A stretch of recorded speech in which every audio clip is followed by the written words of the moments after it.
What if the foundation of Europe was built not on stone, but on blood? Blood that flowed thick with ambition, deceit, and the kind of power that could shatter empires in a heartbeat. Otto I, a name that echoes through history, but whose true legacy lies wrapped in shadows and whispers.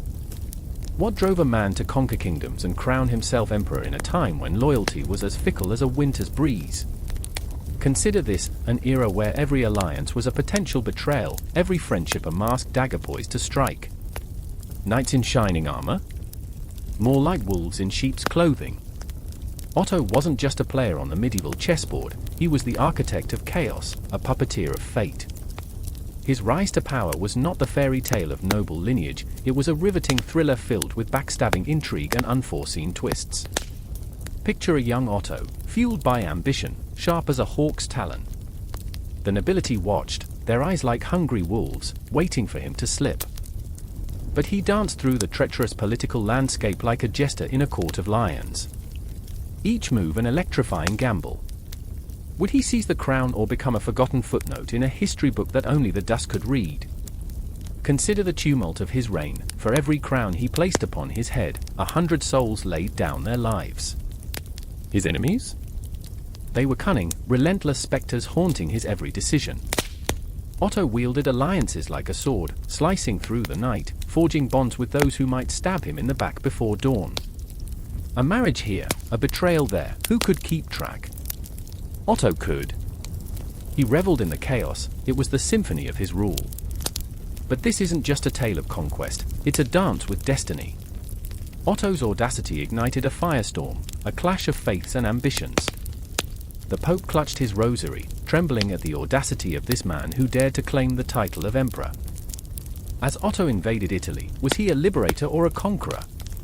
A savior or a tyrant? The line blurred, inked in blood and betrayal. In the shadows of his court, a sinister game unfolded. Spies whispered secrets, alliances formed under the cover of darkness, and power-hungry nobles plotted his downfall like clockwork mice winding their way toward the inevitable. Otto walked this tightrope, balancing between glory and ruin, always aware that one misstep could send him tumbling into obscurity. But here's the twist, history often sanitizes its heroes. What if Otto's legacy wasn't just one of glory but of relentless ambition that feasted on the vulnerable? What if the path to the Holy Roman Empire was paved not with noble ideals, but with ruthless calculations? This book isn't just an account, it's a reckoning. Are you prepared to confront the complexities of ambition, betrayal, and the intoxicating allure of power? Every page promises to plunge you deeper into Otto's world, a labyrinth of shadows that begs you to question, what price did he pay to become eternal? The air was thick, almost tangible, as the distant clang of metal echoed through the castle halls, clashing against the fevered whispers of those waiting for the miracle of life. It was a sound that felt almost sacrilegious, a bell tolling for something greater, something darker.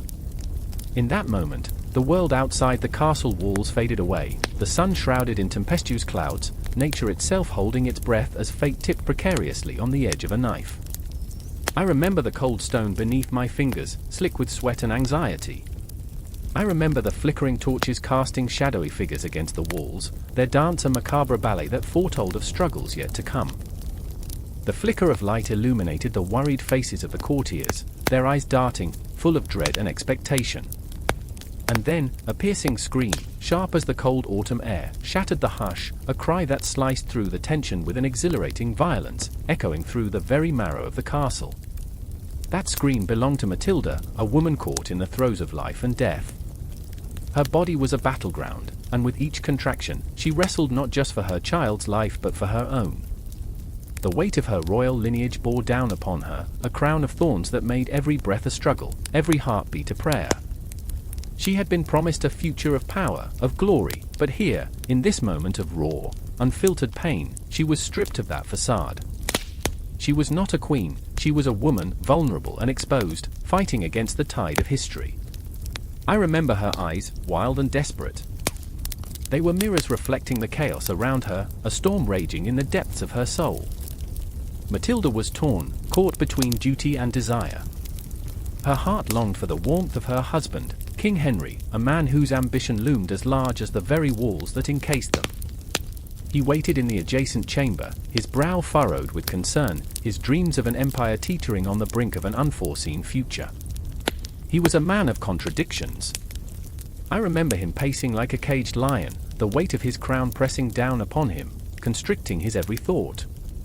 His hands, calloused and strong, trembled with uncertainty. What if the child was a girl? Would Matilda's sacrifice be in vain? Would this small life bring the glory he so desperately craved, or would it usher in mediocrity? The shadows whispered around him, filling his mind with ghostly doubts, each whisper a reminder of the fickleness of fate. And then, in that crucible of tension and fear, the moment arrived. The cries of a newborn shattered the stillness, a sound as raw and primal as the earth itself, a heartbeat echoing in the silence. It was a boy, a son, yet even that joy was tinged with uncertainty. In an empire where power flowed like blood, would he be a warrior or a pawn? Would he rise like a phoenix or crumble under the weight of expectation? As Matilda cradled her son, a whirlwind of emotions cascaded through the room. Love swept through her like a raging river, fierce and unyielding, drowning out the shadows of her fears. But as she gazed into the eyes of her newborn, she could not shake the weight of the crown that would one day rest upon his head. The heavens might smile upon her, but she could feel the chill of destiny curling around her heart. I remember the moment her gaze met Henry's, their eyes locking in a silent exchange that spoke of dreams and despair. He stepped forward, tentative, as if approaching a wild animal. Their child, Otto, was a promise and a curse, a thread weaving their fates together in an intricate tapestry. The sunlight struggled to seep through the narrow windows, illuminating the scene with an ethereal glow, as if the universe itself held its breath, waiting for the story to unfold. The castle walls contained secrets, whispers of old betrayals and bloodlines intertwined with ambition. They stood as silent witnesses to the hopes of a child destined to become more than just a boy. As if sensing the weight of those expectations, Otto squirmed in his mother's arms, a fragile creature wrapped in the fabric of history. But fate is a fickle mistress, and as laughter bubbled forth from Matilda's lips, a deep, ominous silence settled over the castle, thickening the air like fog. The echoes of joy mingled with the shadows of doubt, pulling me deeper into their world, an inescapable vortex of passion and peril. Each moment flickered like the dying embers of a fire, the warmth battling with the encroaching chill of uncertainty. I remember how time seemed to stretch, momentarily suspended in that flickering light. Outside, the winds howled, a foreboding symphony that foreshadowed the storms to come. The castle, once a bastion of hope, now loomed like a spectre, its walls filled with the ghosts of ambition and the weight of unfulfilled dreams. Otto's first breath was the beginning of a journey that would carve a path through blood and betrayal, love and loss. With every heartbeat, the narrative swirled around me like leaves caught in a tempest. The future was unwritten, an empty scroll waiting for the ink to spill, for the chaos to unfold. As Matilda held her son close, her heart full of love yet heavy with dread, the air crackled with the unspoken promise of what lay ahead. And so, Otto I, the child born of struggle and strife, was ushered into a world that knew only the language of conflict and conquest. The echoes of that fateful day resonated through the ages, a haunting reminder of a legacy forged in the crucible of life itself. As the shadows danced around them, the story was only just beginning, an unending loop of ambition and heartache that would entwine their fates for eternity. The air crackles with the tension of unsaid words, thick enough to choke on. It's dusk, a veil of deepening shadows blanketing the cobblestone streets of Worms, where ghosts of broken promises whisper through the alleyways. I stand there, heart pounding like a war drum, watching the flickering torches cast jagged shapes against the crumbling stone of an empire that feels as fragile as the thin winter air. A hushed silence hangs like a noose, broken only by the distant clamor of a raucous crowd gathered around the town square, their chants rising and falling like the tide. The power of fear and ambition grips the city in an unrelenting embrace, pulling everyone into its ruthless grasp. I remember the moment Count Otto strode into the square, his eyes aflame with the fervor of 1,000 suns. The people adored him, but I saw the shadows lurking behind that charming facade. His smile was a mask, a facade worn to distract us from the political turmoil brewing beneath. "He's our savior," they murmured, but I could hear the tremor of doubt in their voices, a discordant note in the symphony of blind loyalty. Otto, a man with ambition that could rival the fiercest storm, sought not just loyalty but dominion. He was a king in the making, a caged eagle poised to take flight, but would he soar or plummet into the abyss? And then there was Gertrude, the widow with eyes like storm clouds, thick with unshed tears and dreams deferred. She stood apart from the crowd, her heart tethered to the memories of her husband, lost to the endless game of power that played out like a tragic opera before her. Each cheer, each shout was a dagger to her heart, a reminder of the cost of ambition. What have they sacrificed for this? I wondered, sensing her grief. What more will they pay? I could feel the weight of her despair settle like a heavy cloak around my shoulders, suffocating yet oddly comforting in its familiarity. "What have you done, Otto?" she whispered, the words barely escaping her lips, trembling with the weight of accusation and longing. The crowd cheered louder, their fervor drowning her voice, but I heard her. The raw pain in her heart echoed through me. The city was a cauldron, boiling with the promise of change while simmering with the scars of loss. I wanted to scream alongside her, to shake the very foundations of this madness. I remember the way the night felt alive, as if the very stars above were witnesses to our plight. The winds carried the scent of damp earth, a reminder of the lives claimed by this relentless pursuit of power.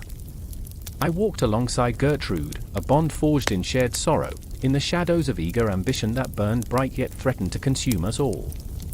I could see the flicker of resolve in her eyes, a fire stoked by the injustices of her past. "If only they knew," she murmured, her voice thick with unspent passion. "If only they understood the price of their loyalty." And there was Eberhard, the soldier with the weight of the world on his battered shoulders. He was caught in the throes of loyalty and betrayal, a puppet strung along by unseen hands. The clinking of his armor echoed like a clamor of lost souls. I could see it in his stance, the tautness of his muscles, the flicker of doubt in his brow. He had fought for Otto, bled for the cause, yet the deafening cheers of the crowd felt like a bitter chill against his skin. "What do I owe?" he asked, the question hanging in the air like a spectre. "What do I owe to a man who may lead us to ruin?" I wanted to reach out to him, to tell him that loyalty often comes at a price too high to pay. To remind him that even the mightiest of warriors could crumble beneath the weight of their choices. But the words caught in my throat, choked by the gravity of our reality. "Can you feel it?" I almost asked. "Can you feel the tension coiling around us like a serpent ready to strike?" The crowd erupted, a tempest of voices, a cacophony of hopes and fears. They surged forward, and in that moment, I felt the pulse of history thrum in my veins. The air thickened, electric and foreboding, as Otto raised his arms like a conductor at the precipice of a grand symphony. But this was no orchestra, it was a battleground for hearts and souls, each note laden with the echoes of the past. "Do you see?" Gertrude pressed, her voice a haunting melody echoing in my mind. "Their dreams are like glass, beautiful, fragile, ready to shatter." I felt her pain wrap around me, tightening like a vice, yet I could also sense her defiance, a wildfire roaring against the encroaching darkness. Would she remain a passive observer, or would she seize the moment, the fire in her heart turning into a blaze that could challenge the very heavens? And as the night deepened, as shadows stretched long and ominous, the air became thick with the promise of confrontation.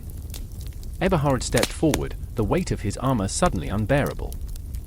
He was a soldier of fate, a man torn between the ideals of loyalty and the reality of betrayal. Would he stand with Otto, or would he embrace the shadows that whispered secrets of revolution in his ear? The stage was set, the players unaware of the tragic play unfolding around them. I could almost hear the ticking of a clock, counting down the moments until everything changed. I felt it in the marrow of my bones, a shift in the air, a foreshadowing of chaos just beyond the horizon. Time stretched, a taut line ready to snap, and within that silence, I could sense the gathering storm. The past clawed at my mind, a relentless echo of dreams unfulfilled and lives lost to the cruel machinations of ambition. The weight of history pressed upon us, the ghosts of the fallen hovering just out of sight, urging us towards a confrontation that felt inevitable. And as the last hues of sunlight surrendered to the night, we stood at the precipice, on the cusp of an awakening. Would we rise like phoenixes from the ashes of despair, or would we drown in the shadows of ambition, lost to the consuming darkness? The stage was set, the players unaware of the tragedy waiting to unfold. The crowd roared, their voices mingling with the wind, but I felt the tremors of uncertainty coursing through me, a reminder that even the mightiest of empires could crumble, leaving only echoes in the silence of the night. The world held its breath, waiting for the spark that would ignite the powder keg of ambition, and I was right there, caught in its undertow, an unwilling witness to the unfolding of destiny. The air hung thick with the scent of fear and desperation, the kind of fear that gnaws at the edges of your soul. In the dim light of the late afternoon, shadows danced across the cold stone walls of the castle. I remember the whispers that echoed through the corridors, low and urgent, like the buzz of bees disturbed from their hive. The death of Henry I was not merely an event, it was a thunderclap, a reckoning that rippled through the hearts of men and women alike, shaking the very foundations of power. I could feel it, the tremors of an inevitable rise and a fall, like the heartbeat of the cosmos growing louder, more insistent. Otto stood in the courtyard, his face a mask of resolve, but inside, a tempest roiled, a storm of ambition and the weight of legacy. He was a man both revered and feared, a warrior clad in the polished armor of his forefathers, yet even the bravest man knows that the ghosts of the past can be more haunting than any battlefield. He glanced at the distant horizon, where the sun dipped low, casting blood-red streaks across the sky. It mirrored the bloodshed that would soon follow, a premonition written in the heavens. I can still hear the voice of Henry, brittle with age and laced with authority, commanding silence in the council chamber. "What is a king without his kingdom?" he had asked, and those words hung heavy, each syllable a stone cast into still water, sending ripples of anxiety through us all. Henry's reign, once vibrant as a summer meadow, was now wilting, roots exposed to the harsh winds of dissent and betrayal. With every shallow breath, his grip weakened, and with him, the fragile threads of unity he had woven. But the world does not pause for the dying. In the shadows, factions stirred, some loyal, some ambitious, their eyes glinting with the reflections of their own desires. I remember the faces of the nobles, lined with worry and greed, each one calculating the power shift, their loyalty as fickle as the autumn leaves that tumbled from the trees. They saw Otto as a lion poised to pounce, but what they didn't understand was the fear that clung to him, a fear that his rise could also mean his ruin. And then there was Matilda, Henry's daughter, whose heart waged war against the world of men that often silenced her. She watched her father's decline with a mixture of sorrow and fury, the flame of her spirit flickering beneath layers of expectation and restraint. I remember her voice, sharp and defiant, slicing through the murmur of ambition. "I will not be a pawn in their games," she vowed one night, her words laced with a mixture of anger and heartbreak. She was fierce, and yet, I saw the cracks, the softening in her resolve when she looked at Otto. A shared history, a bond forged in the fire of youth, could it light the way through the darkness that surrounded them? As Henry's breath grew fainter, the castle felt alive, throbbing with tension, like a beast preparing to strike. Otto stood at the precipice of his destiny, the weight of choices pressing down on his shoulders. He could be the savior or the destroyer, a hero or a tyrant. I recall the moment he turned toward Matilda, their eyes locked in a fleeting dance of recognition and longing. In that instant, time stood still, each unspoken word echoing louder than the clamor of the court outside. Then came the night, thick and suffocating, when the clock struck an ominous hour, and the kingdom held its breath. Henry lingered on the edge of existence, the flickering candlelight casting long shadows that played across his pallid face. I remember the silence then, a silence so profound it felt like the world had paused, a collective gasp held in the throats of those who waited. The air crackled with anticipation, a taut string ready to snap. Otto, driven by a force he could barely comprehend, stepped closer, every heartbeat a drumroll heralding the end. Suddenly, the stillness shattered. A single gasp, a cry that echoed through the chambers, pierced the cold air. Henry I slipped away, a final breath escaping his lips like a whisper of wind through the trees. The old king was gone, and with him, 1,000 dreams crumbled into dust, scattering like ashes across the throne room. I remember the instant after, eyes wide, breaths held, the realization dawning like the sun's first light over a shadowed valley. Otto stepped forward, the weight of the crown pressing down on him like a leaden cloak. The room erupted into chaos, factions colliding, loyalties tested. I could see Matilda's face, a mixture of grief and fury, the storm within her brewing and threatening to spill over. "This is not over," she whispered, a vow cloaked in sorrow and determination. In that moment, she was not just a princess but a force of nature, and I feared for the man who stood before her. The whispers of power surged like a tide, threatening to engulf them all. Otto felt it, the pull of ambition, of destiny, but he also felt the weight of heartbreak as he looked at Matilda, the tug of a bond that had once brought them together now pulling them apart. Would he seize the throne, or would he turn away from what he knew could be a golden future, a union that could mend a fractured kingdom? As the hours slipped away, the echoes of Henry's reign faded into the night, but a new chapter was beginning, one fraught with uncertainty and passion. Love and ambition, loyalty and betrayal, these were the threads that wove the fabric of their fates. The castle, a silent witness, held its breath, waiting for the storm to break. Each tick of the clock marked a heartbeat, a promise of what was yet to come, and I was left standing on the threshold of history, feeling the weight of it all pressing down like the night sky, so vast, so unknowable, with stars flickering like hopes yet unfulfilled. And yet, as I lingered in that moment, I sensed the winds of change begin to swirl, whispering secrets of new beginnings, the rise of Otto, and the fierce heart of Matilda. The echoes of the past reverberated, but the future beckoned, enticingly, dangerously. It was here, in the heart of this turmoil, that I understood, death was never an end, it was merely a transformation, a prelude to what was to come, and the dance of power was far from over. The wind howled like a banshee, a chilling echo that cut through the flickering torches lining the walls of the castle. Shadows danced grotesquely, twisting and turning as if the very stones were alive, whispering secrets of betrayal and power. I stood there, heart racing, pulsating like the drum of war, every beat a reminder of my mortality. Outside, the trees swayed violently, their branches clawing at the darkening sky, hungry for the storm that was brewing. They knew what was coming. I could feel it in my bones. Otto, the Duke of Saxony, a figure both feared and revered, strode through the hall, a titan draped in authority.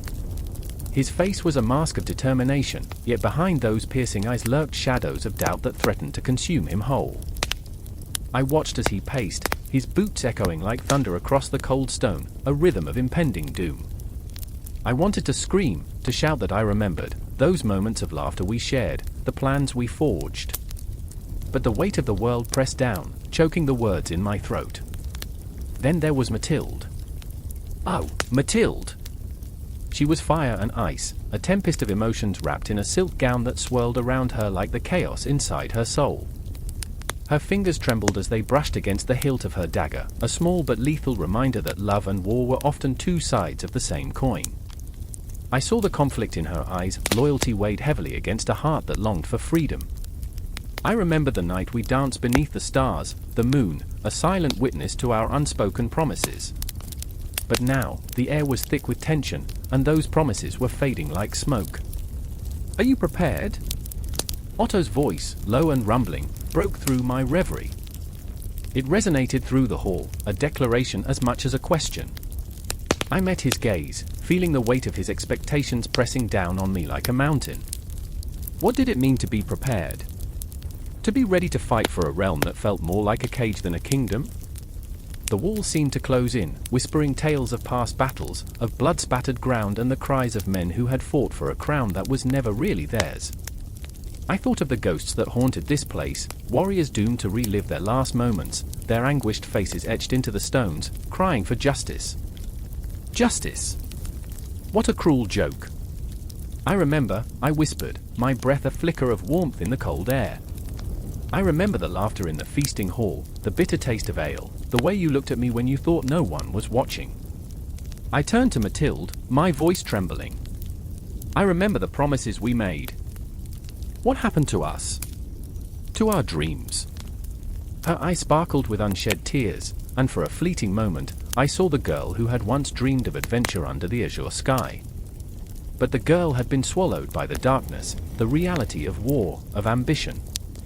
"Everything changes, doesn't it?" she murmured, a ghost of a smile playing on her lips, but it was a smile laced with the bitterness of reality. "We are but pawns in this game, dear friend. Otto aims for the throne, but at what cost?" The question hung in the air, sharp and poignant. I felt it like a knife, twisting in my gut. For every step we took toward power, how many lives would be shattered? How many souls would cry out for mercy? "I won't lose you," I said, the words spilling out in a rush, as if saying them could alter the fabric of destiny. "I will fight to keep you safe." But even as I spoke, doubt crept in, an insidious whisper that clawed at my resolve. Would I be able to save anyone? Or was I destined to witness their fall, helpless and paralyzed like the countless souls trapped within these walls? Otto's voice erupted, breaking the fragile silence. "We cannot falter. The enemy approaches. We must show them our strength." His fervor ignited a spark in the air, and I felt the heat of his ambition washing over me like a tide. But was it strength he sought, or merely revenge? With every word, the walls pulsed like a heartbeat, reminding me that this was not just about land or power, it was about survival. In that moment, the castle felt alive, a creature cradling both dreams and nightmares. I could almost hear the heartbeat of the stones, the echo of lives once lived, warriors and lovers who had come before us, their dreams woven into the very fabric of this place. The air thickened, and I caught a glimpse of a figure in the shadows, a spectre watching, waiting for the final act. Mathilde's hand found mine, squeezing tightly as though she could anchor me against the tempest gathering in our hearts. "Promise me, whatever happens," she urged, her voice shaking, "promise me we'll fight for each other." "I promise," I breathed, though the word felt like a fragile thread, easily frayed. Yet in her eyes, I saw the reflection of my own fears. The inevitability of choices laid bare before us, haunting and real, like the ghosts of those who had fallen before. And then, the storm broke. Outside, the skies roared, lightning cleaving through the darkness, illuminating the chaos that was about to unfold. Otto drew a deep breath, his eyes blazing with an intensity that both terrified and inspired. "The time is now." His words echoed, a clarion call that reverberated through the very stones of the castle. Time. It felt like an ancient enemy, relentless and cruel, circling us like a wolf. The clock ticked, each second a reminder that our fate was within reach, yet endlessly just beyond our grasp. I could feel the weight of history in the air, the lives lost and battles fought, the echoes of those who had dared to dream.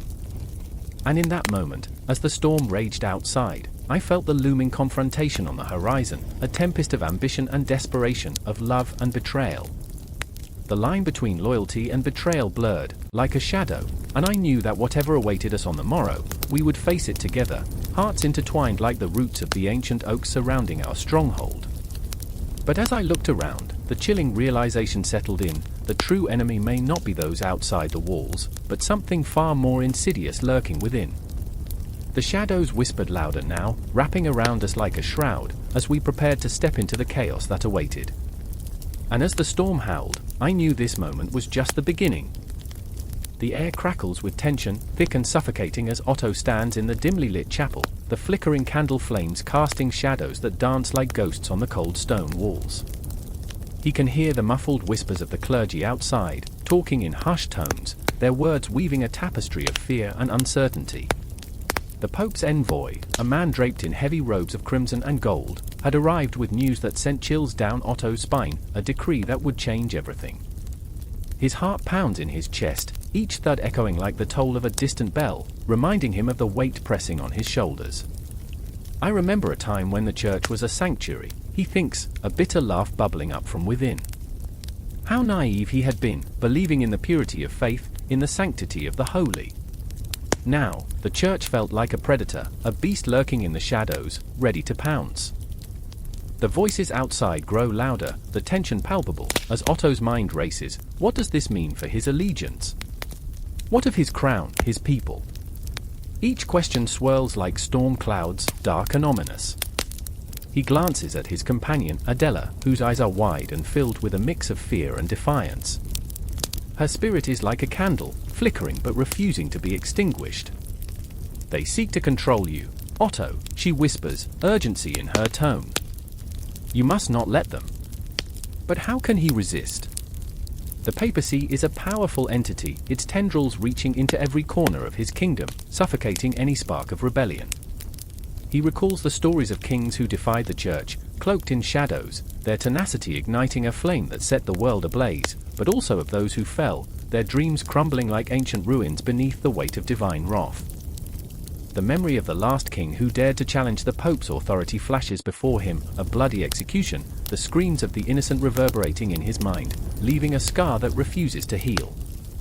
Adela, he starts, his voice barely a whisper, trembling with the weight of his fears. What if I'm not strong enough? Her gaze pierces through the darkness, fierce and unwavering. You are stronger than you know. Remember what you fight for. Your people are counting on you. Each word spills from her lips like a battle cry, igniting a flicker of hope in his chest, a tiny ember yearning to grow. But the fear still lingers, gnawing at the edges of his resolve. The church is a labyrinth of intrigue, a tapestry woven with secrets and betrayal. He can almost sense the fingers of fate tightening around his throat, squeezing the breath from his lungs. The envoy's arrival was no coincidence, it was a reminder that loyalty is as fragile as glass, shattering at the slightest touch. Do not let fear cloud your judgment, he remembers the words of his father, a voice from a time long forgotten. The church is a double-edged sword. Wield it wisely. But what does wisdom mean when faced with such overwhelming uncertainty? What does it mean to be a ruler in these uncertain times when the very foundation of faith becomes a weapon? The tension outside escalates, voices rising in a crescendo of urgency, and Otto feels the walls closing in, suffocating him. They'll come for you, he thinks, the realization striking like lightning. They'll come for your crown, your very soul. Stay close to me, he says to Adela, the urgency in his voice palpable. Whatever happens, we face it together. The words hang in the air, an unbreakable bond forged in the crucible of fear. As if summoned by their shared dread, the chapel door creaks open, and the envoy steps in, a figure of authority cloaked in dread, his eyes dark and calculating. Your Grace, he intones, the weight of his words heavy with destiny. The Holy Father demands your submission. You must bow before the will of God. Each syllable drips with menace, a demand wrapped in righteousness. Otto's heart races, the pulse of rebellion quickening within him. This is not divine will, this is power, he wants to shout, the truth clawing at his throat. But the words remain trapped, the fear of repercussion stifling his courage. Adela steps forward, her voice ringing with defiance, a beacon of light in the encroaching darkness. You cannot demand obedience from a king who knows his worth. He is not a pawn in your game. The envoy's eyes narrow, disbelief contorting his features. Insolence will cost you dearly, he retorts, fury simmering beneath his calm facade. The church does not tolerate defiance. You will be crushed beneath its weight. A shiver runs down Otto's spine, the threat hanging in the air like a guillotine poised to fall. The walls of the chapel seem to close in tighter, each stone a witness to the brewing storm.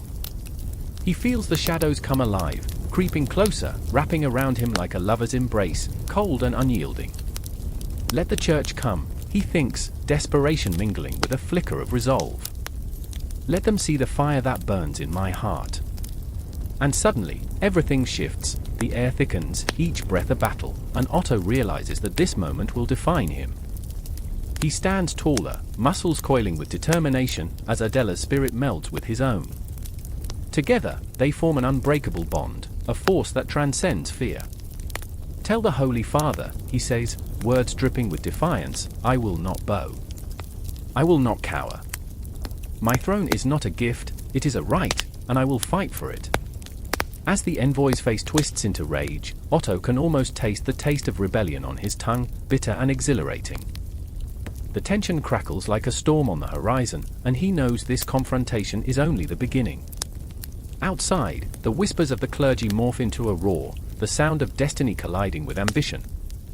The shadows gather, the weight of history pressing down like a shroud, and Otto realizes that he stands not just for himself, but for every soul yearning for freedom. The church may wield its power like a sword, but he will wield his spirit as a shield.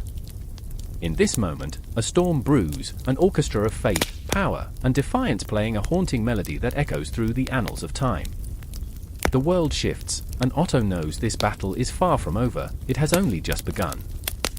The thunder of hooves echoed through the castle courtyard, a discordant symphony of chaos, as Lady Alara clutched the stone balustrade, her knuckles white. She could feel the cold seep into her bones, a chill that had nothing to do with the winter wind howling around the ancient fortress. Below her, knights shouted, their faces twisted in urgency, and the air was thick with the smell of horses and fear. A marriage was supposed to unite kingdoms, seal alliances, but today, it felt like a noose tightening around her throat. "I remember the day I first saw him," she whispered to the emptiness, her heart thrumming with memories too vivid and painful to ignore. The way Lord Cedric laughed, like the sun breaking through a storm. The way his dark eyes held secrets and promises. But that laughter had faded, buried under layers of political intrigue, and the weight of their family's expectations. She could still hear the echo of her father's voice, booming in the grand hall, "This union will save us all." But save them from what? She could see the shadows lurking, threats cloaked in fine silks, the hidden daggers behind smiles. Marriages were not born of love, they were forged in the fires of survival, binding two lives together with chains of obligation. The very thought sent a shiver down her spine. She was to marry a man she hardly knew, a puppet in a game she had never wished to play. And then there was Cedric. He stood there on his steed, a figure of strength and resolve, yet she could see the flicker of doubt in his eyes. She wanted to scream, to rush to him and shatter the fragile masks that held them hostage. But would he understand? Would he dare to break the mold cast by their fathers, the very mold that dictated their world? The tension twisted like a vine around her heart, squeezing tighter. "Lady Alara," a voice broke through her reverie. It was Lord Thorn, his sharp features lit by the dying light of the day. His dark cloak billowed around him, a shadow among shadows. "We must prepare. The king expects a show of unity." Unity! The word sat heavily between them, an accusation. She met his gaze, defiance igniting within her. Unity built on lies is a prison, not a sanctuary. The words tasted bitter, yet liberating as they spilled from her lips. She saw the ghost of a smile flicker on Thorn's lips, a brief acknowledgement that they both understood the game, even as they played it. "Then let us play our parts, my lady," he replied, his tone teasing yet melancholic. "Let us dance upon the strings of fate, shall we?" Alara turned away, her heart racing. She wanted to break free, to run into the night and leave behind the realm of diplomacy and deceit. But where would she go? The castle walls were both her fortress and her cage. Outside the gates lay an expanse of darkness, unknown and terrifying. And yet, buried under her fear was a flicker of hope, a wild, reckless hope that perhaps love could be found in the unlikeliest of corners. She thought of Cedric again, the way his laughter rang out like a bell's chime, and how her heart had leaped at the sound. Wouldn't it be better to forge a path with him, rather than be shackled to the fate carved by their fathers? Her thoughts spiraled like autumn leaves caught in a storm. She remembered the way he had looked at her during their first meeting, curiosity mingling with something deeper that neither dared to label. And now, with the threat of war looming closer, a question gnawed at her insides: could she risk everything for a chance at love? "Lady Alara!" A voice called, sharp and urgent.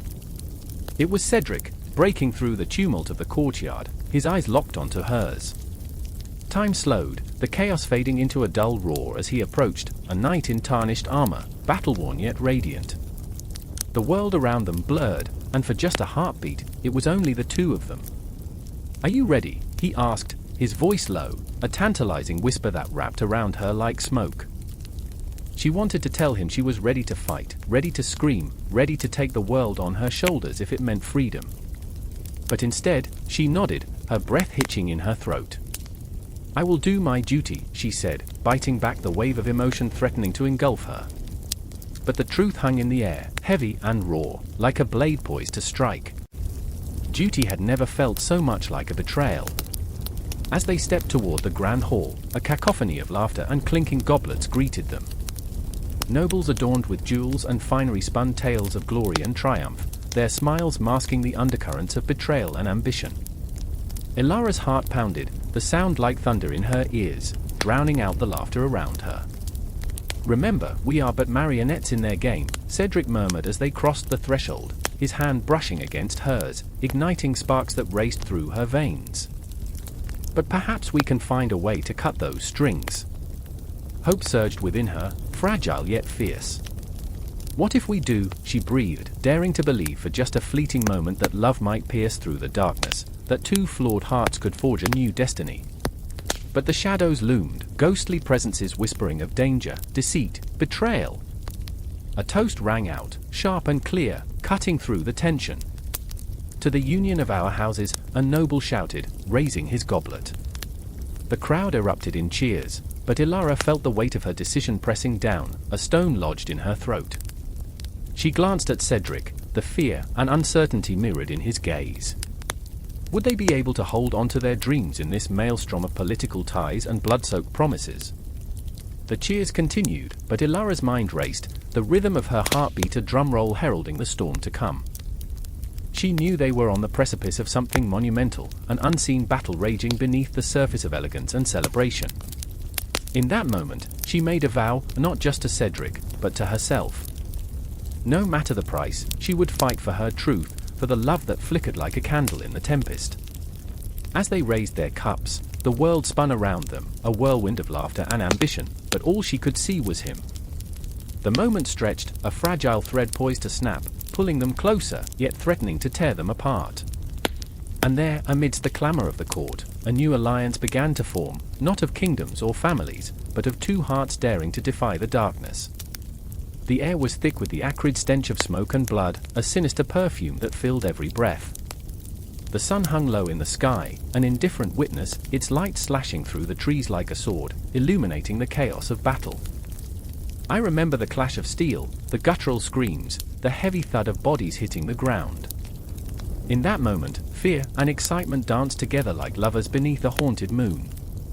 I remember Wenzel, his heart pounding in his chest like a wild animal caged in a storm.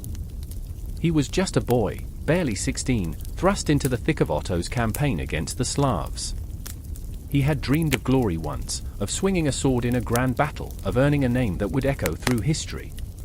But now, standing amidst the carnage, those dreams crumbled like ash in his mouth. I could see it in his eyes, the flicker of hope extinguished by the reality of war. He clutched his sword tightly, knuckles white, fear an unyielding grip on his heart as he faced the enemy, a horde of Slavic warriors, fierce and unyielding, their eyes glinting with the fire of 1,000 ancestors. And then there was Agnes, fierce as the wind that whipped through the trees, her spirit unbreakable. She was not just a healer but a protector, her hand skilled at binding wounds and her heart burdened with the weight of loss. She had seen too much death, too many faces slip away into the void, and yet here she was, stepping into the fray, her resolve unshaken. The air crackled around her, charged with an energy that could ignite the sky. I could hear her voice, steady and strong, cutting through the chaos. Fight! Fight for your homes, for your brothers, for your blood. But beneath that strength lay a deep well of sorrow, a haunting melody that whispered of the loved one she had lost, echoing in the recesses of her heart. As the battle raged, I felt time stretch and twist, fragments of memories colliding with the present. The world narrowed to the clanging of swords and the cries of the dying. I remember the moment Wenzel struck his first blow, the shock that coursed through him as his blade met flesh. The look on his face was that of a child who had just discovered the dark side of a fairy tale, the thrill of power mixed with the sickening tang of regret. He looked to Agnes, desperately searching for reassurance, for hope, but all he found was the same haunted expression mirrored in her eyes, the reality of what they were becoming. It was in that instant that the battle shifted, the tide turning like a cruel tide against them. A Slavic warrior, fierce and broad-shouldered, leaped from the shadows, a whirlwind of fury and vengeance. I remember the way Wenzel's breath caught in his throat, no longer the boy who dreamed of glory, but a man facing his mortality. Time seemed to slow, each heartbeat a drum echoing in the silence between chaos. I could feel the weight of his fear, the cold grip of despair that threatened to pull him under as the reality of his own fragility loomed large. Agnes moved, a blur of determination, her hands healer's tools and warrior's weapons. She shouted for Wenzel to fall back, her voice ringing like a bell in the night. But he stood frozen, torn between the instinct to fight and the desperate need to survive. I remember watching their energies collide, her fierce will trying to pull him away from the abyss while his youthful bravado dragged him toward it. "Wenzel! You are not ready," she cried, her voice biting through the noise, but it was too late. The clash was inevitable. The Slavic warrior's blade a dark promise, and I could almost taste the steel as it sliced through the air. I remember the moment it happened. Wenzel's armor splintered, a scream ripped from his throat as he fell to the ground, the earth trembling beneath him, the weight of his body pulling at the very fabric of fate. Agnes rushed to him, the healer within her rising like a phoenix in a storm, trying to bind the gaping wound, her hands slick with blood, both his and those of others lost in the fray. I felt her rage, a fire igniting within her, but it was a desperate fire, one that flickered in the face of the inevitable.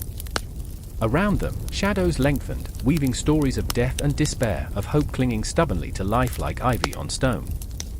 The forest had turned into a graveyard, every tree a witness to the horrors, their roots drinking deeply from the earth soaked in blood. I remember looking into Agnes's eyes, the fierce light dimming, but refusing to be extinguished. She bore the weight of their struggle, the burdens of every life lost, every dream shattered.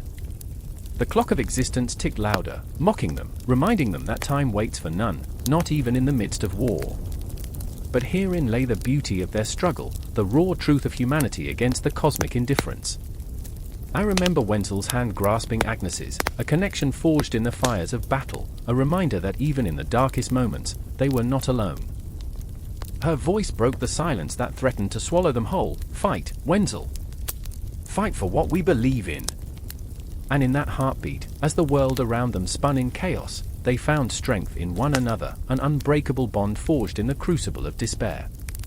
And so the battle raged on, a relentless tide of turmoil, blood, and soul.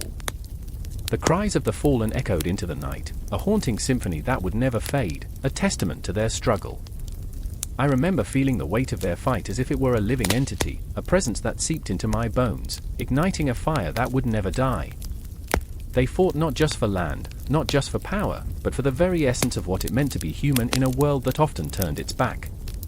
In the distance, shadows gathered, and the night stretched into eternity. There was no end, no resolution, only the relentless march of time, the pulse of the universe echoing with the heartbeats of those who dared to dream, to fight, to bleed.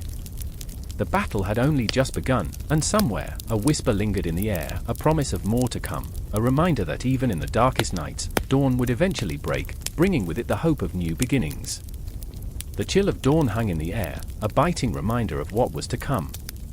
The silence of the unstruck river was deceptive, as if even the waters dared not speak of the blood that would soon stain the earth.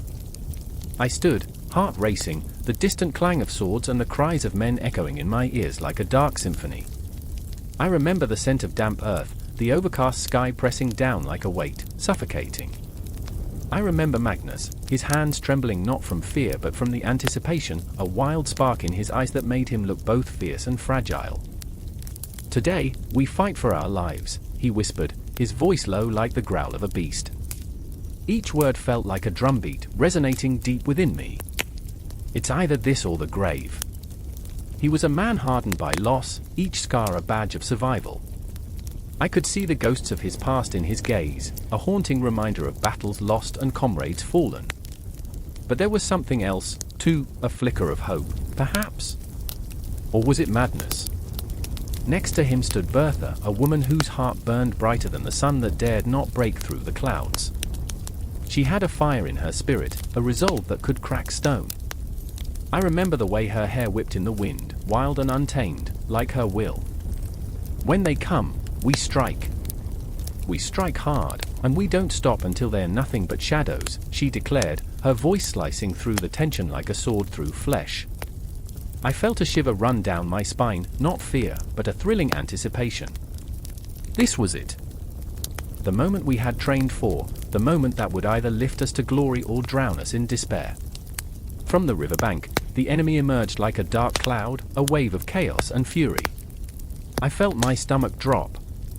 They were men, yes, but they moved like beasts, hungry for blood. I remember thinking it was a grotesque dance, a ballet of death, a performance where no one would emerge unscathed. Every face was twisted in rage, every weapon a promise of violence. I could see the glint of steel, sharp and merciless, and I knew then that I would either become a hero or a corpse before the sun set.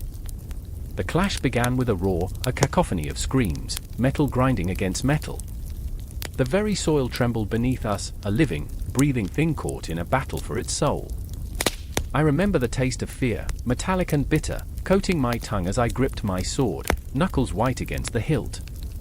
I was not a warrior by nature, I was a scholar, a lover of words, not weapons. But in that moment, I transformed. I became what I had to be, shedding my old self like a skin too tight and uncomfortable. Magnus was beside me, charging forward, his battle cry echoing in my ears. I remember the way he moved, powerful and relentless, cutting a path through the enemy ranks. He fought like a man possessed, each swing of his sword punctuated with memories of loss and pain. I could see it in his eyes, the ghosts of friends long gone pushing him onward, driving him to a madness only the battlefield can provoke. For them, he shouted, and it felt like a pulse, a rhythm that bound us all together in that hell. But the tide was shifting, the enemy pushed back with ferocity born of desperation. I could feel it in my bones, the sensation of impending doom wrapping around my throat like a noose. Bertha was fighting nearby, her blade flashing with deadly precision, and I remember the moment she caught sight of me, a brief spark of connection in the chaos. "Stay close," she yelled, her voice fierce and commanding. "We face this together." Together. The word resonated, filling me with strength and dread all at once. I took a deep breath, preparing to join her, when I felt the ground beneath me shudder. I remember seeing the shadow of a horseman riding through the chaos, tall and menacing, his eyes dark pools of malice. A chill ran down my spine as he cut through the fray, a harbinger of death.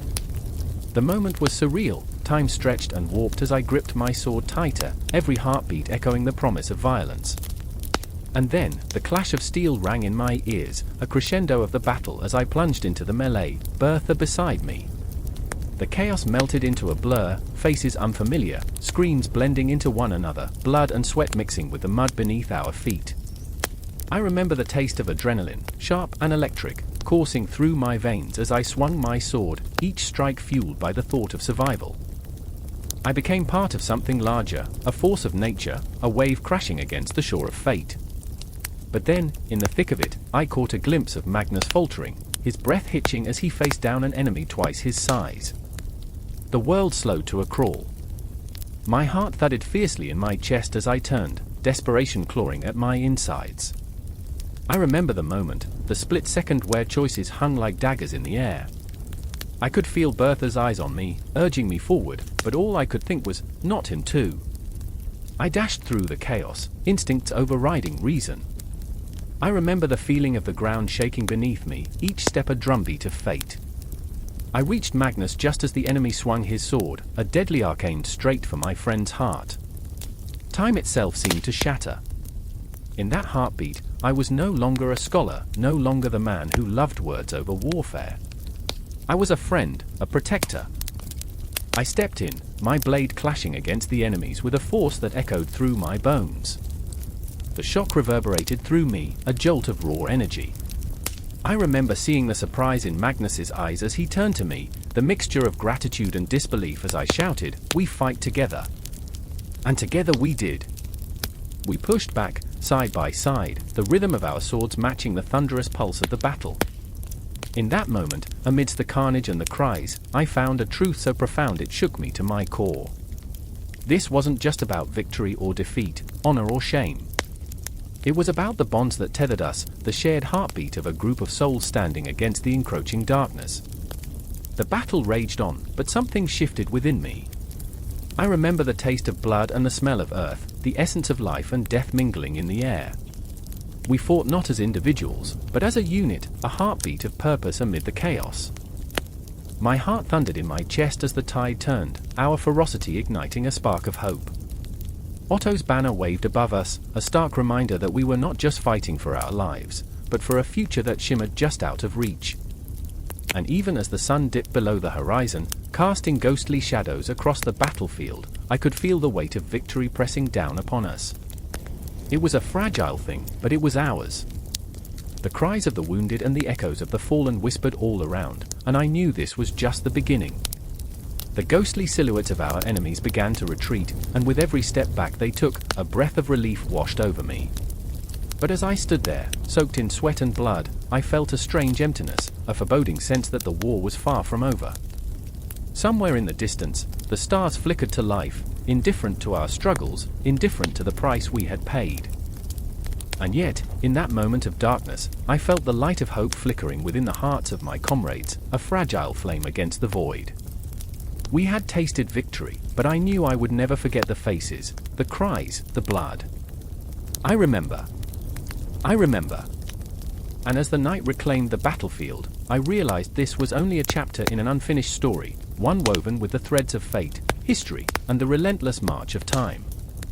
The sun hung low on the horizon, a bleeding orange that seemed to drip into the muddy streets of Bologna, suffocating the light with the weight of dusk.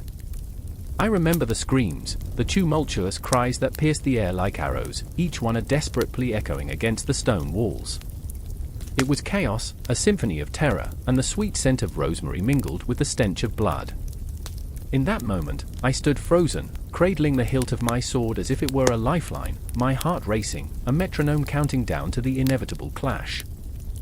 Giovanni, my brother, stood beside me, his face a mask of fear and determination, the very embodiment of the storm that raged within. The kingdom was fracturing, but our bond, that was a fragile thread, a flickering candle fighting against the winds of fate. "We can't turn back," he whispered, and I felt the weight of his words settle over us, heavy like the chains of our ancestry. He was a lion, fierce and unyielding, but I could see the doubt gnawing at him, tearing through the bravado like moths through silk. I remember the flicker of flames in the distance, licking at the night sky. "It's just power," I muttered, more to convince myself than him. It was supposed to be our birthright, the conquest of Italy, a glory laden with promises of prosperity, a crown of laurels laid at our feet. Yet, with every battle cry, every clash of steel, I felt the taste of ash on my tongue, bitter and unyielding. We were not heroes. We were shadows, ghosts of our own making. Then there was Isadora, the fiery spirit who could turn the coldest heart into a furnace. She had pledged her loyalty to our cause, but I often wondered if her heart beat for the crown or for me. A flame flickering in the wind, she had become a part of the very air I breathed, yet her eyes held secrets I could not unravel. "I will fight with you," she declared, but I saw the fear hidden behind her bravado, the uncertainty that clouded her fierce gaze. Would she still stand beside us when the bloodshed began? Would her spirit endure the weight of our ambitions? The streets erupted in chaos, the barbarians at the gates, our enemies, but also a reflection of our own inner turmoil. Giovanni charged ahead, a wild stallion, while I hesitated, caught between the pull of duty and the suffocating dread that clung to my throat. The clang of swords rang through the air, a cacophony of rage and despair, drowning out the cries of the dying. I stumbled forward, caught in the tide of battle, drawn toward the fray like a moth to flame, my soul screaming. And then, in the depths of that madness, I saw him, a figure draped in shadows, eyes glinting like shards of glass. He was the enemy, the embodiment of everything we had fought against, yet in that transient moment, he was a mirror to my turmoil. We locked eyes, and time fractured. The world around us blurred, the chaos receding as if it were a mere whisper. I could see the ghosts of his past etched in his skin, the weight of losses bearing down on him, just as mine pressed upon me. "Do you feel it?" he spat, his breath a ghostly whisper, the bitterness of our shared fate swirling like fog. "The ground beneath you is soaked with the dreams of our forefathers." It struck me then, the absurdity of it all. We were fighters, yes, but we were also dreamers trapped in a cycle of violence, puppets dancing on the strings of history. And then, a blood-curdling scream sliced through the air like a knife. "Isadora!" My heart seized, a visceral jolt that threatened to unravel me. I turned, and there she was, caught in the chaos, her fierce resolve crumbling as a soldier bore down on her. Time slowed, the world became a blur of colors, sounds, and emotions. I was weightless, adrift in the horror of it all, the cries of the fallen blending into a haunting lullaby. "No!" I roared, a primal scream echoing in the chasm of my heart. I surged forward, adrenaline coursing through my veins, but with every step, I felt the weight of my choices pressing down on me, the ghosts of my past tugging at my conscience. I was not just saving her, I was clawing my way back to the light, battling the shadows that threatened to consume us all. Giovanni, relentless, fought his way to my side, his eyes wide with fear. "We'll protect her." But the words felt inadequate, a flimsy shield against the impending doom. The battlefield swirled, a tempest of confusion and violence, and I could feel the universe holding its breath, the stars suspended in the night sky, watching, waiting. In that eternal moment, I saw our lives unfurling before us, fractured dreams and silent screams, the unyielding march of time. I remember the echoes of laughter that once rang through our halls, the warmth of our mother's embrace, and the weight of our father's expectations. Would any of it matter when the dust settled? Would we emerge as conquerors or as lost souls, trapped in this cycle of demise? The confrontation drew nearer, a tempest brewing on the horizon. I could feel the clash of steel, the cries of the dying, the weight of 1,000 dreams tethered to our fates. I reached for Isadora, our hands brushing together, and it felt like electricity coursing through my veins, a flicker of hope amidst the chaos. But the darkness was relentless, and with every heartbeat, I felt the weight of choice bearing down on my shoulders. The moment stretched, a fragile thread pulled taut, ready to snap. It was there, in the eye of the storm, that I knew this was not just a battle for a kingdom. It was a battle for our very souls, a reckoning that would determine whether we would rise or fall, not as conquerors, but as flawed, beautiful human beings, grappling with our own demons. And then, in a heartbeat, it all changed. Time resumed its relentless march, and the world erupted once more into chaos. But in that fleeting moment of clarity, I understood something profound. The conquest was merely a stage, a backdrop for the true struggle, the fight for our own humanity, the eternal battle that raged within. The air thickens with the weight of dread, a stifling fog wrapping around the marching feet, each step echoing the heartbeat of a nation. I stand at the edge of the road, gravel crunching beneath me, my pulse quickening as if trying to keep pace with the distant thundering of hooves. Otto, the man who would be emperor, rides ahead, a figure carved from shadows, wrested from the dreams of an empire that once crumbled like ash. His face is a mask of determination, yet even the bravest souls harbor secrets, whispers of doubt like ghosts haunting the corners of his mind. "Do you hear it?" he murmurs, though I know he doesn't speak to me. His voice is a low rumble, a storm brewing within. The silence is deafening. I remember the sound of clashing swords and the cries of the fallen. The battlefield is a cruel teacher, and its lessons linger like an unwelcome guest. Otto, garbed in the heavy regalia meant to proclaim his worth, grips the hilt of his sword, knuckles whitening. He holds onto it tighter than he holds onto hope. In that moment, I see both the boy who played with wooden swords and the man burdened with the fate of kingdoms. Beside him rides Adelheid, his wife, a woman of fire and ice, torn between love and duty. Her eyes, dark and stormy, tell a story that her lips dare not speak. She watches Otto with an intensity that cuts like a blade. "Do not let fear cloud your heart," she whispers fiercely, yet the tremor in her voice betrays her. "Remember who you are. Remember why we march." But what does it mean to remember? I think of the halls of power, the echoes of laughter turned to ash, of dreams turned to dust. Otto's march towards Rome, under the weight of the crown resting uneasily upon his head, feels less of a journey and more of a pilgrimage into a void. The path winds before him, serpentine and treacherous, a living creature, coiling in anticipation of what's to come. The sun hangs low, a bleeding orb dipping into a horizon stained with uncertainty. I glance at the soldiers, a ragged assembly of hope and despair, their faces shadowed by the weight of history. Their eyes reflect a mixture of loyalty and fear, each man carrying his own burdens. They march for Otto, yes, but more so for the promise of a better tomorrow, for glory, and perhaps for redemption. The earth trembles beneath them, a heartbeat of its own, reminding me of the fragility of life. I can almost hear the whispers of the past swirling around us, the ghosts of those who failed before, their faces twisted in anguish. What if I am a fool? Otto had once asked, a question slathered in vulnerability. And in that moment, I couldn't ignore the truth of it. Adelheid brushes the back of her hand against his arm, a gesture meant to ground him, to pull him from the precipice of despair. "You are not alone," she says, her voice steadying. "We will face whatever comes together. No matter the shadows that linger." But shadows have a way of creeping in, don't they? I can feel it, the damp chill of doubt wrapping around us like a shroud. The kingdom is a tapestry woven with betrayal, and as we march toward Rome, the threads threaten to unravel. "Do you remember our first encounter?" Otto asks suddenly, a flicker of warmth igniting in his gaze.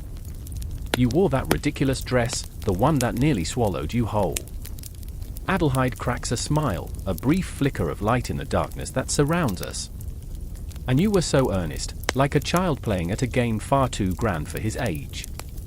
Their laughter, fragile yet fierce, hangs in the air, a fleeting moment of joy that barely masks the storm raging within. But how long can laughter last when faced with the weight of a crown that feels more like a noose? And there, in the distance, a rider appears, cloaked in dark, his silhouette sharp against the dying light. My heart stutters. I remember the stories, the callous betrayers, the assassins lurking in the shadows, waiting for the moment of weakness, the perfect opportunity to strike. "Rally the troops!" Otto shouts, his voice cutting through the haze of uncertainty. The soldiers snap into action, muscles taut with fear and adrenaline. I watch, breath caught in my throat, as the urgency of the moment wraps around us like a living thing, a pulse I can feel in the marrow of my bones. The mysterious rider approaches, and with him comes a chill that seeps into the very ground we stand upon. A messenger of ill tidings, perhaps? Or a harbinger of hope? The answer hangs in the air, thick like the fog that cloaks the path before us. In that instant, everything aligns, time collapses into a singular moment of heartache and tension. I see Otto, a flicker of doubt in his eyes, the flickering candle before a storm. I see Adelheid, fierce and unwavering, her resolve like steel, but even steel can bend. Whatever lies ahead, we face it together, she declares, yet her voice wavers, a thread pulled taut, ready to snap. But will it snap? Will they emerge victorious, or will the shadows consume everything they've fought for? The road stretches on, the shadows lengthening, the air thickening with the promise of confrontation. I feel the weight of history pressing down, the echoes of warriors long past, a reminder that we are all mere mortals dancing on the precipice of fate. And so we march, toward Rome, toward the inevitable clash of destiny. Each heartbeat echoes in time with the drums of war, each breath heavy with the gravity of what is to come. The tension vibrates through the very fabric of our beings, a living testament to the struggles of the human heart. I remember the stories of old, the heroes and the heartaches, the triumphs and the tragedies. Yet, here, in the darkening twilight, none of that seems to matter. All that exists is this moment, the march towards an uncertain future, where the stakes are nothing less than soul itself. As the rider draws closer, cloaked in mystery, the shadows whisper, and my heart races. The confrontation awaits, a storm brewing on the horizon, and I know the fabric of their fates hangs in the balance. We march on, breathless, the weight of the crown heavy upon us, into the unknown, where time and memory intertwine, and the ghosts of our pasts haunt our steps. The world spins on, oblivious, and the night stretches before us, dark and infinite, with dreams waiting to be forged or shattered, and I hold my breath, caught in the pulse of the moment, forever unresolved, forever aching. The air was thick with the scent of burning candles, their flickering flames casting long shadows that danced across the stone walls of the Vatican, whispering secrets long buried in the dust of ambition. I remember the weight of that moment, I remember the knot in my gut, the chill wrapping around my spine as Otto I stood before Pope John XII, a man whose very name resonated with both reverence and fear. The tension crackled like a storm brewing on the horizon, ready to unleash its fury. Otto, clad in armor that gleamed dully in the candlelight, was not just a king, he was a beast caught in a tempest of desires and duties, loyalty to his empire, his heart tugging at the threads of his deep-seated ambition, and the heavy burden of responsibility that came with the iron crown upon his head. His eyes, stormy and intense, betrayed a flicker of vulnerability, a momentary crack in the facade of the indomitable leader, and I could almost see the storm within him, a swirling chaos of doubt and determination. And there was John, young yet weathered, the pope who wore his papacy like a shroud, heavy with the sins of the world. How could a man so young, his face still unmarked by the passage of time, carry such immense power? His voice, though soft, was the embodiment of authority, echoing through the vaulted ceilings like the tolling of a bell announcing both salvation and doom. He stood there, cloaked in white, yet I saw the shadows that clung to him, the whispers of discontent brewing in the hearts of men who coveted his throne. "I am the shepherd of souls," John declared, but the words tasted bitter on his tongue. How could he lead when his own flock was restless, hungry for power? Every syllable trembled, laced with the urgency of a man aware of his tenuous grip on the reins of destiny. The alliance, an unholy pact forged in the fires of ambition, hung between them, a spectral figure, haunting and inescapable. "Your Holiness," Otto's voice was a low rumble, like distant thunder. "We can change the world." Those words pulsed with an intensity that could ignite nations, yet each syllable weighed down by the dark promise of betrayal. Both men were trapped in their tangled web, each one pulling the strings while desperately trying to avoid being ensnared himself. I remember the flicker of doubt on John's face, the way his brow furrowed as if the very heavens were pressing down upon him. He was no mere pawn in Otto's grand game, he was a player in a theatre of shadows, where alliances shifted like sand underfoot. "And at what cost?" he whispered, the question hanging heavy in the air, thick like smoke that stung the eyes. "What shall we sacrifice for this power?" Otto stepped closer, and the tension crackled louder, joining the symphony of flickering flames and distant whispers. "We shall sacrifice the past," he breathed, the promise rolling off his tongue like honey, sweet yet sticky, threatening to ensnare and consume. "The chaos of the present will be the soil from which the future grows." But the shadows lurked, dark and impenetrable, whispering of treachery. In the corners of that sacred hall, I could almost see the ghosts of those who had come before, kings and popes, all entangled in a dance of ambition and faith. Their eyes bore witness to the folly of man, their silent screams echoed in the hollowness of the stone. I felt the cold grip of anticipation as Otto's words hung in the air, daring John to defy him, to reject the allure of power that radiated like a fever dream. "You would have the world bend to your will, yet the world remembers," John replied, his voice steady, yet marred by the tremor of fear lurking just beneath the surface. "The church is not a pawn. It is a fortress." The clash of wills ignited sparks, igniting the walls of that holy place with the heat of their conflict. Otto's eyes glinted like shards of broken glass, dangerous and beautiful. There was a primal hunger in him, an insatiable need for conquest, for unity, for reverence, that made my heart race. "Every fortress has its cracks," he murmured, leaning closer, his breath warm against the chill of the stone. "I offer you strength, a partnership that will echo through the ages." And just like that, John stood at the precipice, his heart a battlefield of loyalty and ambition.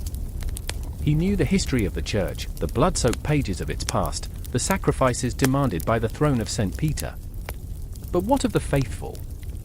What of the souls? His voice cracked, the weight of despair threatening to crush him. What of the innocent who will pay the price? Their eyes locked, one fierce and determined, the other haunted by the ghosts of choices yet to be made. In that moment, time seemed to still, the world outside the Vatican fading into an ominous silence. I felt the pulse of history beating in my chest, a reminder of the fragility of dreams and the weight of ambition. Would Otto's vision bring salvation or destruction? Could John's faith withstand the storm?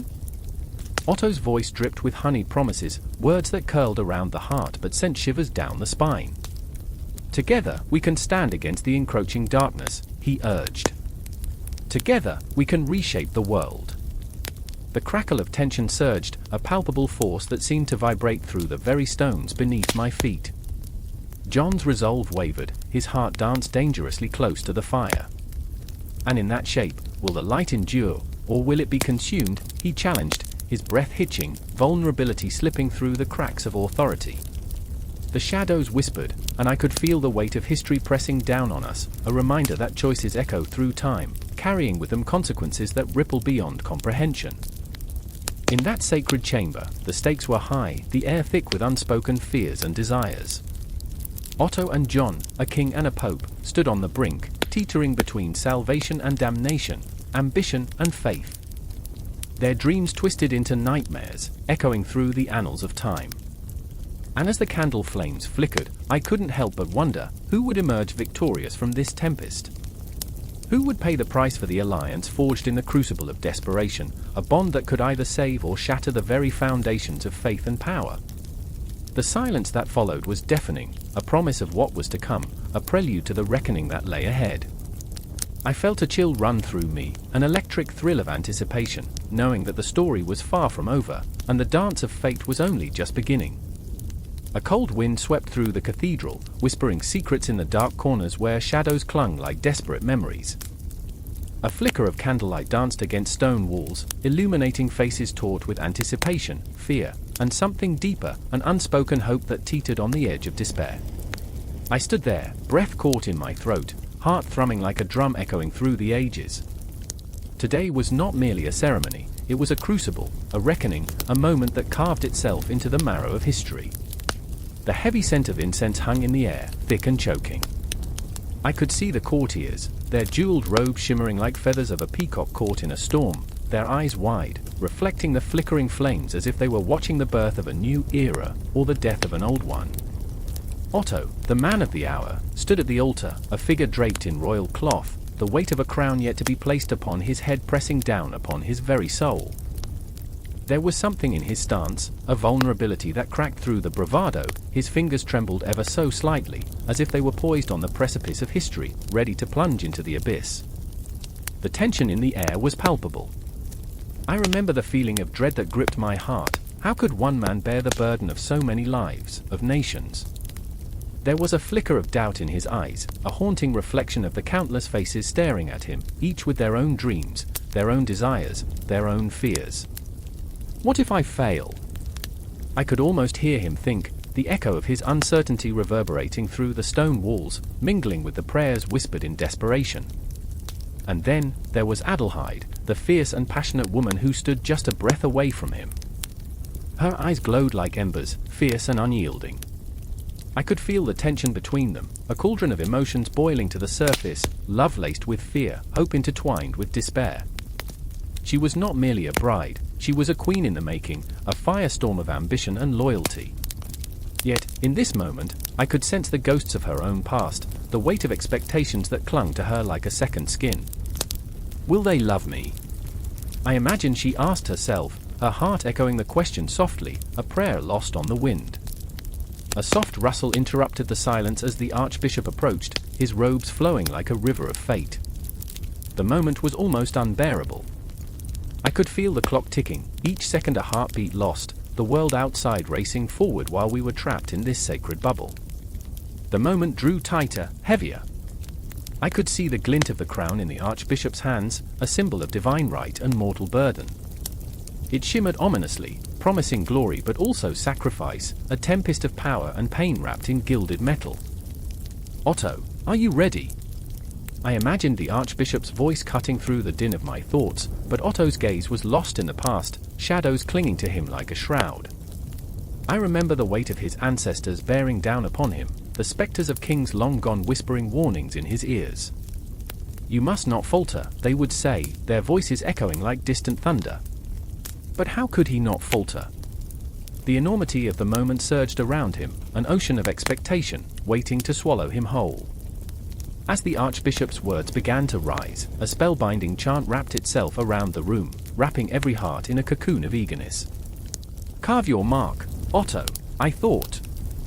Make them remember your name. But the air was thick with uncertainty, a ghost of apprehension that hung like a dark cloud. Adelheid's gaze bore into him, a fierce flame of unwavering loyalty mixed with the slightest hint of doubt. The moment stretched, and every breath felt like a countdown to something irrevocably transformative. The crown descended. Time slowed. I could feel the collective breath of the crowd, a tidal wave of tension poised to crash. This is it, I thought, as the glint of gold hovered above Otto's head, ready to declare him king. Would his reign bring peace, or would it be marked by blood and betrayal? The echoes of history whispered around me, reminding me of the countless crowns that had come before, each marking the rise and fall of empires, dreams dashed upon the rocks of ambition. And then, as if the universe held its breath, the crown settled upon Otto's brow. a hush fell over the cathedral, a silence so profound it felt as if the very stones were holding their breath, suspending reality for just a heartbeat longer. In that moment, everything shifted. The weight of 1,000 years pressed down on him, but there was also the dawning realization that he was not alone. Adelheid stepped forward, a fierce protector, wrapping her fingers around his arm as if to say, "I am here. Together, we will navigate this storm." The crowd erupted, a cacophony of emotions unleashed. Joy mingled with uncertainty, hope intertwined with fear. I remember feeling my own heart racing, the pulse of history thrumming beneath my skin. This wasn't merely about Otto. It was about every soul who had ever dared to dream, to fight for a place in the world, to reach for something just beyond their grasp. And as the chants rose, echoing against the stone walls, I felt the shadows of the past receding, replaced by the flickering glow of what could be. This was a beginning, a rebirth cloaked in the grandiosity of a crown, yet just as the flickering candles threatened to extinguish, I knew the true battle lay ahead, waiting in the shadows. The future was unwritten, trembling on the edge of uncertainty, and I could only hope that love, loyalty, and fierce ambition would guide them through the darkness that loomed just beyond the light. But that's the thing about history, it never truly ends. It lingers, waiting, ready to come alive once more.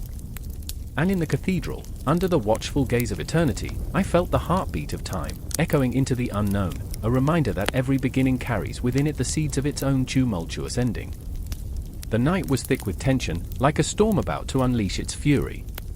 The city of Magdeburg was cloaked in darkness, save for the flickering torches lining the cobblestone streets, casting shadows that danced ominously. I stood at the edge of the square, breath hitching in my throat, knowing that change loomed closer than the shadows, a predator waiting to pounce. I could hear the low murmur of voices, a chorus of anxiety and hope, like the rustling of leaves before the tempest. Otto, the man of the hour, stood at the center, his silhouette sharp against the flickering flames, exuding a magnetic pull that drew everyone in, his followers intoxicated by the promise of a new dawn, his enemies shadowed by fear. Otto's eyes glinted with a peculiar light. Was it ambition? Or desperation? I couldn't tell. The man was both a force of nature and a man carved from the very stone of this land, a ruler reshaping the fabric of an empire. His voice rumbled like thunder, echoing off the cold stone walls, vibrating through the very marrow of our bones. "Change is not gentle," he proclaimed, each word cutting through the chill of the night air. "It is a tempest, a wildfire. And I will be the spark." Those words ignited something deep within me, a visceral understanding that we were all caught in the crosshairs of his relentless pursuit. But what of Henry, the loyal soldier standing beside me, gripping his sword as if it were a lifeline? His jaw was clenched, the muscles in his face twitching with anxiety. He was a man of honor, yet here he was, haunted by the ghosts of obligations that chained him to Otto's grand vision. I could see the conflict swirling in his eyes, caught between the dreams of a unified empire and the crushing weight of his conscience. "What if," he whispered, his voice barely audible over the rising din, "what if we're just pawns in his game?" I felt his fear seep into my bones, a cold sweat beading on my brow. I remember the first time I felt the palpable tension of Otto's ambition. It was a day bathed in sunlight, the air shimmering with promise, yet beneath it all, I felt an undercurrent of dread. Otto's reforms were sprouting, blooming like wildflowers in the cracks of the cobblestones. They were vibrant and full of life, yet suffocating. Bureaucracy blossomed, and with it, the sharp thorns of control, tightening around us like a vice grip. "Do you see it?" I had asked Henry then, my voice quaking. "Do you see how it spreads?" Now, in the dark, amid the flickering torches, I felt the past clawing at me, the memory swirling like shadows creeping into the corners of my mind. I could taste the fear, bitter against my tongue. The people were restless, their hearts drumming a frantic rhythm against their ribcages, a symphony of uncertainty. Otto's reforms, as grand as they were, bore the ominous weight of betrayal, echoing through the very fabric of our society. The clock tower tolled, a deep, resonant sound that hung heavy in the air, each chime a reminder of time slipping away. I looked at Henry, his face shadowed, and I thought of how he had once laughed with abandon, his joy filling the air like music. But laughter was a distant memory now, the stakes had risen, and we were all caught in the crossfire. They bathed once a year, I joked weakly, trying to lighten the mood, so yeah, romance was earthy. But the humor fell flat, evaporating in the tension that thickened like fog. As Otto spoke of a new order, I caught a glimpse of a flickering fire in a nearby window, an old woman, her feeble hands trembling as she clutched a candle, an unyielding spirit fighting against encroaching shadows. She was a ghost of the past, a reminder of the lives that would be altered, or worse, extinguished in the name of progress. My heart ached, pounding against my chest like the drums of war. How many dreams would be crushed under the weight of Otto's vision? And then there was Elise, a woman I had watched from afar, her spirit as fierce as a storm. She had fought against the tides, her voice rising above the cacophony, demanding justice in a world that had long forgotten the meaning of the word. He may build an empire, she had said, her eyes fierce, but what good is an empire if it bleeds its people dry? In that moment, I saw the fire in her, the defiance that swirled around her like a cloak. Yet, standing here, watching Otto, I couldn't shake the feeling that the flames of her spirit would be snuffed out under the weight of his ambition. The crowd surged, a living entity, driven by a collective heartbeat, swaying with desire and dread. Otto's voice rose and fell like the tide, each promise a wave crashing against the shore of our consciousness. Loyalty, he declared, is the linchpin of a powerful state. I felt the air crackle with anticipation, the electric charge of uncertainty coursing through us. What would loyalty cost us? I could see Henry's grip tightening, his inner turmoil surfacing like a phoenix from the ashes. In that charged moment, I sensed that we were teetering on the brink of an abyss. The weight of Otto's reforms was palpable, a force that threatened to consume everything in its path. The whispers of dissent grew louder, a cacophony of fear and hope crashing against the walls of power. I caught a glimpse of Elise's resolute face in the crowd, her spirit unbroken yet trembling on the edge of despair. This is not just about law, I wanted to scream, to pierce through the noise and make them see. It's about our very souls. And then, like a thunderclap, a voice rose above the tumult, piercing through the night like a spear. It was Henry, stepping forward, his heart laid bare. "Otto," he cried, desperation clawing at his throat, "what will you sacrifice for this vision? What of our humanity?" The crowd went silent, the air heavy with anticipation. Time seemed to stretch, each heartbeat echoing like a drum roll, a moment suspended in the electric silence. Otto turned, his expression a mask of fury and confusion, the tension between them crackling like lightning caught in an unyielding sky. I held my breath, feeling the weight of their confrontation settle over us like a shroud. The stakes had never been higher, and we were all unwilling witnesses to the clash of wills, a battle that would carve the essence of our lives forever. Chapter 14. The role of the nobility, Otto's relationship with German princes. The wind howled outside the stone walls like a wounded beast, rattling the very marrow of the ancient castle. Shadows flickered in the torchlight, dancing chaotically as if all of history were conspiring to trap Otto within these cold, unyielding stones.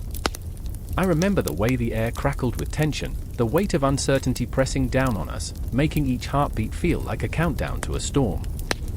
Otto's fists were clenched, knuckles white, his jaw set with a stubbornness that spoke of both desperation and determination.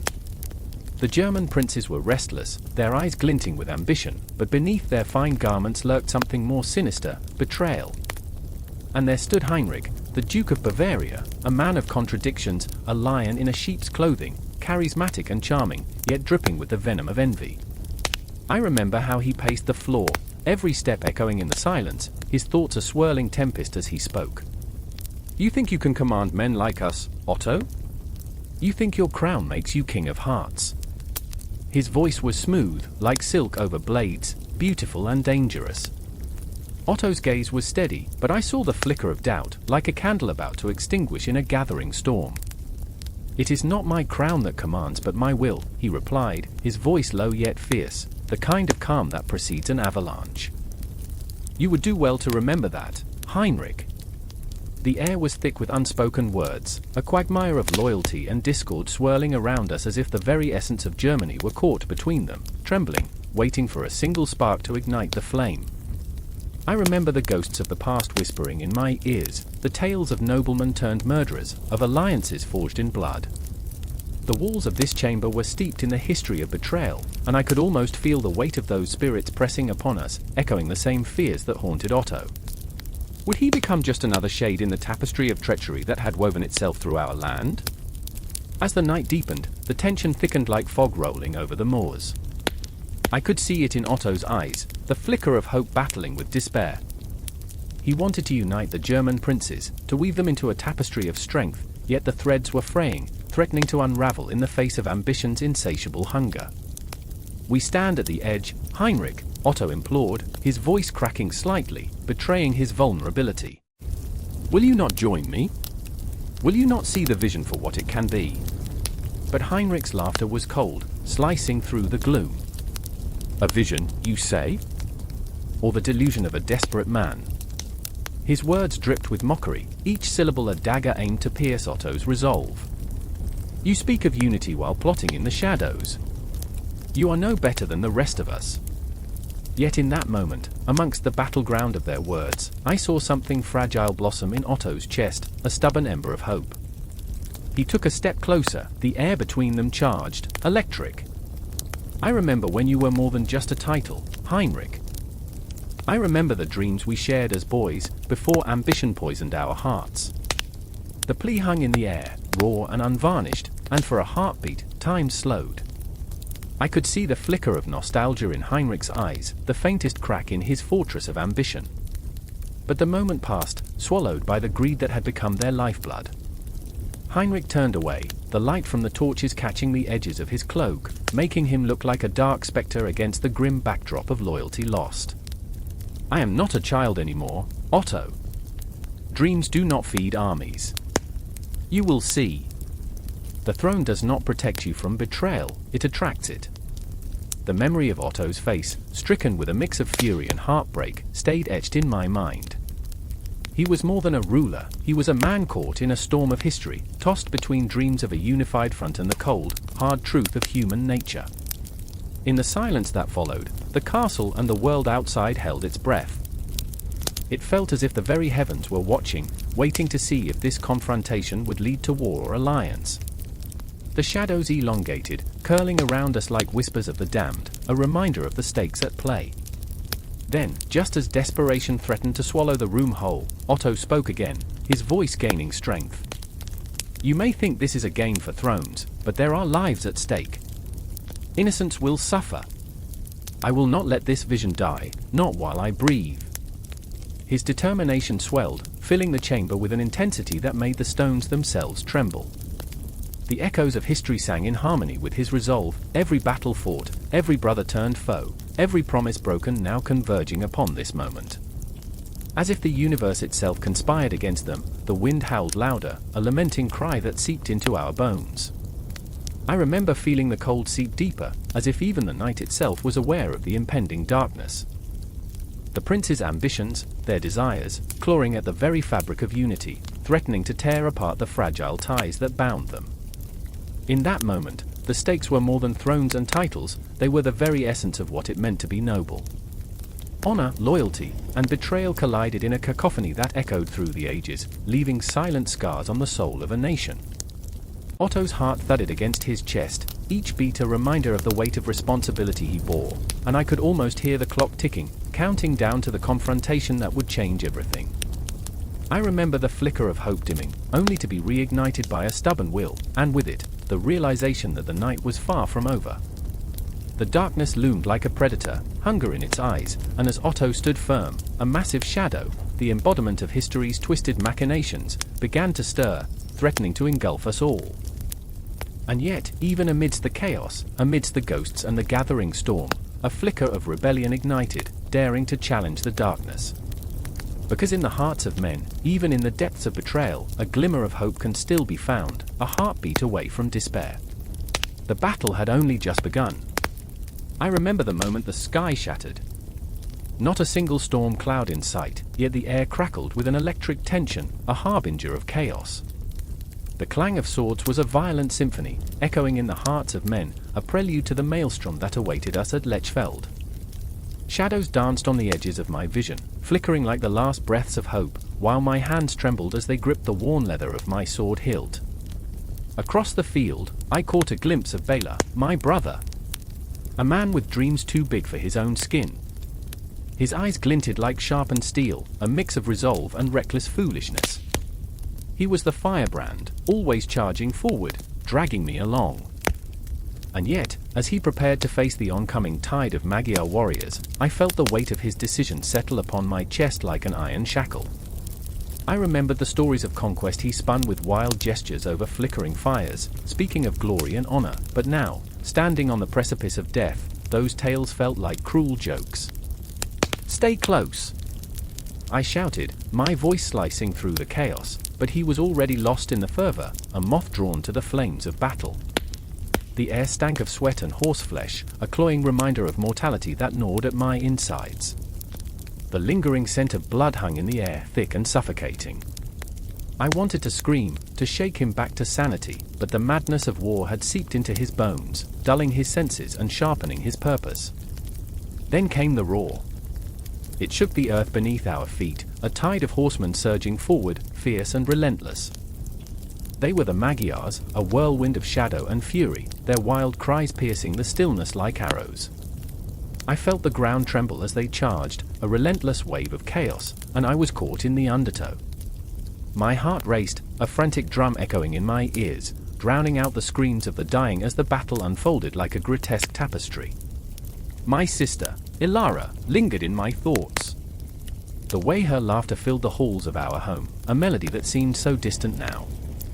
I remembered the warmth of her embrace, the way she would scold us for brawling, yet always stood ready to defend us against the world. She had warned us, told us of the darkness lurking at the edges of our kingdom, whispering of invasion and bloodshed. But who listens to such warnings when youth and ambition blind reason? We were naive, thinking ourselves invincible, soldiers in a grand play without understanding the cost of the curtain call. The battlefield became a stage of horrors, where each face I saw reflected a different version of myself: fear, anger, desperation. I felt the chill of death brush against my skin, an icy finger tracing my spine. Bela was a whirlwind, slashing through the fray, but I could see the shadows creeping into his movements. Each swing of his sword, each clash of metal against metal, was a dance with darkness. I wanted to shout, to pull him back from the brink, but the flood of adrenaline and fury consumed him. I felt my heart sink, the cruel reality that I might not be able to save him. Around us, chaos reigned. Men fell like autumn leaves, their cries swallowed by the cacophony.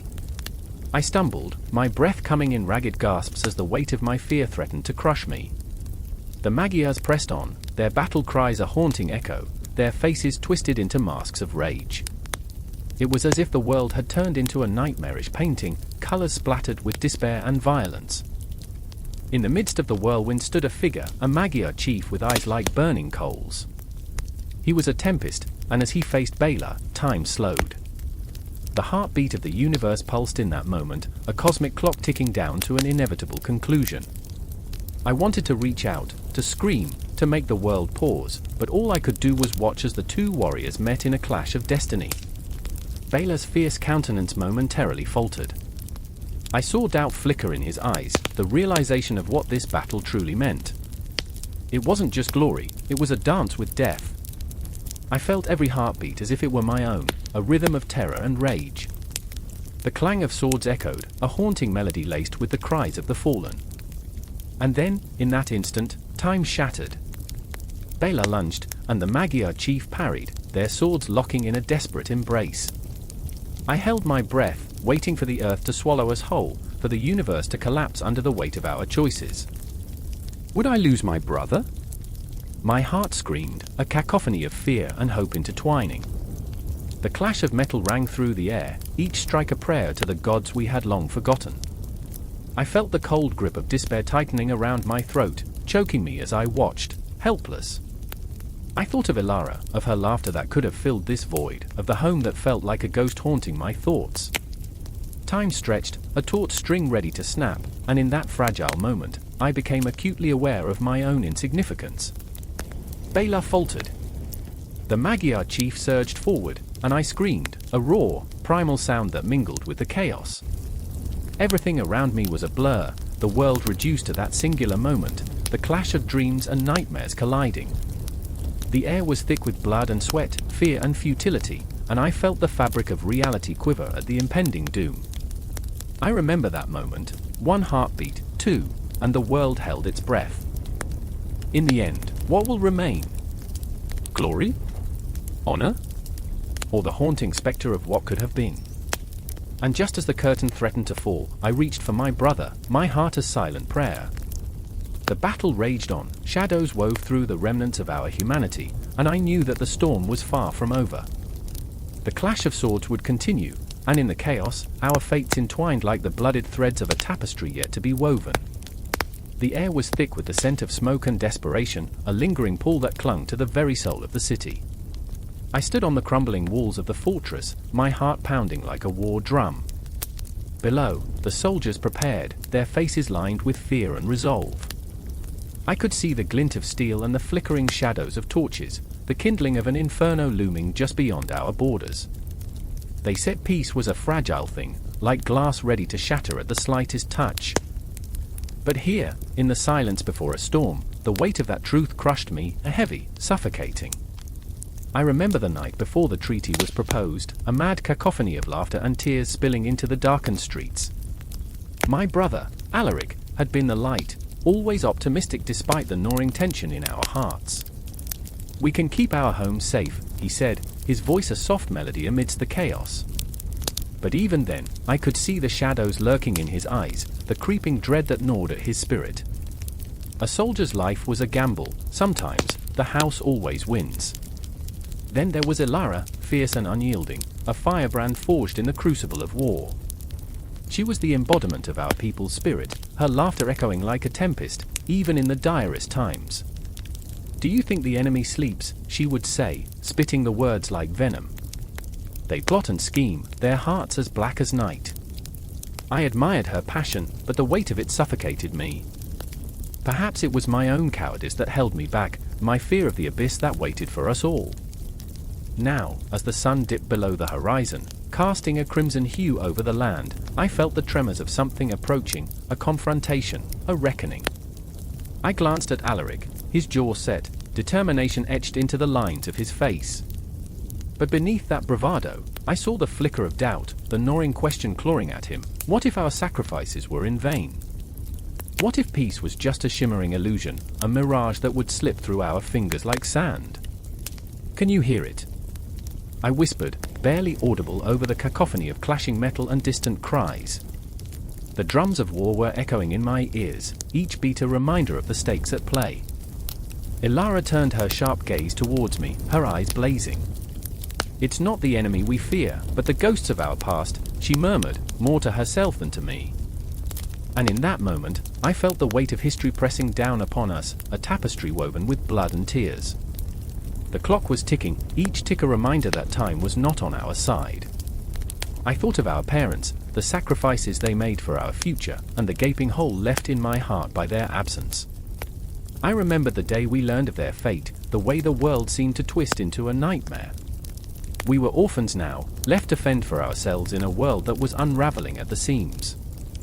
In the stillness of the night, I felt their presence, ghosts whispering warnings in the shadows. "Don't let the past consume you," they urged, but how could I not, when it was all I knew? A horn blared in the distance, and I felt it reverberate through my bones, a siren call echoing through the annals of time. "Stand firm!" Alaric shouted, his voice a rallying cry that pierced through the fog of uncertainty. The ground trembled beneath us as the enemy approached, a tide of darkness threatening to swallow our hopes whole. I could see their banners flapping in the wind, each one a reminder of the lives that hung in the balance. Silence fell for just a moment, like the breath before a plunge into icy waters. And then, chaos erupted. The clash of swords rang out, a symphony of violence that sent shivers racing down my spine. I watched as soldiers fell, their cries melding into a haunting chorus. I could taste the copper in the air, the metallic tang of blood mingling with the smoke. And in that moment, I felt a flicker of something, fear, yes, but also fury. Ilara fought like a tempest, her blade singing through the air as she charged into the fray. I wanted to scream, to pull her back from the brink, but the words died in my throat. Alaric surged forward, a glint of steel in his eyes, and I followed, driven by a primal need to protect what little remained. But as we clashed against the tide, I could see the shadows closing in, the weight of our past pressing down like a shroud. "Stay close!" Alaric shouted, but we were separated by the chaos, an ocean of bodies, a maelstrom of violence. I felt the fear clawing at my heart, a relentless beast that threatened to consume me. I wanted to run, to hide, but the ground beneath my feet held me captive.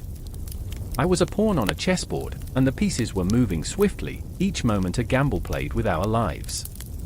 The cries of the wounded pierced the air, a haunting reminder of what was at stake.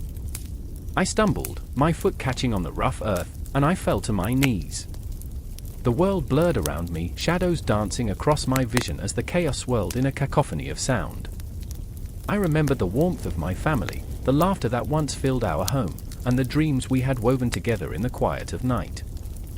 Those dreams felt like ghosts now, slipping away into the ether, leaving only emptiness in their wake. But even in that darkness, I felt something ignite within me, a spark of rebellion. I was not just a pawn, I was a warrior forged in the fires of grief. I rose to my feet, my heart pounding like a war drum once again, and I plunged into the fray. The real confrontation was not with the enemy before us, but with the ghosts behind us, demanding we remember, demanding we fight, not just for ourselves, but for every life that had been lost, every dream that had been shattered. And in that moment, as the sky darkened above and the battle raged on, I understood, this was more than a treaty, more than borders. This was our lives, our souls woven together in a tapestry of blood and sacrifice. The fight for our future had only just begun. The air was thick with the scent of burning tallow, a rancid sweetness that clung to the stone walls of the castle like an unwanted memory. A single torch flickered, casting shadows that danced at the edges of sanity, whispering tales of betrayal, ambition, and an empire teetering on the brink. I stood there, heart racing, each pulse a drumbeat of unease resonating in my chest. Otto's voice echoed in my mind, a promise woven with desperation, this will be a new dawn. But I knew dawns could be cruel, especially when shrouded in the cloak of night. I could almost hear the distant clattering of armor, a chilling symphony heralding the approach of fate. My fingers grazed the cold stone of the battlements, a reminder of the weight that pressed upon me. Otto, our fervent leader, held his vision close, yet the shadows around him were more than mere darkness, they were hungry, insatiable. Adelaide stood apart from us, her eyes reflecting the flickering light like shards of broken glass. She wore her resolve like armor, yet I glimpsed the cracks beneath. "You don't understand," she said, voice trembling with the force of her conviction. "We must seize this moment. The Empire is ours to mold." Yet within her fervor lay a tremor of fear, the kind that gnawed at the edges of her dreams. Her dreams were not just of power, they were laced with the specters of her past, the haunting memories of moments when hope had crumbled like brittle parchment. And then there was Heinrich, his face a mask of disdain, lips curled in a sneer that barely concealed his uncertainty. "You speak of empires as if they were mere trinkets to collect," he spat, eyes narrowing. "But we are not rulers, we are pawns in a game too grand for our feeble ambitions." His cynicism dripped like poison, yet beneath it brewed a storm of longing. He had once craved grandeur but had lost faith in its worth. I could see it in the way his hands clenched and unclenched, as if trying to grasp something intangible, something that could fill the hollow ache of his ambition. Otto's voice rose above the chaos, a roaring tide against the crashing waves of our doubts. "The Holy Roman Empire can be reborn." The fire in his eyes burned with a ferocity that made the shadows cower, and we, his reluctant acolytes, teetered between fervor and fear. "We can unite the kingdoms, forge an alliance that will stretch from the Alps to the sea." The echoes of his declarations rattled the stones, each word a battle cry drumming against our hearts. Yet even as he spoke, I felt the chill creep forth. Who would pay the price for such audacity? A specter of doubt loomed large in the corners of my mind. I remembered the whispers of the court, the laughter that mocked our ambitions, how easily dreams could turn to ashes. The echoes of betrayal lingered like a stale scent, a reminder that loyalty is a fleeting ghost. Adelaide's voice cut through the tension, sharp and clear. "And what of the blood that will stain our hands?" She took a step closer to Otto, her passion igniting the air between them. You speak of unity, yet every empire has its price. Will you sacrifice your people for glory? Her challenge hung heavy, a dare wrapped in vulnerability. For a moment, silence enveloped the room, a pause pregnant with possibility, a breath before the plunge. Otto's expression shifted, uncertainty flickering momentarily across his face before he donned the mask of a ruler again. "We will not sacrifice our people," he declared, but even I could hear the fragility in his voice, the tremor of doubt that echoed within him. Heinrich scoffed, the sound laced with bitterness.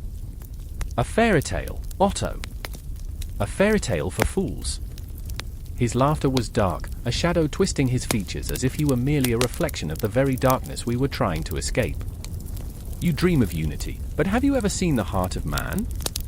It's a wretched thing. It breaks and bleeds, yet it also devours." As his words settled in the air like an unwanted fog, I felt the atmosphere shift, the pulse of the castle echoing with a deeper fear. This was no mere power struggle, it was a dance with the demons that lay curled at the edges of our souls. The night outside deepened, cloaking the world in a thick blanket of darkness, each moment stretching into eternity. Adelaide's resolve flickered, and she took a step back, the fire in her eyes dimming. "Are we to be the architects of suffering? To build an empire on the bones of the innocent?" Her voice broke, tears glimmering in the torchlight, a stark contrast to the cold steel of her words. "I do not wish to be a part of this blood-soaked dream." But Otto would not yield. "Adelaide, think of what we can achieve." A legacy, the desperation in his tone was palpable, the need for validation clawing at him. "A legacy that will echo through time. We will not be forgotten." "Forgotten or remembered, it matters not if the cost is too steep," she whispered, the weight of her heart palpable. In that moment, the air between them crackled with an intensity that threatened to ignite the very walls. Heinrich, smirking in the shadows, found his voice. "Perhaps, dear Otto, it is you who is the fool.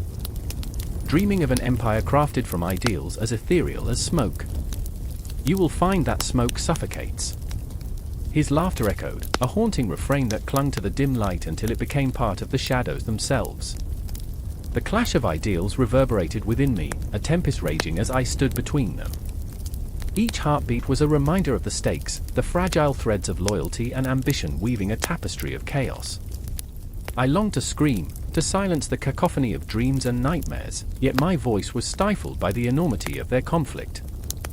As the tension mounted, the flickering torchlight cast lingering silhouettes on the cold stone, a ghostly reminder of the past, of dreams that had died before they could take flight.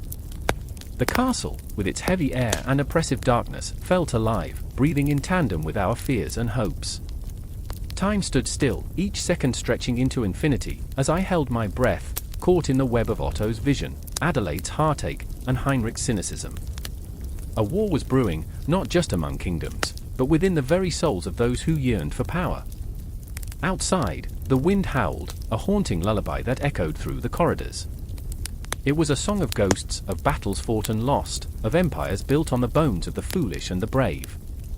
And I realized then, with bone-deep clarity, that when visions clash, the world shifts, and shadows may yet consume us all. This was merely the beginning, the darkness was only gathering strength, and I was trapped in its pull. The dance of ambition and despair had only just begun, and I could feel the chill of fate wrapping around us like a noose, tightening with each heartbeat, a countdown to the inevitable.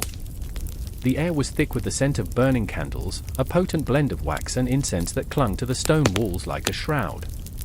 Shadows danced, flickering to life only to dissolve back into the darkness, as if the very fabric of the monastery was alive, whispering secrets of faith and fear. Brother Wilhelm knelt on the cold flagstone floor, his hands trembling in fervent prayer, each whispered word a desperate plea for salvation. The night pressed in on him, a suffocating silence punctuated only by the distant tolling of the bell, a grim reminder of the inevitability of death. "I remember the moment I first saw Otto," he murmured, his voice barely a breath, a figure draped in power, yet somehow vulnerable, like the last ember of a dying fire. Otto's presence had ignited hope in the hearts of the weary, yet the weight of expectation hovered over him like a storm cloud, ready to unleash its fury. Wilhelm grappled with the dissonance between the man, the myth, and the relentless march of the Church's demands. Across the dimly lit hall, the abbot, a man of imposing stature and equally imposing doubts, paced like a caged beast. His brow furrowed with the burden of leadership, a ghost of uncertainty shadowing his every step. "The world is changing, Otto," he had said earlier, his voice low and gravelly, thick with the weight of unspoken fears. "The clergy needs more than words, we need your strength." But what did strength mean when pitted against a faith that had grown weary, like an old soldier too proud to admit defeat? Otto stood at the precipice of his own turmoil, caught in a maelstrom of conflicting desires. To support the church or to challenge its suffocating grip. The memory of those first days pooled in his mind, monks chanting in harmony, their voices weaving a tapestry of divine purpose, and yet, the echoes of their faith felt like chains binding him to a path not entirely his own. "I remember," he whispered, "the first time I spoke to the nobles. Their faces were masks of ambition, but behind those eyes, fear. Fear of losing what they held dear, fear of a reckoning." He had felt the weight of their gazes, heavy with expectation, each one a dagger poised to strike should he falter. The din of their laughter faded into a ghostly murmur as he grappled with the enormity of their desires, those desperate to retain their power, their influence, while the world outside the monastery walls began to shift like the sands of time. The flickering shadows seemed to mock him, whispering tales of power and betrayal. "Will you be our savior or our executioner?" they seemed to taunt, pushing him toward a confrontation with his own faith. The echoes of the past roared to life, weaving stories of saints and sinners, of dreams and nightmares that hung like a noose around his neck. Meanwhile, Brother Wilhelm's heart raced as he recalled the moment he had witnessed Otto stand before the gathered clergy, adorned in his fine robes, a king among men. "You must trust in the Lord," Otto had proclaimed, his voice resonating with an intensity that sent shivers down Wilhelm's spine. Yet, behind that veneer of confidence lay a tremor of doubt. Trust is a fragile thing, Wilhelm thought, his own faith wavering like the flickering candles around him. What if the very foundation of our beliefs crumbles beneath our feet? Outside, the moon hung low, a silver coin cast against the velvet sky, and the stars blinked like watchful eyes. They seemed to hold their breath, waiting for Otto's next move. He was torn between his loyalty to the church and his burgeoning sense of self. The forces of tradition clawed at him, just as the creeping shadows of dissent began to unfurl, voices rising in rebellion, demanding change, demanding a break from the chains of history. "I remember," he murmured, feeling the heat of the moment swell within him, the faces of those who had lost their way. The poor, the abandoned, the forgotten. They were not just numbers, they were souls aching for reprieve. Yet the church turned a blind eye, its gaze fixed on the glimmering treasures of wealth and power, oblivious to the cries of those who had been forsaken. As if sensing the change in the air, the abbot stopped pacing, a dark figure silhouetted against the flickering torchlight. "Otto," he rumbled, his voice a blend of authority and desperation, "we cannot allow the world to tear us apart. We must solidify our foundation." But Otto felt the crushing weight of history pushing against him, a tide that threatened to sweep him away. "And what if that foundation is built on lies?" he challenged, his voice rising with emotion. "What if we are the architects of our own demise?" The tension crackled like a live wire, and in that moment, everything hung in the balance. The monastery, once a sanctuary, transformed into a battleground of ideologies. Brother Wilhelm's heart raced, a metronome of fear and hope, as he witnessed Otto wrestle with the demons of his own making.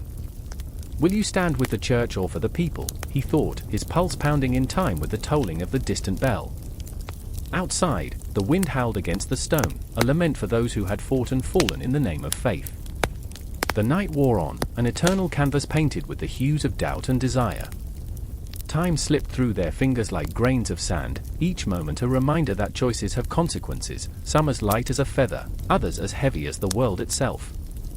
"I remember the dreams," Otto whispered, haunted by visions of what could be, what should be. The church, a beacon of hope, or a vessel of oppression? The line blurred, as did the shadows crowding in on him. He could almost see the faces of the faithful, their eyes wide with expectation, their hopes resting on his shoulders. But fear clawed at him, a relentless beast that knew no mercy. And in that silence, broken only by the echo of the bell, a decision began to form, one that would reverberate through the ages, shaping destinies, binding souls, and forging a new reality. Otto took a breath, steeling himself against the storm, knowing that the dawn would come, but at what cost? In that moment, as the candle flames flickered and the night deepened, the air crackled with the promise of change. A reckoning was coming, and only time would reveal the path laid before him, the path littered with faith, fear, and the haunting echoes of a choice yet to be made. The night was thick, a tangible shroud that whispered of deceit and destiny, as Otto I stood against the cold stone wall of his castle, the flickering torchlight casting shadows that danced like phantoms. His heart thudded in his chest, a war drum echoing the weight of kingdoms. He could already feel the tremors of betrayal in the air, the faint scent of iron, sharp and bitter, lingered like a bad omen. The moon hung low and heavy, its pallid glow illuminating the figures gathered just beyond the gates, their faces obscured by darkness, but their intentions crackled like a live wire. I remember the chill that crawled up my spine as I watched the tension unfold, a serpent ready to strike. Among them was Hermann, a once loyal ally twisted by ambition, his eyes glimmered with a hunger that made my skin crawl. I could sense the insatiable greed for power thrumming within him, a dangerous rhythm, like the pulse of a dagger hidden beneath his cloak. He was a man forged by desperation, driven by a desire to rise above his meager station, to hold the reins of destiny tightly in his hands. But the grim irony was lost on him, power was a fickle mistress, and her grip often crushed those who sought her too intently. Across the courtyard, in the deeper shadows, hovered Adelheid, Otto's fierce queen, her presence both a shield and a weapon. She was a tempest confined in a fragile form, her heart a fortress of steel, yet within, a storm of fear raged. Each decision weighed heavily on her, the fragile alliances stitched together with words that danced like smoke before the wind. Her loyalty to Otto was unwavering, but I could see it in her haunted gaze, the flicker of doubt, the gnawing fear of loss. What would happen if the winds of war shifted, if the very foundations of their rule crumbled beneath them? As the tension thickened, Otto's thoughts spiraled, dragged into the depths of his own mind. I remember, he murmured, nearly lost in the reverberations of his own fears. I remember the moment I grasped the weight of my crown, its glory felt like a noose tightening around my throat. The words slipped through his lips like a confession, a prayer to an indifferent god. With every heartbeat, he felt the crushing weight bear down on his shoulders, the responsibilities of an empire hanging like a pendulum, swinging dangerously between love and betrayal, loyalty and ambition. The flickering torches illuminated a world caught in the throes of chaos, where whispers of alliances hung heavy in the air. Otto's breaths were shallow, each inhale filled with the ghosts of those he had wronged, those he had fought beside, and the stark realization that the path he walked was one of isolation. He craved connection, but trust was a brittle thing in these turbulent times, shattering like glass at the slightest tremor. He longed for Adelheid's touch, her clarity amidst the storm, yet every glance she cast towards Hermann was a dagger in his gut, a reminder of their fragile balance. Then, the silence shattered, a clash of steel rang out, echoing through the night like the tolling of a death knell. Otto's heart raced, the stakes had escalated beyond mere whispers. A skirmish erupted between his men and Hermann's faction, the air thick with the metallic scent of blood and the cries of the wounded. I was there, feeling the heat of battle on my skin, the raw power of conflict igniting every nerve, a primal dance of survival cloaked in violence. In that moment, time fractured, the past and future colliding with a force that was almost cosmic. I could feel Adelheid's breath stop, her thoughts racing through the corridors of possibility. Would she lose her husband to this chaotic tide?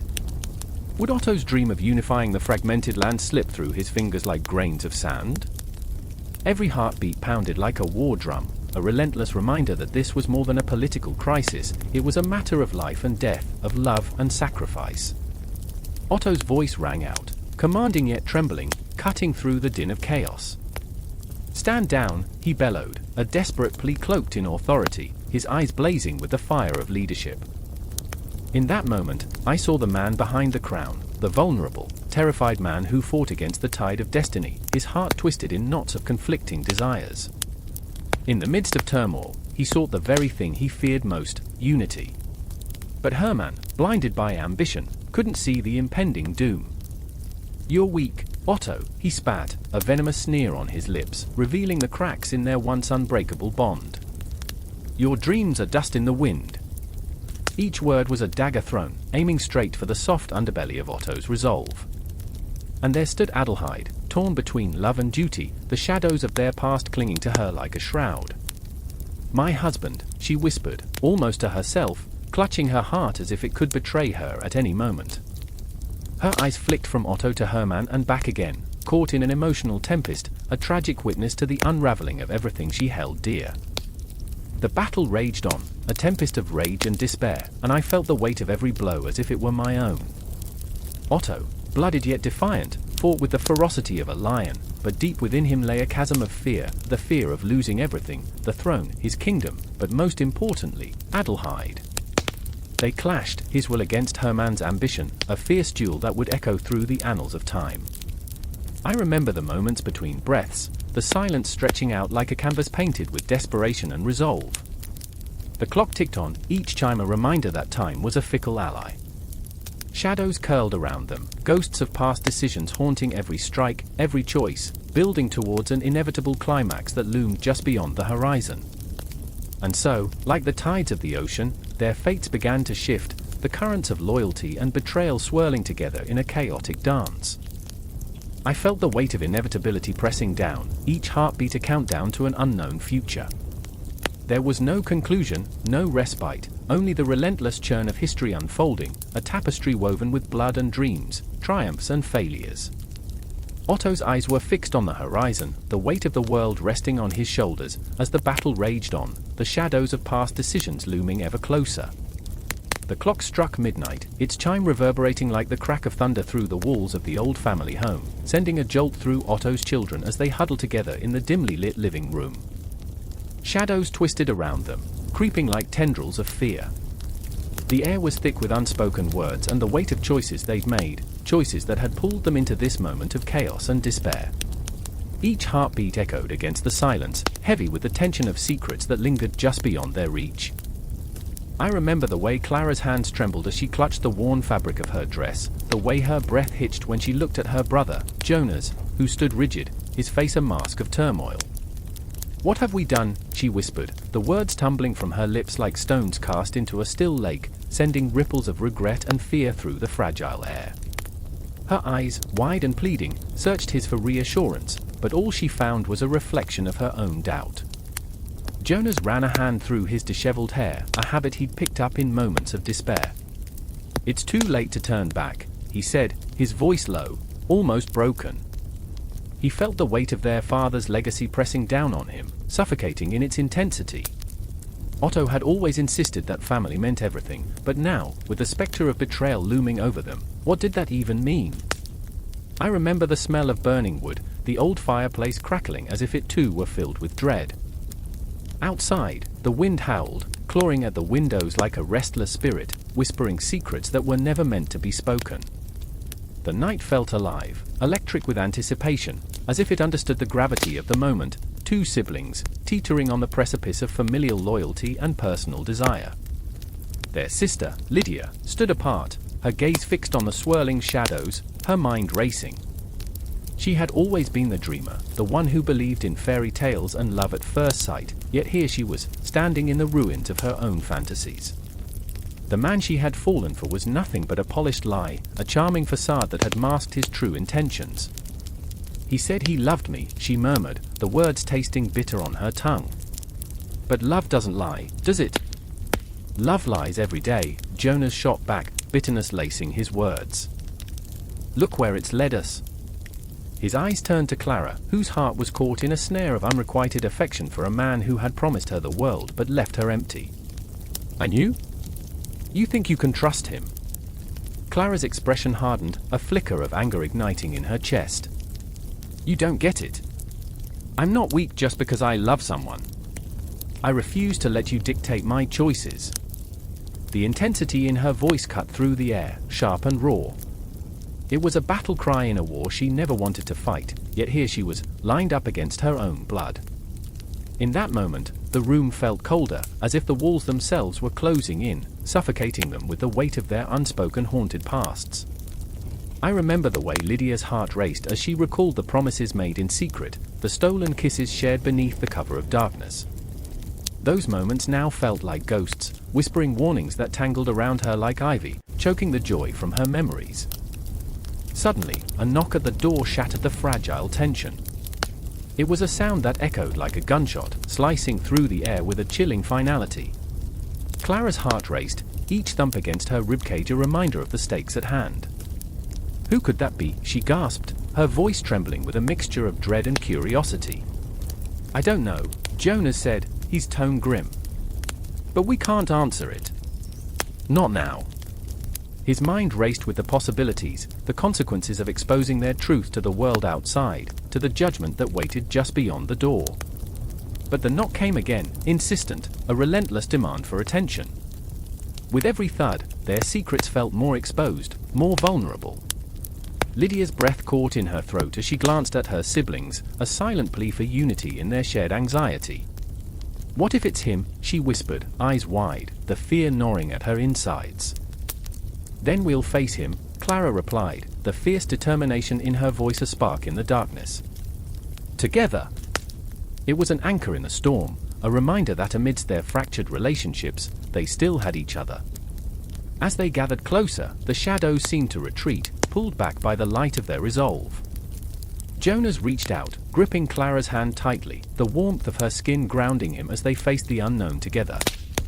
Lydia stepped forward too, her heart pounding, the uncertainty of the future swirling in her mind like a tempest. The door creaked open slowly, revealing a figure cloaked in darkness, the silhouette stark against the pale moonlight that streamed through the doorway. The breath caught in all three of their throats, an electric hush enveloping the room as the figure stepped into their lives, bringing with it the promise of confrontation and the weight of their shared history. In that moment, everything shifted, the air crackled with unspoken truths, with the ghosts of their past looming like specters, ready to claim what was theirs. Each of them stood on the edge of a precipice, their hearts pounding in unison, the future stretching out before them like an unfathomable chasm that threatened to swallow them whole. And just like that, the night became a tapestry of intertwined fates, each thread woven with the intensity of love, betrayal, and the haunting specter of family ties. The story was not over, merely suspended in the balance, waiting for the next heartbeat, the next breath, the next moment that would shape their lives forever. The moon hung heavy, a bruised peach in a sky of velvet black, casting a ghostly glow over the cobblestone streets of Magdeburg. Shadows tangled in alleyways, slithering like restless spirits. It was the kind of night that whispered secrets and spun tales, but this was no fairy tale. This was a crucible of ambition, betrayal, and the cold, hard kiss of inevitability. I remember standing there, heart hammering, as the wind carried the scent of impending rain and the metallic tang of conflict. The weight of an empire trembled in the air, charged and electric. I saw him loom in the distance, Otto the Great, a titan draped in the heavy fabric of power. The weight of his crown seemed to press down on his brow, a stark reminder of the burdens he bore. His eyes, sharp and unyielding, reflected the flickering torches that lined the streets, illuminating a face carved from stone and shadow. The future, he snarled, voice low and fierce, is an insatiable beast. I could see it in his clenched fists, the tremor of resolve and fear. He was a man shaped by struggles, a warrior torn between the love of his family and the insatiable craving for legacy. Beside him stood his son, a mere flicker of the man he would become, but even that flicker burned bright. Ludwig, with hair like spun gold, held a dagger that felt heavy in his hand, a symbol of both protection and potential treachery. His face betrayed a maelstrom of emotion, caught between the fierce loyalty to his father and the gnawing doubt that echoed in the recesses of his heart. "Father," he whispered, voice shaky, "what if the crown is more than we can bear?" The question hung, a fragile thread in a room thick with turmoil, and for a heartbeat, the world held its breath. In that moment, I felt the weight of history pressing down upon me. The Ottonian dynasty, once a cradle of hope, now teetered on the precipice of ruin. I remember the stories, the legends of Valor, of kings who rose like the phoenix from the ashes of their enemies, only to crumble beneath the very weight they sought to lift. Succession was not just a matter of blood, it was a brutal dance of power, a game played with knives hidden beneath silken cloaks. "Ludwig," Otto's voice rumbled like distant thunder, "doubt is a poison." You must learn to wield your fear like a sword. But how could fear be a weapon? I saw the conflict swirl in Ludwig's eyes, the way they darted to the shadows, to the whispers that seemed to follow him. The throne was a trap, and the ghosts of those who had fallen before haunted their every step, a parade of betrayal, ambition, and loss. I could feel the tension, like a taut bowstring ready to snap. It was a cruel irony, wasn't it? The very threads of loyalty binding father and son were fraying at the edges. Betrayal lurked just out of sight, a serpent coiled and waiting, ready to strike at the moment of weakness. Each heartbeat echoed the unspoken fear that this dynasty, this legacy built on the back of countless sacrifices, might crumble in the blink of an eye. And then there was Matilda, the woman who had become both a beacon of light and a tempest of conflict. She stood outside the great hall, her silhouette stark against the glow of the torches. Her spirit was a wildflower in the midst of a storm, resilient yet fragile. She had stitched the kingdom together with her fierce love, yet the crown weighed heavy on her, too. "Do you ever dream of freedom?" she had once asked him, eyes alive with defiance. "What if we weren't bound by this? What if we could choose our own path?" In the stillness, I felt the weight of her words. Freedom, an intoxicating thought that danced tantalizingly just beyond their grasp. But freedom was an illusion wrapped in chains of duty, a siren song that could lead to their undoing. I could see the flicker of hesitation in Otto's steely demeanor as he considered her words. Torn between duty and desire, love and ambition, their hearts became battlegrounds where loyalty clashed with longing. The hour drew late, the air thickening with tension as the council gathered. Old men with gnarled hands and hollow eyes murmured secrets, their lips curling in the shadows. I could taste the bitterness of their ambitions mixed with the sweet perfume of betrayal. It was a room heavy with the weight of 1,000 decisions, and I felt as if the walls themselves were leaning in, straining to hear the fate of the Ottonian legacy. Whispers of dissent travel fast, Otto declared, his voice a relentless tide, crashing against the doubts that threatened to drown Ludwig and Matilda. "The people do not tolerate weakness." The words hung in the air, a dark promise that echoed in the recesses of my mind. I could see the flicker of fear dance in Ludwig's eyes, a fear that twisted like ivy around his spine. Yet, there was something exhilarating about it, too. The thrill of uncertainty, the delicious danger of the unknown. I remember the first time I felt that rush, standing beneath the stars, wondering if the cosmos itself was secretly conspiring to push me toward greatness or failure. The Ottonian dynasty was a constellation of dreams and nightmares, and I couldn't help but be drawn deeper into its orbit. The clock ticked mercilessly, each second a countdown to the inevitable.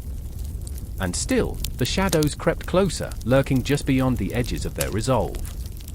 I could feel the air change, thickening with unspoken truths as they confronted the demons of their own making.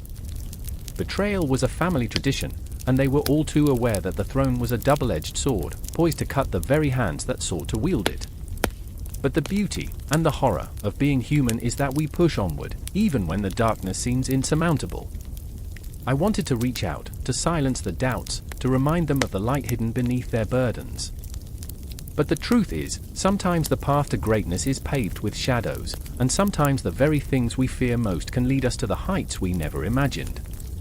And as I stood there, cloaked in the urgency of the moment, I could almost hear the universe holding its breath, waiting for the next move in this deadly chess game. Would they rise, or would they fall? Would love conquer power, or would ambition devour them whole? The air crackled with tension, each heartbeat a reminder that the story was far from over, that the dance of destiny had only just begun. In the dim light of a flickering candle, shadows danced across the stone walls of the grand hall. The air was thick with the scent of damp earth and a sense of impending doom.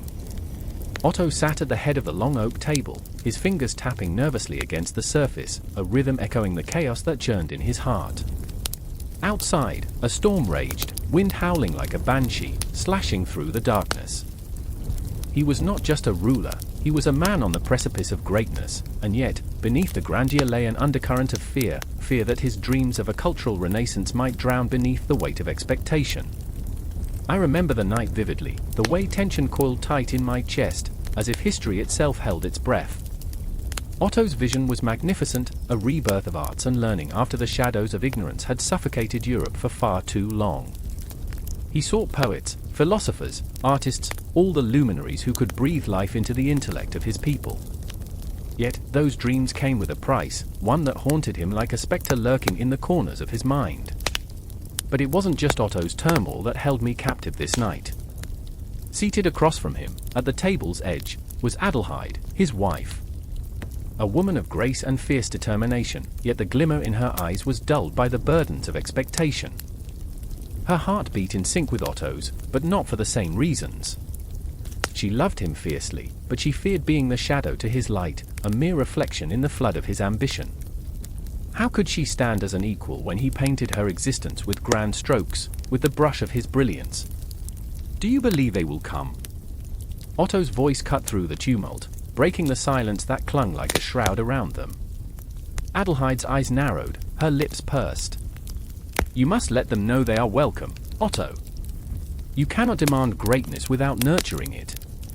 The crack in her voice whispered of her own insecurities, of the fear that their castle would crumble, that her husband's dreams might swallow them whole.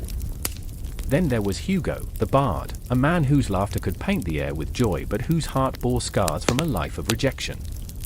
He was to be the voice of this new age, yet tonight he lingered in the shadows, a ghost of himself, clutching a lute like a lifeline. The storm outside mirrored the storm within him. "What good are my songs if the world is deaf?" he murmured, the words heavy, weighted with doubt. I remember the crack of thunder, a sharp reminder that fate was as unpredictable as the weather. The fear that gripped Hugo was palpable, wrapping around him like a vice. He had once dreamt of filling the halls with his music, of weaving tales that would be sung for generations. But the world had shown him its cruel edge, a place where art could be silenced by the axe of tyranny. "What if I fail?" he muttered to himself, his resolve slipping with every beat of the storm. For Otto, failure was not an option. "You will not fail," he declared, his voice rising above the din of wind and rain. But the storm outside was nothing compared to the tempest brewing inside him. The weight of his ambition bore down on his shoulders, a mountain he feared he could not climb. Each heartbeat echoed louder as the reality of his aspirations hit him. He was not just building a renaissance, he was attempting to carve his name into the annals of history, to be remembered long after the dust of his lifetime settled.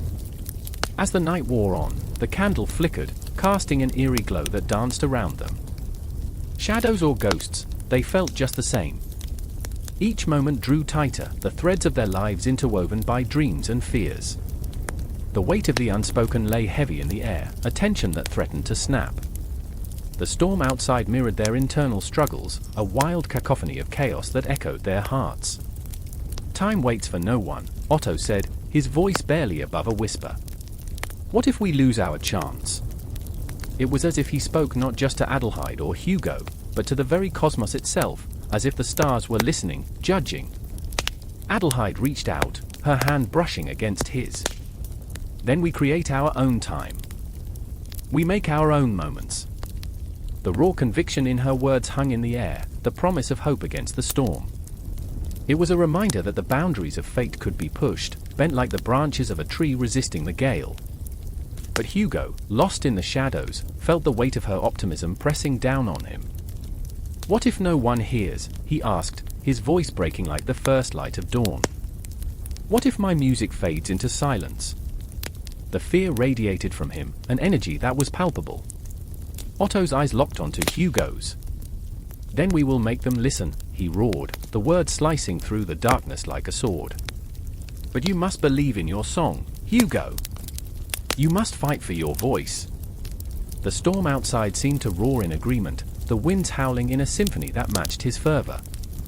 In that moment, everything hung suspended, ambition, fear, hope, and despair, like a tightrope waiting to be walked. I remember the rawness of that night, the way it etched itself into my bones. The world was on the brink of something monumental, the very fabric of culture trembling at the edge of transformation. Yet, with every heartbeat, the shadows lingered, whispering doubts that crept through the corners of their minds like thieves in the night, ready to snatch away their dreams.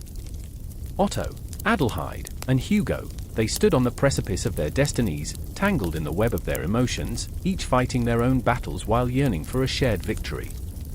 And as the storm raged on, the shadows grew longer, darker, promising that the true test was still to come. The wind screamed outside, but inside the hall, they stood together, ready to face whatever the storm would unleash. The night was thick with a silence so palpable it pushed against the very air, like a thick fog creeping in from the sea, curling around stones and whispers alike. The moon hung high, a pale witness, its light silvering the cobblestones of the square where a crowd gathered, hearts thumping like war drums. I remember the way the tension crackled, a live wire threatening to snap. I remember the faces, twisted in anger, desperation, hope. They were hungry, not just for food, but for change, for justice, for a reckoning that would shake the foundations of this broken world. Elena stood at the forefront, the fire of rebellion igniting within her. Her fingers trembled, not just from cold but from the weight of her own resolve.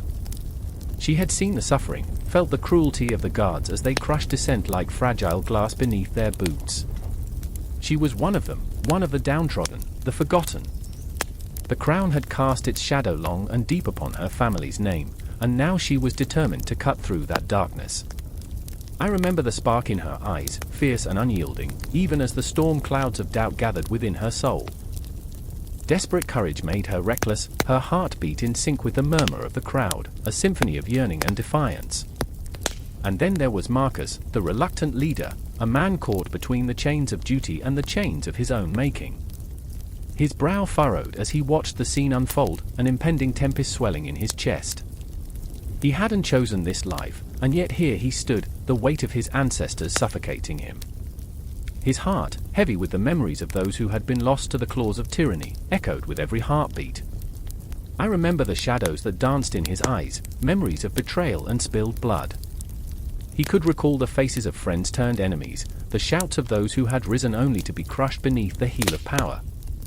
He was a ghost in his own life, haunted by the choices he hadn't made and the blood he hadn't spilled. Enough, a voice cracked through the silence, sharp and jagged as broken glass. The crowd surged, a living wave of humanity bound by purpose and pain. I could feel the ground tremble beneath their feet, a warning rumble of what was to come. Elena stepped forward, her courage a beacon, her voice rising above the tumult. "We are the many. We will not be silenced. We will not bow down." Marcus clenched his fists, torn between the urge to shield her and the fear of what was to come. The stakes were higher than he had ever imagined. He knew the risk, the danger of inciting a rebellion, but the fire in Elena's voice pulled him closer. It was intoxicating, that sense of collective power, yet terrifying. In the shadows, the council watched, eyes glinting with the coldness of wolves. They were the architects of this despair, men with iron hearts and hearts made of gold. I remember the way they stood, like statues carved from granite, unmoving and unyielding. They represented the very system that had betrayed them, the puppets of their own making. With every whispered command, they tightened the noose around the people's necks, a grotesque dance of power and control. "Do you hear that?" a voice murmured behind Marcus. It was David, a brother in arms, a friend drowned in the depths of his own despair. His eyes held the weight of the world, a burden that seemed too much for any one soul to shoulder alone. "They will not let us rise. They will crush us." "Maybe," Marcus replied, his voice low, a whisper of steel wrapped in silk. "But maybe it's time to show them we're not afraid." As the crowd roared, a suggestion, a plea, an anthem of defiance, I felt the air shift. The tension became a tangible thing, a beast ready to strike. Shadows danced among the people, the ghosts of their ancestors urging them on, whispering promises of freedom, of life beyond oppression. I could feel the electricity crackle in the air, pulling and tugging at my very soul. Then it happened, a single clap of thunder that shattered the night, a signal that sent hearts racing and fear coursing like wildfire. The guards emerged, their armor gleaming coldly under the moonlight. Weapons raised, they moved like a wall of steel, an avalanche poised to bury dreams beneath a tide of violence. "Stand firm!" Elena shouted, her voice unwavering. "We are the storm." But Marcus felt the tremor of uncertainty ripple through the crowd. He saw the fear reflected in their eyes, the shadows of doubt creeping in like a thief in the night.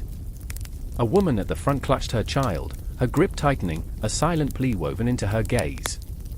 He could sense the shift, the moment where hope hung by a thread, ready to snap or soar.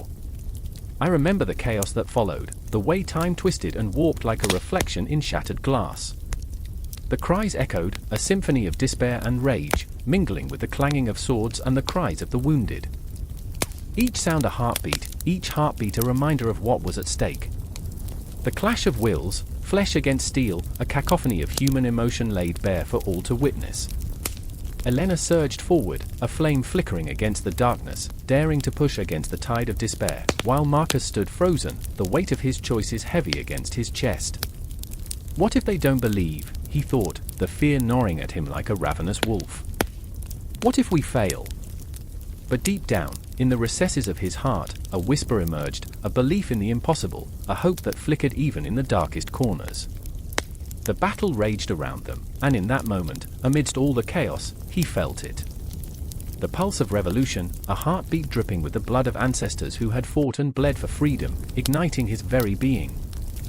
And as the echoes of rebellion filled the air, the question loomed like a specter: would they rise, or would they fall?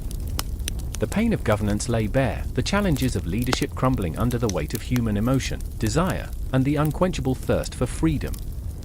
The clock ticked, the shadows deepened, and in that breathless moment, the battle had just begun. The air crackled with tension, thick and suffocating, as Otto I stood before the towering gates of Constantinople, the heart of the Byzantine Empire.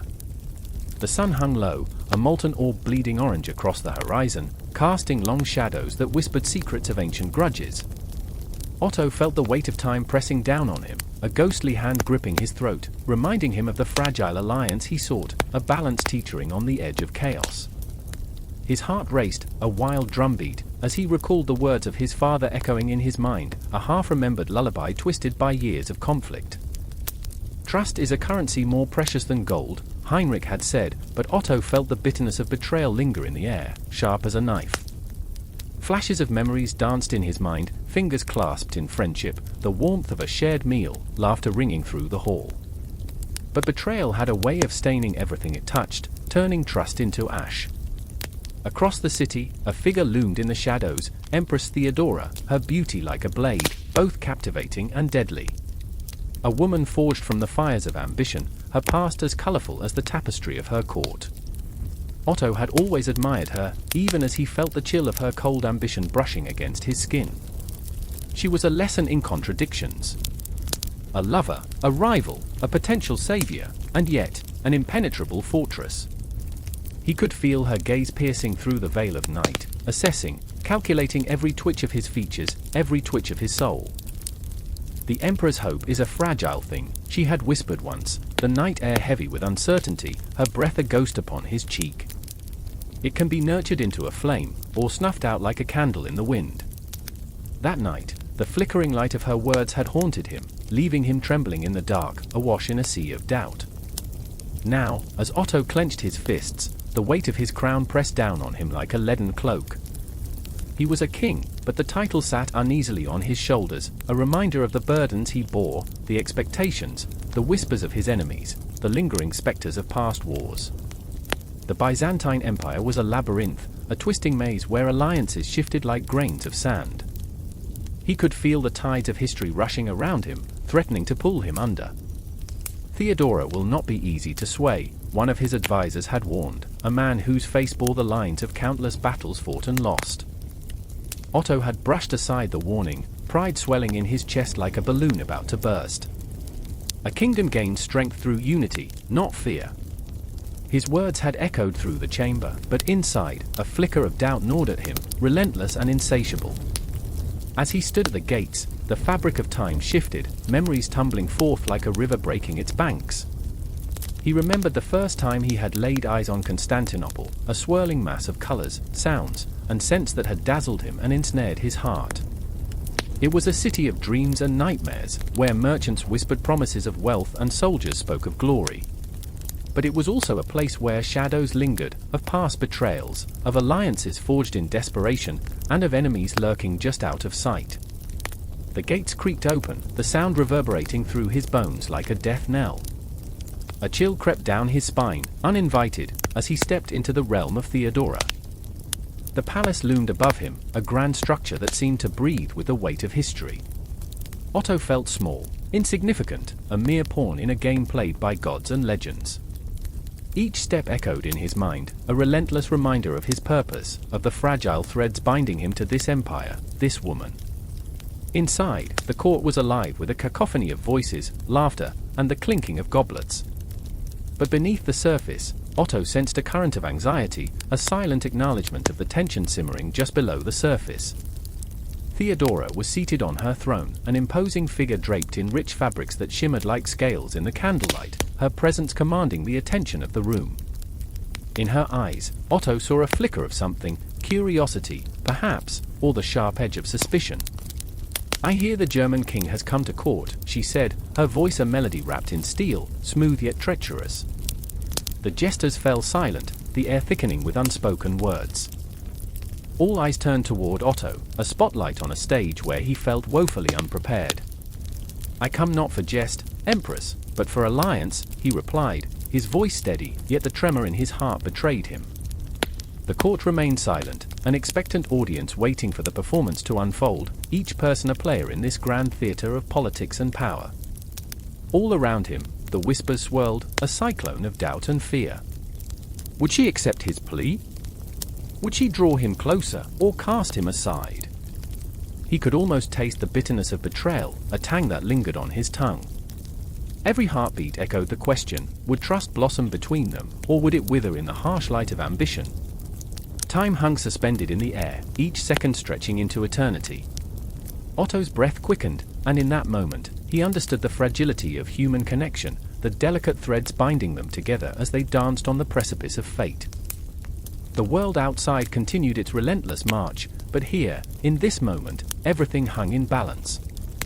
And so they stood, two figures encased in tension, a king seeking unity and an empress poised to guard her empire like a hawk with its prey.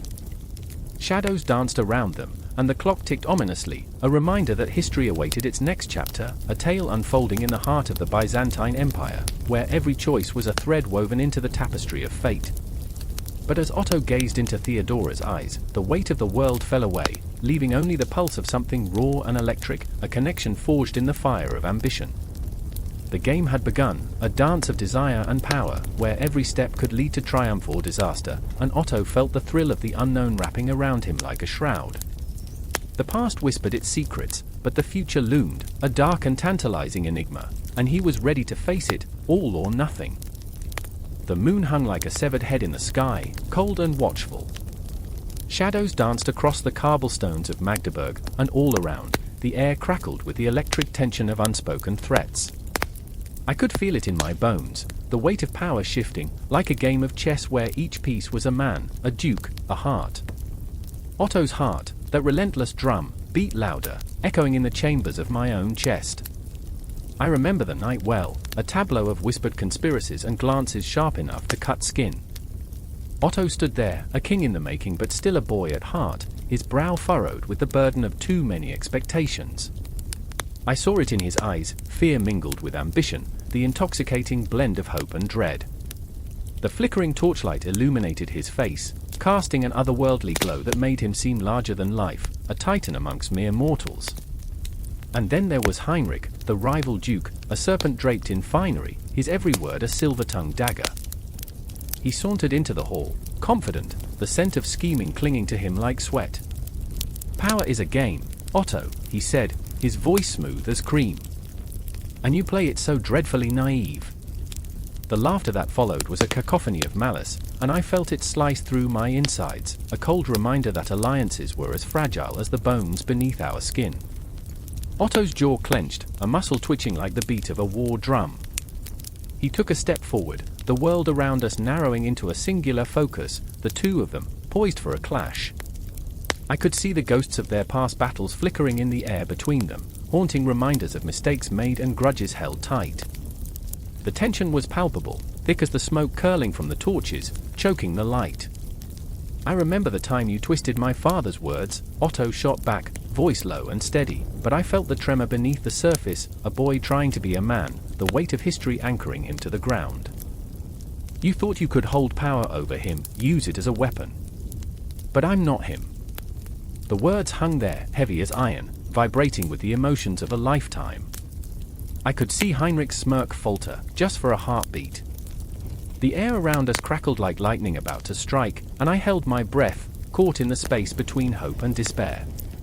Such fire, Heinrich purred, feigning amusement, yet I saw the flicker of fear in his eyes, just a moment, a crack in the facade. But fire burns, dear Otto. It consumes everything. You'll find it's easier to bow than to burn. In that instant, everything shifted. The room felt colder, shadows lengthening as if drawn toward that very threat. I watched Otto's expression harden, the vulnerability retreating, replaced by a steely resolve. There was a danger in his fury, a darkness that could not be contained. I remember the way he turned away, seeking solace in the flickering shadows, his breath a wild storm against the chill of the night. It was a moment of introspection, a soul laid bare in the aftermath of taunts and challenges. Otto was wrestling with himself, his ambitions clashing against his fear of losing everything. I could see the remnants of the boy he used to be, wrestling against the man the world demanded he become. One step, then another. The tension thickened, a taut string ready to snap. I felt the weight of every decision, every moment leading to this, the sacrifices made, the blood spilled in the name of power. My eyes darted between the two, time itself seeming to stretch and twist around us like a serpent coiling tighter. And then it happened, like the crack of thunder, an eruption of raw emotion. Otto spun back, his voice trembling with barely contained rage. "I will not bow," he declared, every syllable a weapon, each word a promise. "Not to you, not to anyone." Heinrich's expression shifted, a flash of something darker crossing his features, panic. Anger? The realization that he had awakened a beast within Otto, and it wasn't just anger but a feral hunger for freedom, for reclaiming the power that had been wrested from him. In that tense heartbeat, the room seemed to contract around us, filled with an energy that crackled like live wires. I could feel the ghosts of the past swirling, the echoes of old battles and broken promises vibrating in the air. Each duke stood poised as if on the edge of a precipice, ready to leap into the abyss. Every heartbeat echoed in my ears, the agony of waiting stretching beyond reason. Otto's eyes, now ablaze, locked onto Heinrich's with a ferocity that could set the world aflame. This was more than a conflict, this was a battle for identity, for destiny. "Then let the flames consume us both," Heinrich hissed, and at that moment, I knew, this was only the beginning. The air was thick with the promise of war, the thrill of impending doom threading through us like a tune played on a haunted instrument. I remember feeling the heat rise, an inferno building beneath the surface, the flames of ambition licking hungrily at our heels. And as Otto's voice rang out like a battle cry, I knew the game was only just beginning. The moon bore witness, a celestial spectator in a world of shifting allegiances and unquenchable thirst for power. The city around us held its breath, caught in the fragile balance of fate and folly, teetering on the edge of chaos. In that moment, time ceased to matter. All that existed was the palpable tension, the simmering conflict that threatened to erupt and consume us all. The dynamics of power were shifting, and we were all just pawns in a game played by giants. The air was thick with tension, and the flickering torches cast eerie shadows that danced on the stone walls of Otto's court. I stood there, heart racing, as a servant stumbled through the grand hall, her face pale with dread. "The Empress, she is missing!" The words sliced through the murmur of the court, leaving a haunting silence in their wake. I could feel the collective breath of nobles and advisors hitch in their throats, a symphony of anxiety swirling like a storm brewing in the distance. Empress Edith had always been a figure of strength, a beacon in this treacherous sea of power and ambition. But now, as the whispers grew louder, as the eyes of the court darted toward the gilded throne, it felt like she was disappearing into the very shadows that cloaked the hall. I remember the way she carried herself, regal yet so very human, a woman caught between the expectations of her station and the unyielding grip of her own desires. I remember, the words echoed in my mind, a mantra that steadied me against the chaos. I remember standing in the garden beside her, the scent of blooming roses heavy in the air, and her laughter, a soft, melodic sound that had the power to quiet the storm within me. "You must never forget," she had said, her eyes glinting under the soft light, "the heart of a woman can shake empires." But that was before the rumors began to swirl, before the nobles began to plot, not just against her, but against each other. I could almost see the glint of daggers hidden beneath fine silk. The court was a cauldron of ambition, and in it, Empress Edith was both the fiercest flame and the most vulnerable ember. Then there was Countess Gertrude, her closest confidant, a woman of sharp wit and sharper tongue. I remember her pacing the chamber, her brow furrowed in worry, fingers fidgeting with the emerald pendant that hung around her neck. "We must find her," she hissed, her voice a mixture of desperation and resolve. "If she is lost, we are all lost." In that moment, I saw her, not as a noble woman, but as a mother hen, fiercely protective of her brood, plagued by the reality that one lost chick could spell ruin for them all. Countess Gertrude had her own demons, cloaked in the elegant fabric of her gown. The weight of her ambitions clashed with the tenderness she felt for Edith, and I could see it in her eyes, a flicker of fear, a longing for something greater than mere survival. The court was a battlefield, and she was a warrior, but what good was victory without the heart of a friend to share it with? "Time is against us," she muttered, her voice low and charged with urgency. The clock on the wall ticked loudly, a reminder of every second slipping away. I could almost taste the desperation in the air, thick like smoke, suffocating and clinging to my lungs. What would happen if we failed? What would happen if they found her first? As we scoured the palace, I couldn't shake the feeling that unseen eyes were watching. The shadows flickered ominously, whispering secrets I was too afraid to hear. I could almost feel the pulse of the court beneath my feet, a creature alive with envy and greed. Everyone was a suspect, everyone was a potential threat. And then, there she was. Empress Edith stood in the very heart of the castle's labyrinthine corridors, her silhouette framed by a window, the moonlight spilling around her like a halo. I felt my heart leap, but the relief was short-lived. The coldness in her eyes told a different story. She was not the empress I remembered, but a woman wrestling with her own demons, caught in the throes of a battle that raged within. "Edith!" I called, breath hitching. But her gaze was distant, lost in a realm where I could not follow. The weight of her crown seemed heavier, the jewels that once sparkled now dull and lifeless, reflecting a soul burdened by the expectations of a world that demanded her to be both queen and woman, mother and warrior.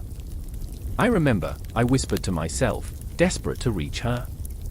"The way you danced, the way you dreamed." Each memory was a thread, weaving a tapestry of her humanity, but the fear that gripped me was raw and unyielding. What if those threads unraveled? What if she fell into the abyss? In that moment, Countess Gertrude stepped forward, her voice trembling but fierce. "We are here, Edith. You are not alone." But the words felt inadequate, and I could see the shadows around her deepening, wrapping around her like a shroud, threatening to pull her under. There it was again, the clock's relentless ticking, a heartbeat of its own, mocking our urgency. The court would not wait. Power was a hungry beast, and Empress Edith was its prey. I could feel the walls closing in, the darkness whispering promises of betrayal and despair. "Do you understand?" Edith's voice broke through the fog, sharp and piercing. "This court is a stage, and we are but players in a dark play. You think you know your roles, but the script is written in blood." Those words echoed in my mind, haunting and unrelenting. Her eyes, once filled with laughter, were now a tempest of sorrow and strength, a war raging behind them. I longed to reach out, to shatter the walls she had built, but the fear of what lay beyond those walls kept me rooted in place. There was no resolved conclusion, no zenith to this emotional turmoil. Just a lingering tension, like a coiled serpent ready to strike, waiting for the moment when the truth would unravel, exposing raw wounds and unspoken fears. I felt the weight of it all, of their struggles, of their desires, of the unbearable burden of being women in a world that demanded perfection while offering none. And so, the shadows grew longer, the air heavier, as we stood there, three women bound by fate, grappling with the ghosts of our own making. The court was alive, vibrating with anticipation, and we were caught in the eye of a storm that promised to break at any moment. The journey was far from over, it was merely a pause, a breath held in anticipation of the chaos to come. I could feel it in my bones, the tension tightening around us like a noose, and I knew this was just the beginning. The air was thick, choking, a tangible tension that gripped the throats of those who dared to breathe. Shadows danced under the flickering torchlight, their forms warping, twisting with a life of their own, mocking the very fears that thrummed through the hearts of the villagers.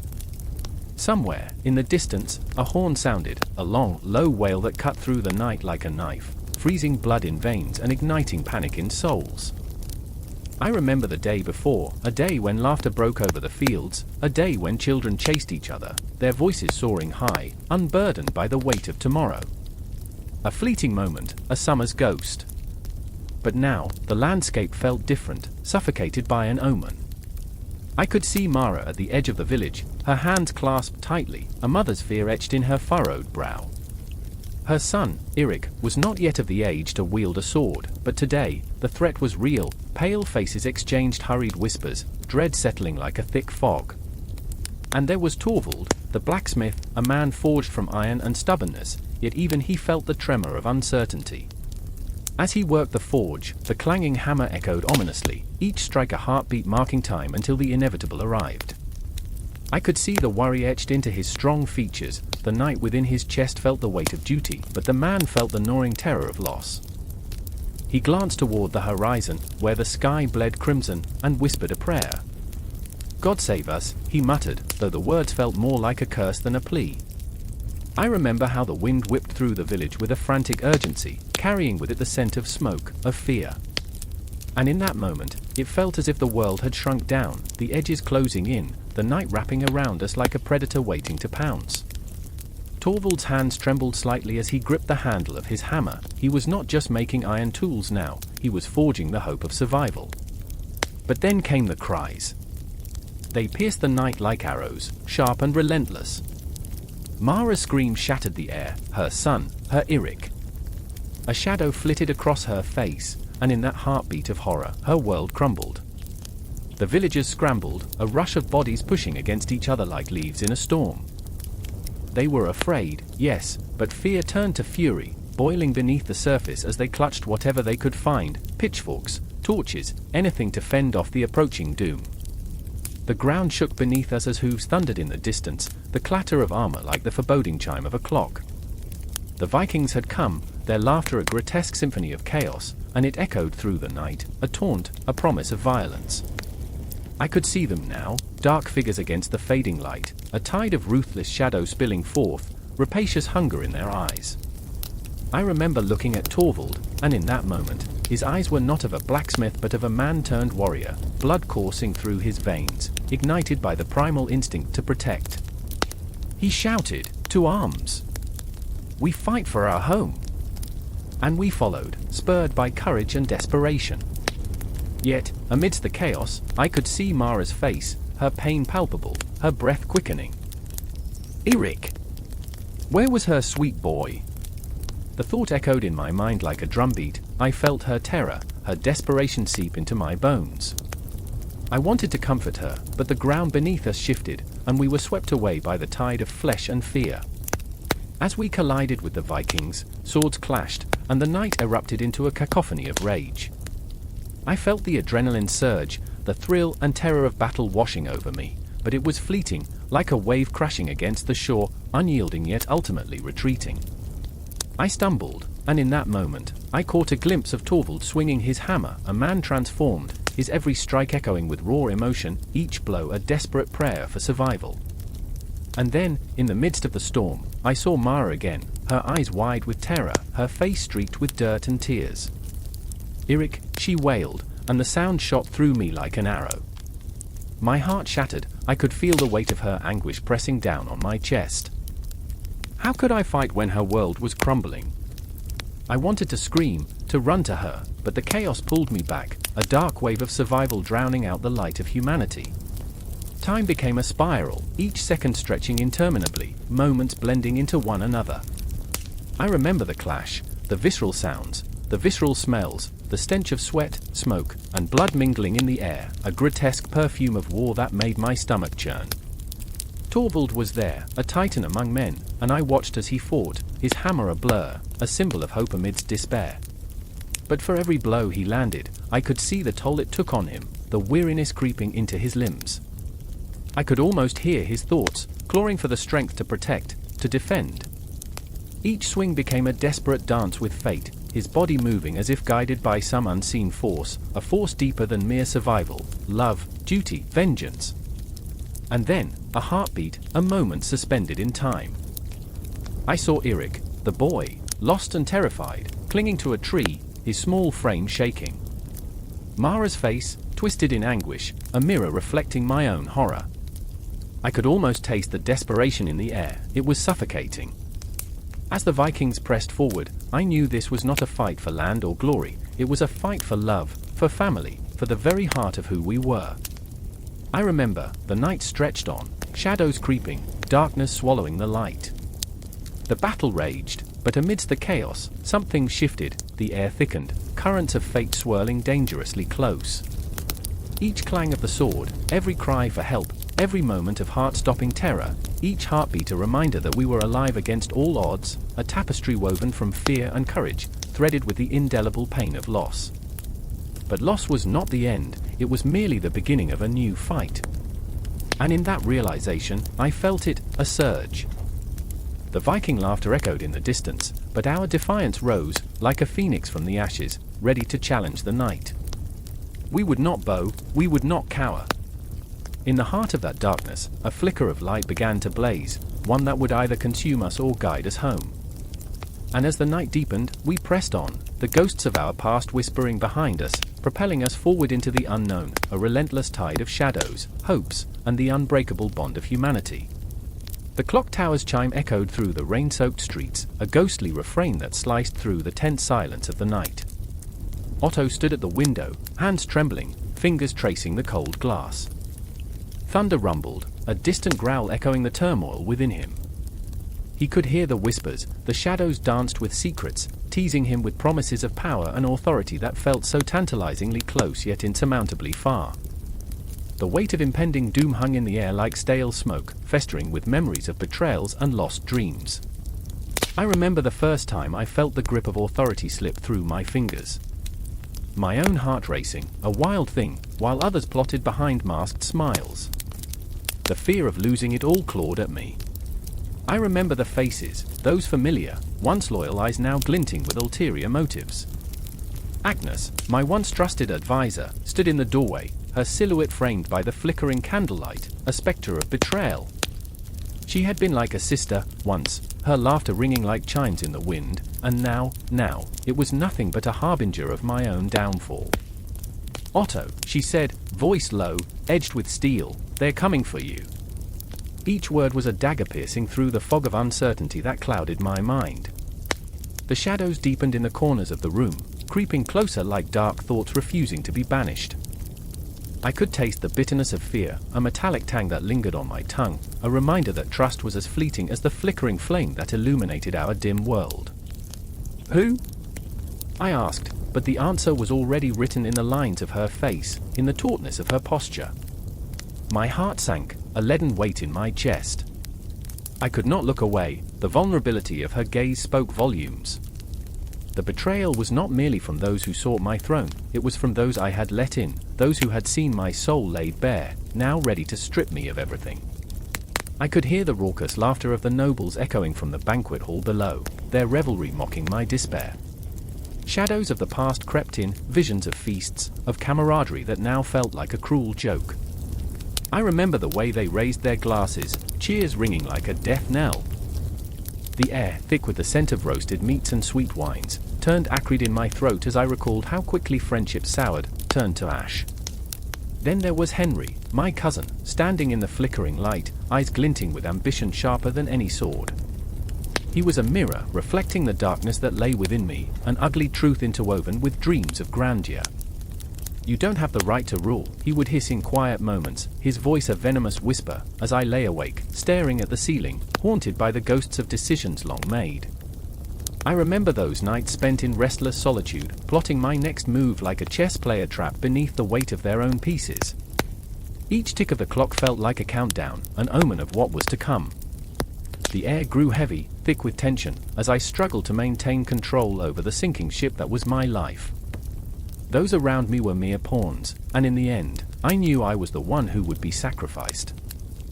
Trust no one, Agnes urged, her voice now a frantic whisper, breaking the spell of my reverie. "The council will turn against you. They've seen your weakness." Her hands trembled as she spoke, her own fear spilling into the space between us. I wanted to reach out, to pull her close, but a chasm of distrust stretched out before us, a yawning abyss that threatened to swallow us whole. Then what do I do? I could feel the panic clawing at my throat, raw and unfiltered. The walls felt like they were closing in, the shadows now monsters lurking just beyond the light. "Fight," she said, determination igniting her eyes. "You must take back what is yours. Show them you are not afraid." Her words hung heavy in the air, a challenge and a plea wrapped into one. I could feel the tremors of doubt, the echoes of my past failures lurking in the corners of my mind. But what if I fail again? The question slipped from my lips, a haunting refrain, echoing through the empty spaces of the room. "Then you will fight again," she replied, fierce and unyielding. The storm outside raged, wind howling like a chorus of lost souls, but in that moment, I felt a flicker of something, hope? Or was it merely defiance? I could see the path ahead, a winding road fraught with danger, but it was mine to tread. The clock ticked on, each second amplifying the tension, a heartbeat echoing in the silence. As the storm outside raged, a sudden crack of lightning illuminated the room, revealing shadows that flickered and danced on the walls. I could almost hear the whispers of my ancestors, their regrets and triumphs woven into the very fabric of this moment. And I realized, this was not just about authority. This was a battle for my very soul. Agnes reached out, her hand brushing against mine, a fleeting connection that sent a jolt through my body. In that instant, I felt what was left of my resolve solidify, a fragile but vibrant thread binding me to her, to this moment. "We can't let them win," I whispered, and the words felt like a vow, a pact sealed in blood. With a heavy heart, I stepped away from the window, leaving behind the storm of my doubts. The banquet hall was alive with voices, the shadows of ambition wrapping around me like a shroud, but I would not cower. I would not flee. There was a fire burning inside me now, a flicker of rebellion igniting into a blaze. I remember stepping into the hall, the cacophony of laughter ringing in my ears, a tide of treachery swirling around me. And as I took a deep breath, feeling the weight of my ancestors' gaze pressing upon me, I knew this was only the beginning. The struggle for authority, for control, was far from over. Time marched on, relentless and unforgiving, and I was its unwilling soldier, ready to fight amidst the shadows. The air hung heavy, saturated with an unshakable dread, a tangible tension that rattled the heart like the tolling of a forgotten bell. Shadows danced against the stone walls of the room, flickering like the last breaths of a dying ember. Otto I lay motionless, a king stripped of his crown and cloaked in the silence of impending death, his body a shell of the man who once carved the world in his image. The room felt too small, a coffin for a titan. I remember the coldness biting into my skin, a chill that seeped deeper than mere temperature. The scent of incense mingled with the decay of life, a heady mix that clawed at the throat.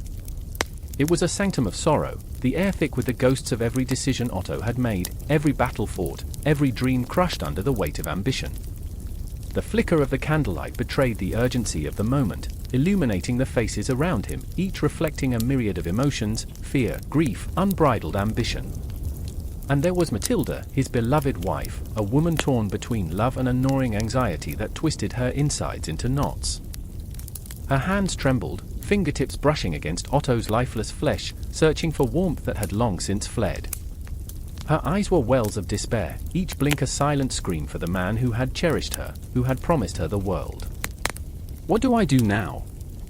The words hung in the air, a haunting echo of her helplessness. She was not alone. There stood Henry, Otto's son, a young man grappling with the weight of a legacy that felt more like an anvil than a crown. He was a storm brewing within, a tempest of conflicting emotions, fear of failure, anger at fate's cruel twist, and the suffocating love he held for a father who had towered over him like a colossus. I cannot inherit this throne, he thought bitterly, his mind racing as his heart pounded, each beat a countdown to an uncertain future. What was a king without a kingdom? What was he without his father? The clock ticked, its sound an ominous reminder that time was slipping away, that the end was drawing near. Each tick a heartbeat, each take a breath lost. I remember the way the shadows seemed to grow, creeping across the floor like dark tendrils reaching for something they could not grasp, hope. Outside, the world was unaware. The sun continued its lazy path across the sky, an indifferent god to the turmoil that festered within those stone walls. The moment stretched, suffocating, until it cracked under the weight of unspoken words. Matilda sank to her knees, her voice breaking as she murmured, "You promise me forever, Otto." The weight of those words hung like a dagger, piercing through each heart present. Henry clenched his fists, fighting the urge to roar, to shake his father from the grip of death. He wanted to scream, to wrestle with fate itself, but instead he stood silent, a statue of grief, rage bubbling beneath the surface. What will they say of me? What will I become? Matilda's hands shook, and she let them drop to her sides, palms open, exposed to the cruelty of the world. She was a queen shattered in the wake of loss, a woman who had shared in the dreams of a man who had forged an empire. What do I do now? The whisper echoed again, twisting deeper into the fabric of reality, threatening to unravel them all. Outside, the winds howled, a mournful wail that carried the weight of the heavens, whispering prophecies of the chaos that would follow. Otto's death would not be a quiet affair, it would be a spark igniting the tinder of ambition that lay dormant, waiting for just such a moment. Henry's eyes darted to the door, imagining the vultures already circling, the nobles plotting, each one a potential dagger in the back of a young boy too inexperienced to lead. The room pulsed with tension, as if the very walls conspired against them, holding secrets too dark to voice. As the night wore on, the shadows deepened, curling in on themselves, congealing into a palpable anxiety. I remember the way time felt elastic, stretching and contracting, moments slipping through fingers like grains of sand. Matilda's sobs became a rhythm, a heart-wrenching drumbeat to which all the unsaid yearnings and fears danced.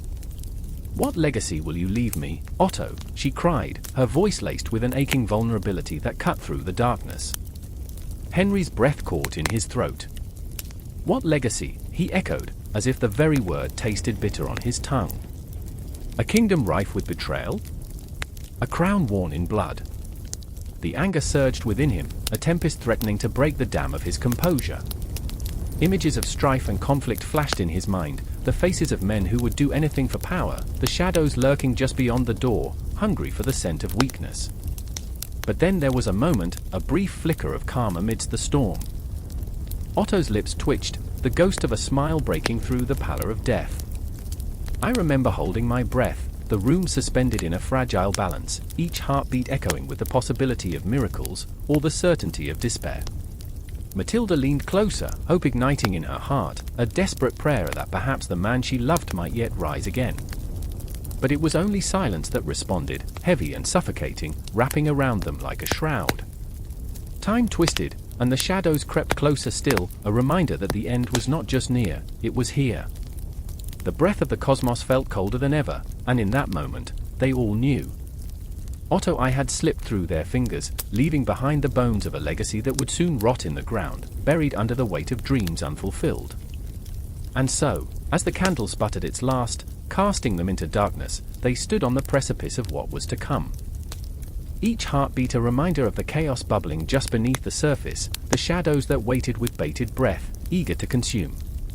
The fragile thread of hope began to fray, and as Matilda's voice broke again, the air trembled with the weight of grief and the chilling promise of a world forever changed. The night air crackled with tension, electric and thick as a storm cloud heavy with unshed rain. I stood in the shadow of the great stone castle, the chill seeping into my bones, a reminder of the uncertainty that gripped the heart of the empire.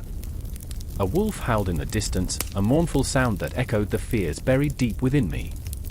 Otto too was restless, pacing in his chamber like a caged beast, wrestling with the weight of a legacy too grand, too heavy for his young shoulders. It was a vision spun from the dreams of his father, Otto I, and it loomed over him like a spectre. I remember the glint of the silver chalice in his hand, fingers trembling ever so slightly, betraying a man who wore the crown but felt more like a boy. His dark hair fell across his forehead, a wild tangle reflecting the chaos of his mind. "Must I bear this alone?" he had whispered to the cold stone walls, as if they could offer counsel, comfort.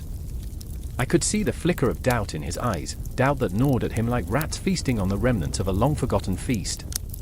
And there was Theophano. Oh, Theophano, with her piercing gaze that could slice through the thickest armor. She entered the scene like a tempest, her presence a gust of wind that extinguished the flickering candle flames.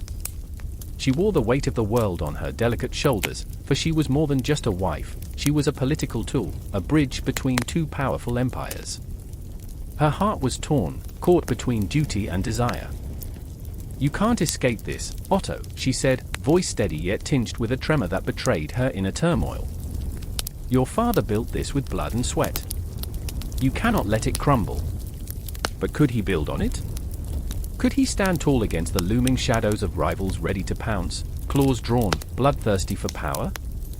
The thought clutched at my heart as I listened to the whispers of the night, the echoes of a time when ambition was not a curse but a burning flame lighting the path to glory. I remembered the ghost of Otto I, standing beside his son, urging him onward, but the shadow cast by such greatness threatened to swallow him whole. Otto's voice dropped to a low growl, a tempest brewed within him. "If I falter, it will all be lost, my reign, my vision." "I can't," his words disintegrated into the air, swallowed by the vastness of the night. I felt the pulse of anxiety swelling in my chest, the weight of 1,000 fears manifesting in the silence that stretched between them like a chasm. Their love was a dance on a precarious precipice, the world outside teetering on the brink of war. Theophano reached for his hand, her touch a lifeline. "Look at me," she urged, her voice trembling with an intensity that bordered on madness. "We will face this together. We can be the architects of a new order." But in that moment, I saw the flickers of doubt chain him, roots twining around his heart. The empire loomed, vast and unyielding, and he was but a single candle in a tumultuous storm. I could almost hear the tick of the clock, marking time with an ominous rhythm. Each tick was a reminder that moments were slipping away, opportunities waning like the moon's glow at dawn. Suddenly, the stillness shattered. A shout echoed from the courtyard below. It was a sound of panic, a nightmare come alive. "Intruders! They breached the gates!" The urgency jolted through me, igniting a fire in my veins. Otto's eyes met mine, a shared understanding passing between us, a silent pact forged in the crucible of impending chaos. Theophano's face paled, but a fierce determination sparked within her. "We fight, Otto. We fight for our future. For the children we dream of." Each word was a sword, forged in hope yet tempered by fear.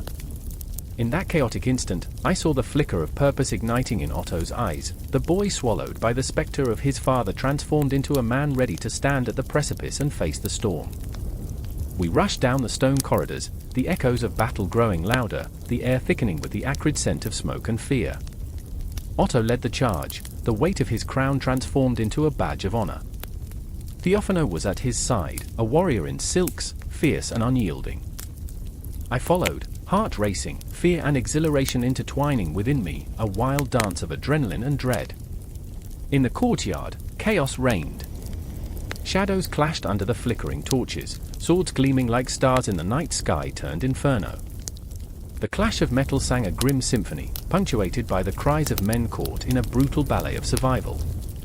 I saw Otto, fierce and determined, his voice rising above the madness, a rallying cry that surged through the hearts of his men. And then, I saw it, the moment that would haunt me forever, when his eyes caught mine, a fleeting connection, a reminder of the boy who feared the weight of destiny. In that split second, I understood, this was not merely a fight for power, this was a fight for his very soul. Theophano stood beside him, fierce and unbroken, a warrior queen in a world that sought to shatter her. Together they pushed forward, a force of nature, but the weight of their dreams clashed against the reality of war. I could feel my heart racing, each beat echoing against the chaos, a thundering pulse of life amidst the shadows. A flash of steel, a moment of hesitation, and then the world tilted violently. Otto stumbled, his voice lost in the din, and I felt the air thicken with desperation. "No!" I screamed, but the sound was swallowed by the chaos, the shadows closing in, leaving only echoes of dreams unfulfilled. Time unraveled around us, a tapestry woven with the threads of hope, fear, and the relentless march of fate. And as the storm surged forward, I understood that this was not merely Otto's battle, it was a struggle for every heart that beat within the walls of the empire. A fight that would ripple through history, leaving scars that would never heal. I remember the flicker of candlelight, the taste of ash in the air, and the sound of dreams crashing down as the night thickened with uncertainty. The clock ticked on, each second a reminder that the reign of Otto II was only just beginning, and with it, a tempest of emotions that would shape the very fabric of time. The sun hung low in the sky, a molten orb of orange, casting long, wavering shadows across the cobbled streets of Magdeburg. As the clang of swords rang out like a death knell, I felt the weight of the world pressing down on my shoulders. Otto stood at the forefront, a lion among sheep, though even lions can tremble. The air was thick with tension, a storm gathering in the distance, each heartbeat a drumroll heralding the impending chaos. I remember the way fear gnawed at my insides, a feral beast, eager to escape. Otto, his brow furrowed, his jaw set like granite, was not merely a king, he was a man wrestling with the specters of ambition and doubt. This was the moment he had awaited, the pivotal clash that would either forge his legacy or reduce him to a whisper in the annals of time. Yet, insecurities flickered behind his steely gaze, the shadow of self-doubt lurked like a wolf in the darkness. I could see it, the fear of being remembered as a tyrant rather than a ruler, of leaving behind a kingdom fractured by his hands. Then there was Adelheid, his queen, standing by him, a flickering flame in a windstorm. She radiated strength, but beneath her poised exterior lay a tempest of confusion and longing. I could sense the pang of heartbreak in her every sigh. She was a woman caught between the man she loved and the weight of a crown, a necklace of thorns that choked her spirit. I remember the way she grasped her amulet, fingers trembling, as if it were a lifeline to the past, before the throne, before the bloodshed. With each clash of steel, I could feel her heart breaking for the man she knew and the monster he could become. The very ground beneath our feet seemed to shudder, as though the earth itself was torn between allegiance and betrayal. The townsfolk, their faces worn and weary, looked on with a mix of awe and dread. They were caught in the throes of a larger conflict, their dreams and lives hanging in the balance, like leaves in a tempest. I remember the voices, muffled, distant whispers echoing through the chaos. They spoke of Otto's reign, some hailed him as a savior, a unifier of fractured Germanic tribes, a beacon of hope in a darkened age. Others branded him a ruthless conqueror, the hand of fate grasping tighter around their throats. History, I learned, was never a single thread, but a tapestry marred by stains of blood and ambition. The stories we tell can be both a comfort and a curse, they weave the fabric of our memories but also silence our truths. In the midst of the battle, I caught a glimpse of Otto, a man caught in a snare of his own making. His voice, a low rumble that echoed through the thrumming air, was a call to arms. For the Empire. For our future. But what future was he crafting? I could see the shadows creeping into his bones, a darkness that whispered of sacrifices yet to come, of lives yet to be shattered.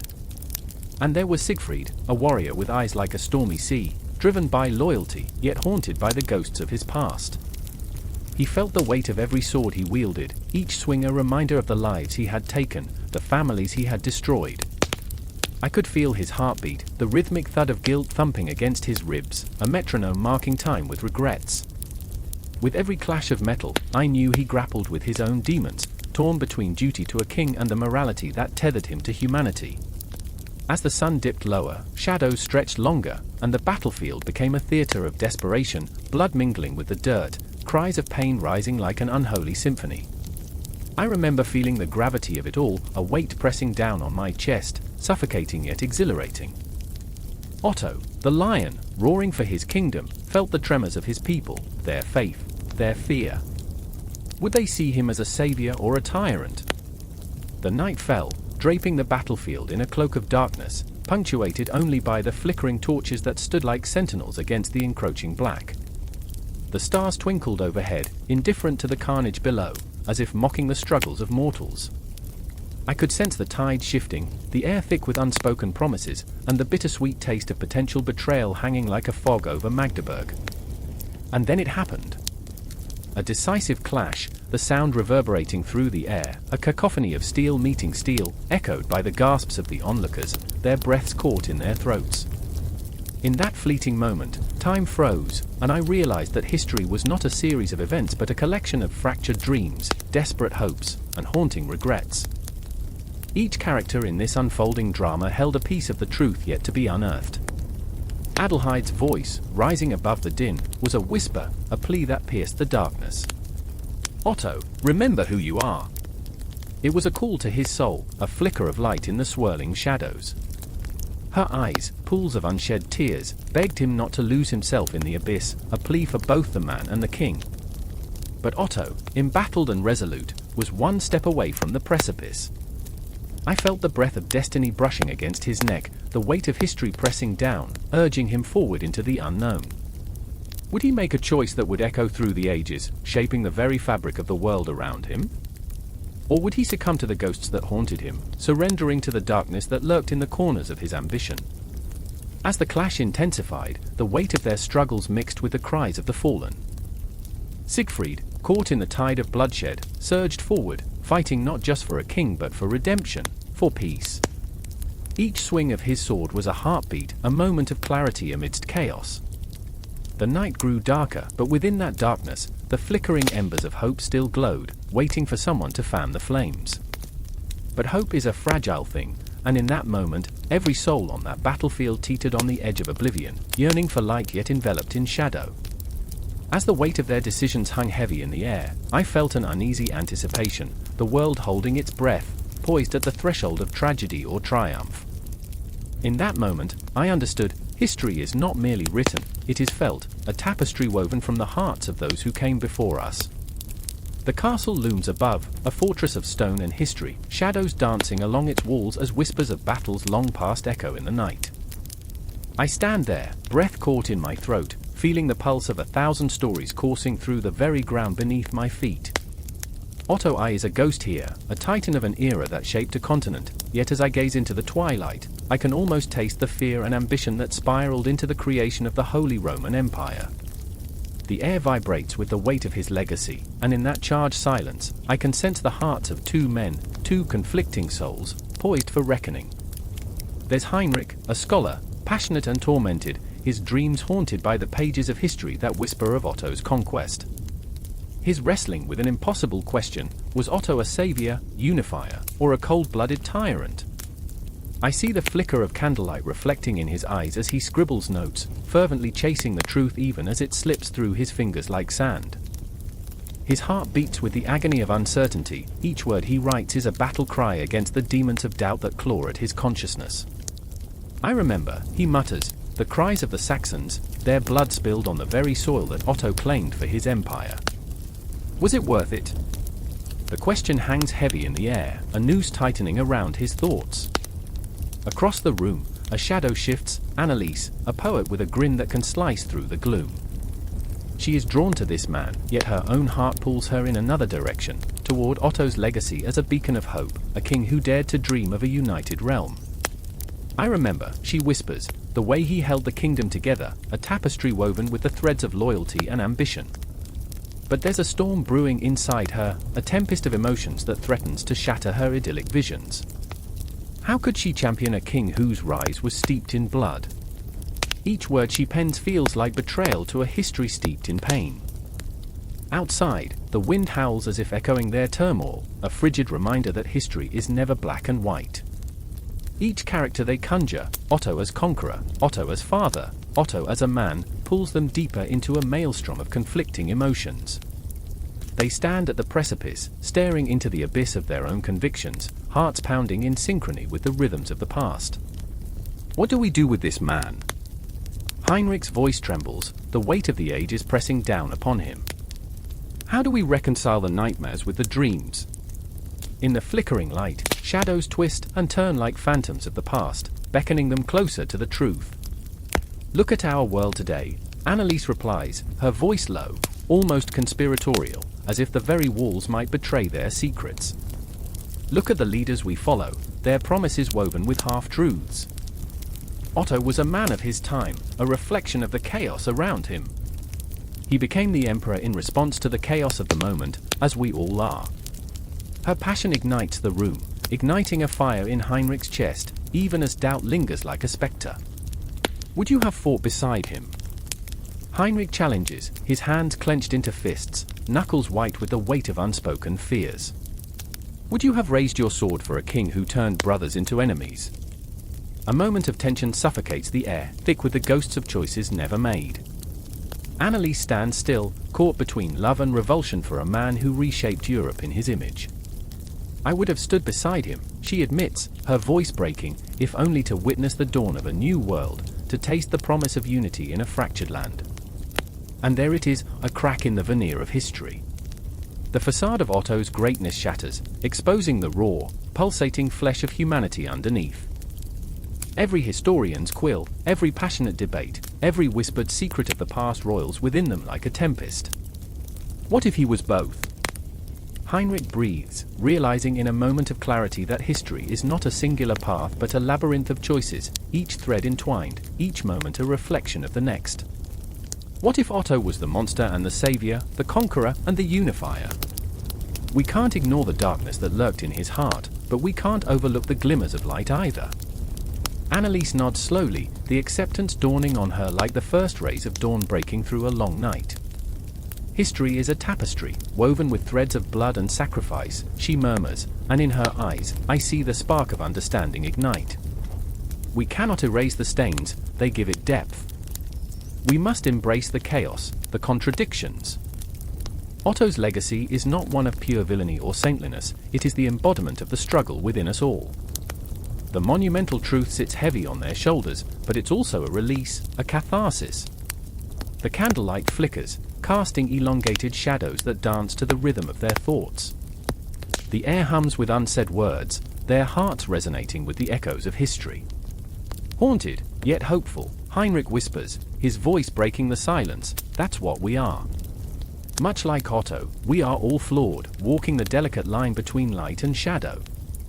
Outside, the wind shifts, carrying the weight of their revelations into the ether, mingling with the stories of countless others who have walked this path before them.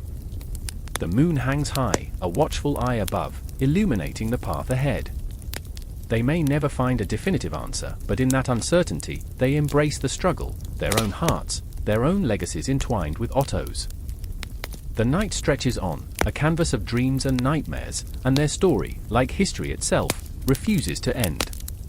The silence was deafening, a shroud of uncertainty hung over the town square, where the flickering torches cast trembling shadows against ancient stones. I could feel the sweat beading on my brow, the palpable tension gripping my heart as merchants whispered in hushed tones, eyes darting like sparrows searching for shelter. The air crackled with the unyielding weight of desperation, a storm gathering just beyond the horizon of a crumbling empire. I remember the first time I saw him, Otto, the man whose name echoed like thunder through these lands. He stood tall, a figure carved from the very essence of ambition, eyes blazing with dreams of gold and glory. But oh, how the dreams twisted into nightmares! His vision for trade was not merely a means of survival, it bled into every corner of our lives, weaving a network of hope and despair, prosperity and starvation. Amidst this chaos, there was Elsbeth. Her hands were calloused from years of labor, yet they held a softness derived from tending to the earth, coaxing life from corn and barley, nurturing it with the fierce love of a mother. She wore her heart like an open wound, every loss, a beloved crop, a father to the plague, echoing in her laughter, now tinged with sadness. The land is our lifeblood, she would say, voice trembling as the wind swept through the fields, but what is a lifeblood without water? Then there was Dietrich, a merchant with dreams bigger than his pockets. His face was lined with the weariness of unfulfilled hopes, yet every morning he would raise his head high, ready to barter, ready to fight the tide of doom that washed over us like a relentless wave. His eyes, once bright with the sparkle of ambition, now reflected the shadows of doubt. He had once said, "It's not just about gold, Elsbeth, it's about the heart of the people. Without trade, we are nothing." But as the days passed, every empty cart felt like a dagger to his spirit. As Otto implemented his policies, sweeping, grand, everything shifted. The market bloomed under his vision, yet it suffocated beneath its weight. Hills of grain piled high, but the coin exchanged felt colder than the winter frost. Elsbeth would stand by the edge of her fields, arms folded, watching the traders pass, and I would see her heart break a little more with each empty cart that rolled away. "Where are the people?" she'd whisper, her voice choked with unshed tears. "Where are they?" The sun dipped below the horizon, painting the sky in shades of crimson and violet, a warning of the chaos to come. I felt it, the tension, the inevitable clash of dreams and reality, like a storm gathering in my belly. Otto's swordsmen patrolled the streets, their presence both a promise of protection and a reminder of impending violence. The townsfolk grumbled, their voices rising in anger, a cacophony that both thrilled and terrified me. Murmurs of revolt, Dietrich muttered one evening, his fingers twitching as he traced the edges of his worn ledger. "They're hungry, Elsbeth. They're starving for more than just bread." He frowned, the weight of the world pressing against his chest. "They want to breathe, they want to live." But Otto's policies were relentless. Trade routes transformed into veins of a new world, pumping vitality into the cities, yet the rural echoes faded into whispers. Elsbeth, standing amidst her wilting crops, became the embodiment of our struggle. "We're losing what matters most," she cried, her voice slicing through the thick air like a knife. "He thinks gold can feed our souls, but it can't." The night wore on, tensions coiling tighter. The town square had transformed into a flashpoint, the merchants gathering like moths drawn to a flame, their fears igniting a firestorm of unrest. I found myself standing beside them, heart pounding, every breath thick with the scent of sweat and despair. "What do we want?" they chanted, fists raised in the air. "What do we need?" And there was Otto, a figure of authority, cloaked in the shadows, watching as the storm brewed. Did he feel the weight of their anger? Did he sense the ghost of his own ambition choking him? He stepped forward, voice commanding yet hollow, "I bring prosperity. I bring strength." But his words fell like stones into a well, disappearing into the depths of discontent. In that moment, I saw Elsbeth's eyes, fierce and unyielding, glimmering with the light of rebellion. She stepped forward, trembling but resolute. "You cannot feed us promises, Otto. We need our land back. We need our people. We are the heart of this empire." Her voice rang out, a bell tolling in the dark, and I felt the crowd surge behind her, a wave ready to crash against the shore of oppression. Time slowed, the world narrowing to a singular moment. Hers was a spark that could ignite a wildfire. Dietrich stood beside her, his hands trembling, caught between loyalty and the call of his heart. "If we rise, we may fall," he said softly, fear lacing his tone. "But to remain silent is to perish." The air thickened with the weight of their conflict, loyalty to Otto pulling at Dietrich, love for the land pulling at Elsbeth. "We fight for our future," she shouted, her voice fierce, resonating through the square, each word striking like a hammer against the anvil of fate. And as the masses roared, I felt the ground shift beneath me, the very earth trembling with the truth of their plight. The night was alive, electric with a desperate energy, dreams colliding with harsh realities in a dance as old as time. And I stood there, a witness to their struggle, my heart racing, breath caught in the throat of history. Would they prevail? Or would they be crushed beneath the weight of ambition? In this moment, this crucible of emotion and conflict, time was both infinite and fleeting. The echoes of their cries, a symphony of hope and despair, lingered in the air like the scent of rain on dry earth. Otto, Elsbeth, Dietrich, they were all entangled in a web spun by fate. I could feel the tension, the pulsating heartbeat of a world on the brink, teetering between love and loss, ambition and despair. And in that charged night, standing among the flickering shadows of torches, I knew one thing with unwavering certainty: the economic policies of Otto I were not just policies, they were a battleground for the very soul of our land. And as the echoes of their cry surged through the air, I felt the tremors of change, an awakening. The dawn would come soon, but for tonight, darkness reigned, pregnant with possibility. The wind howled through the narrow streets of Magdeburg, carrying with it the scent of damp earth and burning sacrifice, a foreboding symphony of sound that would chill even the sturdiest heart. I remember that day, the sun a reluctant ghost behind thick clouds, as Otto I stood tall, a titan among men, yet burdened by the weight of the world on his shoulders. The echoes of the past reverberated through the stones beneath his feet, pulsing with the lives lost in battle and the soul's yearning for salvation. Eberhard, a peasant with dirt under his nails and a heart heavy with fear, watched from the shadows, his breath hitching in his throat. He clutched a wooden cross, its edges rough against his palm, a talisman against the encroaching darkness. "Will this be our salvation or our doom?" he whispered, glancing at the soldiers, their armor glinting like hungry wolves in the dim light. Eberhard had heard the stories of towns swallowed by flames, of men turned to ash in the name of a faith they barely understood. His family had prayed for deliverance, but what if deliverance came at the cost of their very souls? Across the square, cloaked in the rich fabric of his rank, Otto moved with an intensity that could ignite the very heavens. He was a man of paradox, a warrior king with dreams of a united Christendom, yet his heart pulsed with the terror of betrayal. The church leaders, their eyes glinting with ambition, surrounded him like vultures, waiting to feast on his faltering spirit. "I must convert them," he thought, a mantra drumming in his mind. "I must bring them into the light." His faith was a fire, consuming and relentless, but he could feel its heat burning him too. In that moment, the air crackled between them, a tension thick enough to choke. Otto's eye scanned the crowd, meeting Eberhard's gaze, and there it was, a flicker of understanding, a connection forged in the crucible of fear. Both were trapped within a maze of iron and faith, both yearning for clarity amidst the chaos. Eberhard's heart raced, caught between hope and despair. Otto, so close, yet so far, was a symbol of power that felt as distant as the stars. "I remember when the priests came to our village," Eberhard murmured, his memories flooding back like a tide of bitterness.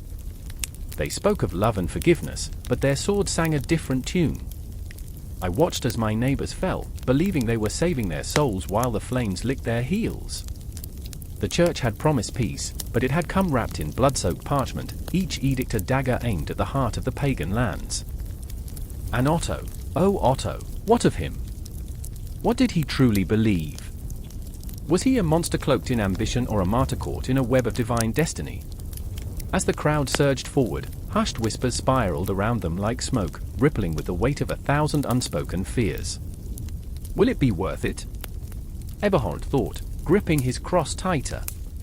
"Will my children live to see another day in a land that no longer remembers the old ways?" Then came the moment, a heartbeat suspended in time. Otto raised his voice, rough yet commanding, calling for unity beneath the banner of Christ. The shadows danced as the torches flickered, the flames casting eerie shapes that seemed to mock his desperation. The air thickened with tension, the choice laid bare before him, faith or the sword, salvation or sacrifice. Eberhard felt the weight of the people around him, their hopes and dreams clinging to the air like the scent of rain before a storm. What if Otto was wrong? What if his vision was a mirage, an illusion that led them into a chasm of despair? What if we lose ourselves in this struggle?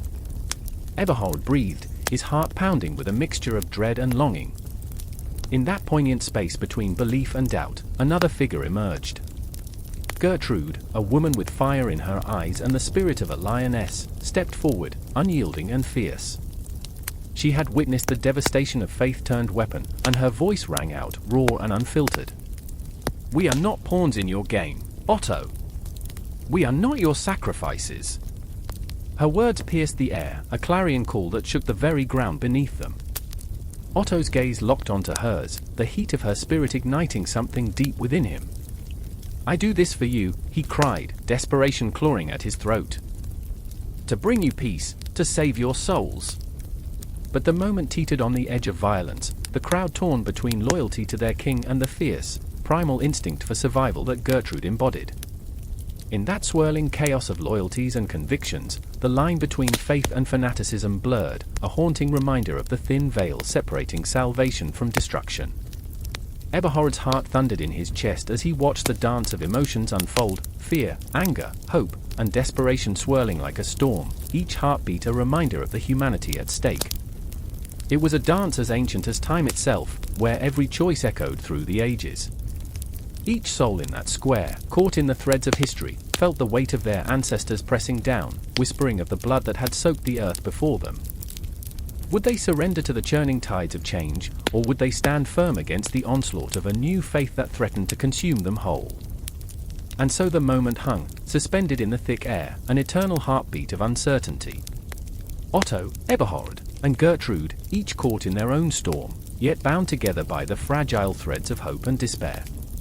The clock ticked ominously, reminding them of the weight of history, the shadows that lingered just beyond the firelight. The question loomed, heavy and suffocating, as the flickering torches cast long shadows on the cobblestones. What would they choose? What legacy would be carved into the annals of a land rife with division? The silence was deafening, and in that silence, the future trembled, waiting for the first spark to ignite the flame of change.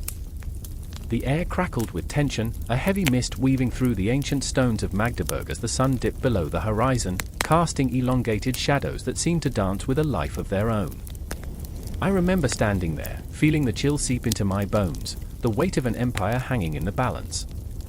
Otto, a man of fierce ambition and unyielding resolve, stood before us, his brow furrowed under the crown that felt too heavy for a mere mortal. The whispers of history brushed past me like restless ghosts, each breath a reminder of the choices that led us here. I remember the faces around me, some alight with hope, others twisted in fear. The churchmen, their robes billowing like storm clouds, murmured prayers for divine favor. Then there was Adelheid, a fierce spirit bound by loyalty yet tormented by doubt, her heart a battlefield of love and duty. "Will he lead us into glory or ruin?" she whispered, her voice a mere quiver in the vast silence. I could sense her longing, the way her fingers, delicate and trembling, gripped the edge of her cloak as if clinging to the last vestiges of certainty. And there was Heinrich, Otto's steadfast ally, his loyalty an iron chain that threatened to bind him to the abyss. His eyes, dark as a raven's, bore the weight of 1,000 battles, and I could see the flicker of doubt behind his stoic mask. He had always been a rock, yet that night, he felt like sand slipping through fingers, every word he uttered heavy with unspoken fears. "What if Otto fails us?" he said, his voice low, almost lost in the encroaching darkness.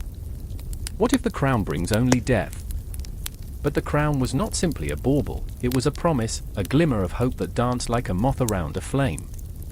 Otto's legacy was a fragile tapestry, stitched together with the threads of ambition, sacrifice, and betrayal. As he raised his voice, rallying us with a fiery speech that echoed off the ancient walls, I could feel the pulse of history quicken, the air thick with possibility. "We shall forge a new empire," he declared, his words laced with fervor. "A holy Roman Empire, bound by faith and strength." Yet the shadows lingered, whispering doubts that curled around our hearts like smoke. I watched as Adelheid's eyes glistened, tears welling up not from fear, but from the fierce pride of a woman who dared to believe in a vision larger than herself. She stepped forward, a resolve shining through the cracks of uncertainty. "What of the people?" she challenged, her voice a clarion call. "What of the peasants who toil day and night? Will they not rise against us if we falter?" The question hung in the air, a spectre that lingered long after the echoes of her words faded. The silence that followed was a chasm, an abyss that threatened to swallow us all. I felt my heart racing, the weight of her challenge pressing against my chest. How could we build an empire on the broken backs of the suffering? Was this the legacy we sought to create? As Otto turned to face her, I felt a shiver run down my spine. His eyes blazed with intensity, the flickering flames of ambition igniting something primal within him. "A strong empire will protect its people," he said, the conviction in his voice as solid as iron. "But we must first conquer the hearts of the nobles and the lands beyond. We must show them the strength of unity." Unity! The word echoed in my mind, a fragile promise that felt like glass in my grasp. Outside, the wind howled, a lament for those who had fallen in the name of power. I remembered the stories of the past, of kings who had risen and fallen, their empires crumbling beneath the weight of greed and betrayal. The ghosts of those who came before us whispered warnings that we could not ignore. But in that moment, something shifted within me, a spark ignited by the sheer intensity of our collective dream. I wanted to believe in Otto's vision. We all did, despite the fear lurking in the corners of our hearts. I could see it in the way Adelheid stood taller, her face resolute, a beacon of hope. "Then let us show them," she exclaimed, the fire in her words igniting a flicker of belief in the faces around us. Henrik's demeanor softened, the tension in his shoulders easing as he stepped forward. "Together, we can create a legacy unlike any other," he said, a newfound determination seeping into his voice. one that will stand the test of time. The night was alive with the electricity of our resolve, but the shadows never truly receded. They loomed over us like dark clouds, reminding us that the path we chose was fraught with peril. Each heartbeat echoed an unspoken truth: every decision we made could lead to triumph or calamity. Then, as if the very fabric of fate conspired against us, a distant rumble tore through the night, the sound of war drums reverberating in the silence. The ground seemed to tremble beneath us, a stark reminder that we were not alone in our ambitions. The world outside was restless, and the call to arms was louder than the dreams we harbored. I turned to Otto, who stood firm, his vision unwavering. "This is only the beginning," he murmured, a fierce glint in his eyes, as if he could already see the empire we would build. But deep down, I felt the trembling of uncertainty, the gnawing fear that we might lose each other along the way. And as we prepared to face not only the external forces threatening our dreams but the internal struggles that sought to tear us apart, I knew the night was far from over. The echoes of our ambitions, our fears, and our hopes would intertwine, a symphony of chaos and bravery propelling us toward a destiny we could not yet decipher. The clock ticked, relentless and merciless, and we stood on the precipice of a new era, the legacy of Otto looming over us like a spectre, a promise etched in the stars. The world would remember our names, but would it remember our hearts? Would our empire, born from ambition and forged in the fires of unity, stand the test of time? Only the future held the answers, and the shadows whispered their secrets, beckoning us into the dawn of what was yet to come. The clock tower loomed over the square, its chimes echoing like the heartbeat of a dying city. I could sense the tension in the air, thick and suffocating, as if the very stones beneath my feet were whispering secrets of betrayal and ambition. The sun dipped low, casting long shadows that danced like ghosts, reminding me of the lives lost in the pursuit of power. I stood there, pulse racing, heart pounding against my ribs as I watched the gathering crowd. They were restless, hungry for change, their faces a tapestry of hope and desperation. The air crackled with anticipation, heavy with unspoken words, as they awaited the arrival of Otto. In that moment, I remembered, how could I ever forget? I had watched my father's face when the news broke about the reforms. His eyes, once bright with the promise of a new dawn, dimmed under the weight of uncertainty. He was a simple man, a farmer, molded by the soil and the sweat of his brow. Change, he had said, voice trembling, is a double-edged sword. I felt a chill run down my spine as I recalled the countless times he had warned me about the fickleness of power. But change was coming, like a storm on the horizon, and the winds were shifting. Across the square, I saw Elise, her auburn hair catching the fading light like fire. She stood resolute, but I could read the doubt in her gaze. She had always been a dreamer, a romantic in a world that often crushed spirits beneath its heavy boot. I'd seen her in moments of fierce passion, her words a rallying cry for those who felt voiceless. But now, a shadow danced behind her eyes, she feared the very change she had once embraced. Would Otto's reforms bring liberation, or would they ensnare us in a web of despair? The thought gripped me like icy fingers, squeezing the breath from my lungs. They bathed once a year, you know, I murmured under my breath, a nervous laugh escaping my lips. So, romance was earthy. It was absurd, wasn't it? The very foundation of our dreams could be built upon such ridiculous realities. I wanted to deflect the tension, to lighten the moment, but the laughter hung heavy in the air, tinged with irony. I could see the flicker of a smile on Elise's face, but it quickly evaporated, replaced by the weight of our shared fears. As the crowd grew thicker, I could hear the distant murmur of Otto's voice, rising above the din, a siren's call promising a new order. They are ready, I thought, my heart racing. But are we? The words echoed like a mantra, reverberating through the layers of my mind. Otto was a man of vision, a man who wielded change like a sword, but at what cost? Every reform, every decree, was a step into the unknown, a gamble that could either elevate us or plunge us deeper into chaos. And then there was Klaus, my childhood friend, standing at the edge of the crowd, his face a mask of conflict. I could see his fists clenched, knuckles white against the encroaching night. Klaus had always been the brawler, the one who believed in fists over words. He saw Otto's reforms as a battle cry. It's time to fight, he had shouted, his voice ringing with fervor. But I recognized the flicker of fear behind that bravado, the fear that this fight might lead to more than just change. I knew Klaus had lost family to wars, to skirmishes fought in the name of honor and duty. The scars ran deep, and I could sense the turmoil within him. "Are you ready for this?" I whispered across the distance, my voice trembling with the weight of unspoken emotion. He met my gaze, and for a heartbeat, time hung suspended. His eyes were a storm, swirling with doubt, anger, and a hint of resolve. "It's now or never," he replied, the words hard and unyielding. "We can't let them take our future." But beneath the surface, I could feel the tremor of uncertainty. Did he truly believe in the cause, or was he simply caught up in the tide of anger that surged through our city? As Otto's voice crescendoed, the crowd surged forward, a living entity, hungry for the promise of change. I felt the pull, the magnetic draw of history unfolding before us. The atmosphere crackled like lightning, the tension palpable, electric. This is it, I thought, a mix of exhilaration and dread coursing through my veins. But as I stepped closer, a voice in my head screamed, "What if this is the moment everything shatters?" Elise reached out for my hand, fingers trembling as they found mine. "Whatever happens," she said, her voice barely a whisper, "I'm with you." I squeezed her hand, trying to anchor us both in this storm of uncertainty. But as Otto's words rang out, I felt the ground shift beneath our feet, the foundations of our lives rattling like bones in a grave. The crowd erupted, a roar that swallowed the evening air, but within that cacophony, I could hear the whispers, the ghosts of the past urging caution. The shadows were thickening, and I sensed that Otto's vision was not the panacea we hoped for. It was a gamble, a high-stakes game where the players were unaware of the price. We stood at the precipice of something vast and ungraspable, and I could feel it clawing at my heart.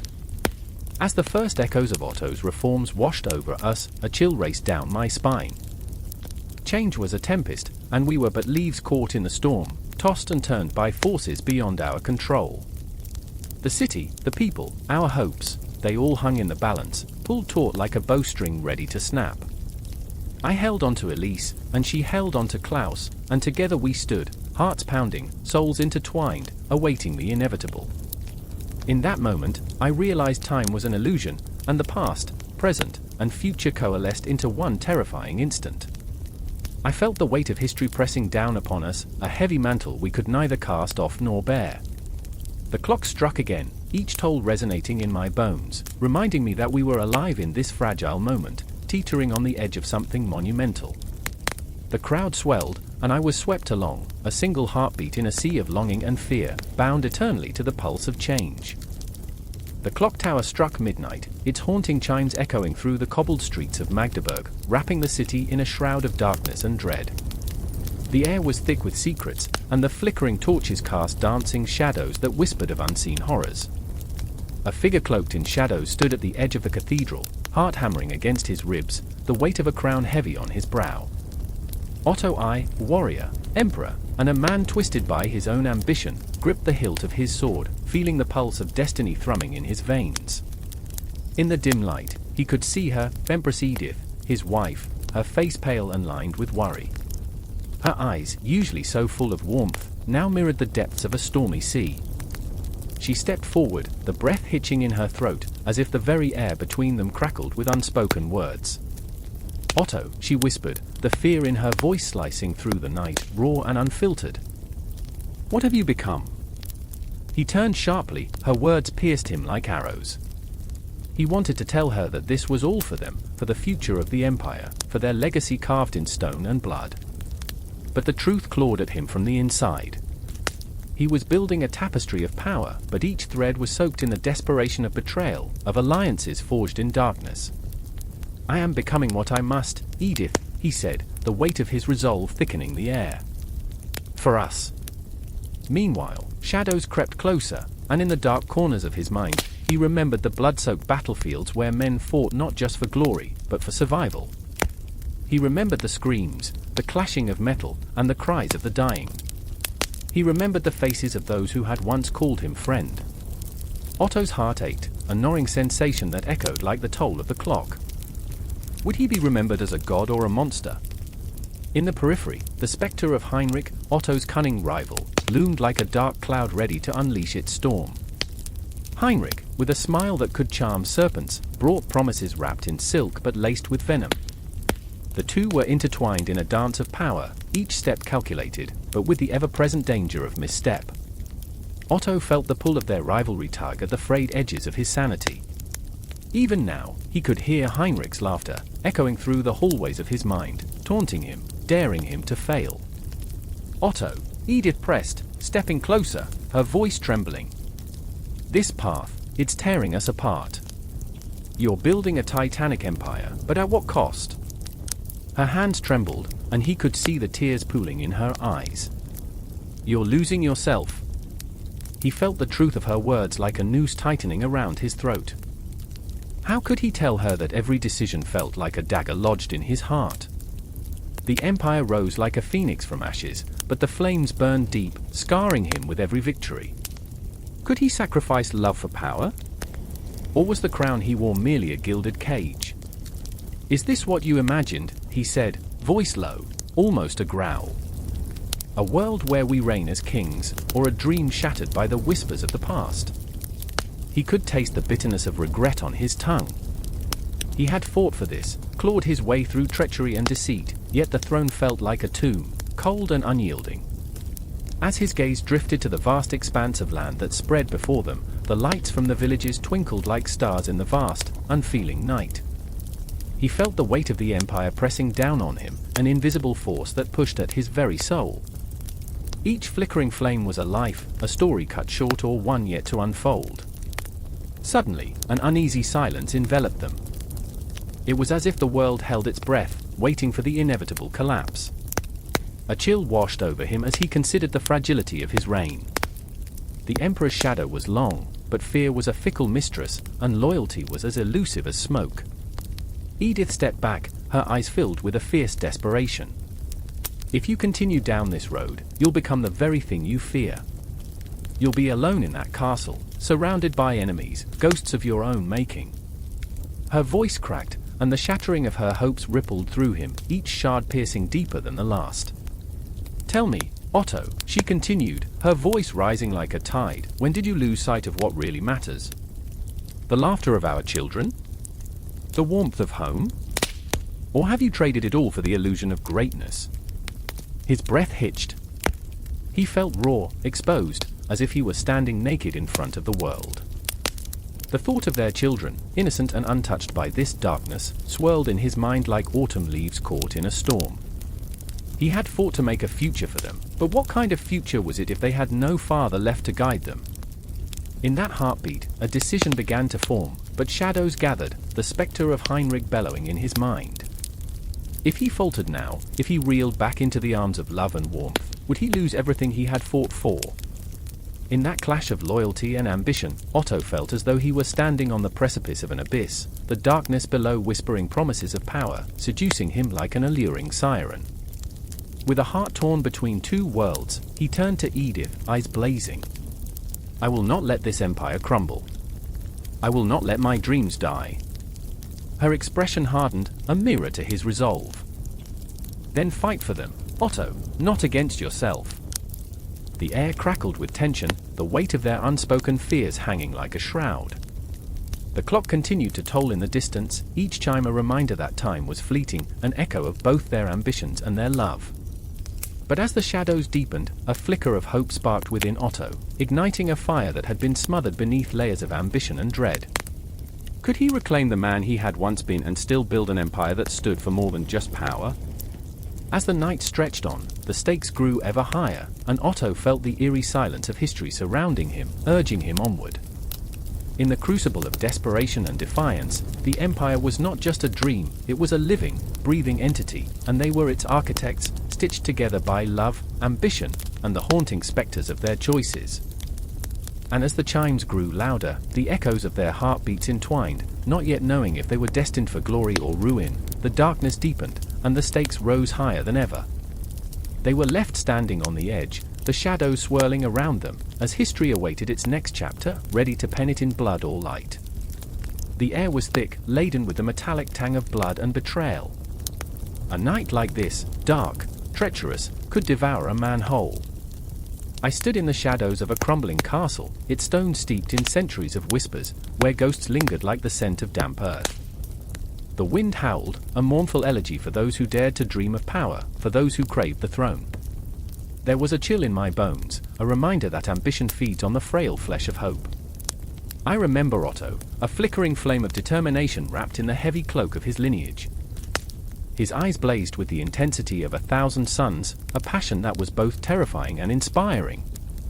He was a man shaped by the legacy of the Ottonian dynasty, a name that echoed like a haunting melody through the annals of history. With every heartbeat, he felt the weight of expectation pressing against his chest, an unbearable burden that could shatter the strongest of wills. "They will remember us," he said, voice taut with resolve. I watched as he clenched his fists, knuckles pale as the moonlight filtered through the ancient stones. And then there was Matilda, a tempestuous spirit wrapped in silks and shadows. Her laughter rang like silver bells, but behind it lay the sharp edge of desperation and cunning. She maneuvered through the court like a clever fox, every smile a mask hiding a heart that thudded with anxiety. "Love and power are two sides of the same coin," she would say, a wry smile playing on her lips, yet her eyes betrayed her, flickering with the fear of losing everything she had fought for. I felt her longing, a visceral ache that clawed at the edges of her ambition. The night stretched like a taut string, vibrating with tension as Otto prepared for battle.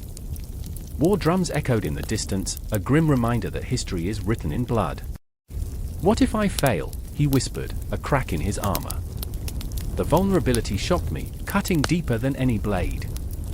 It was a moment of raw humanity, a glimpse into the heart of a warrior who carried the legacy of Charlemagne on his shoulders.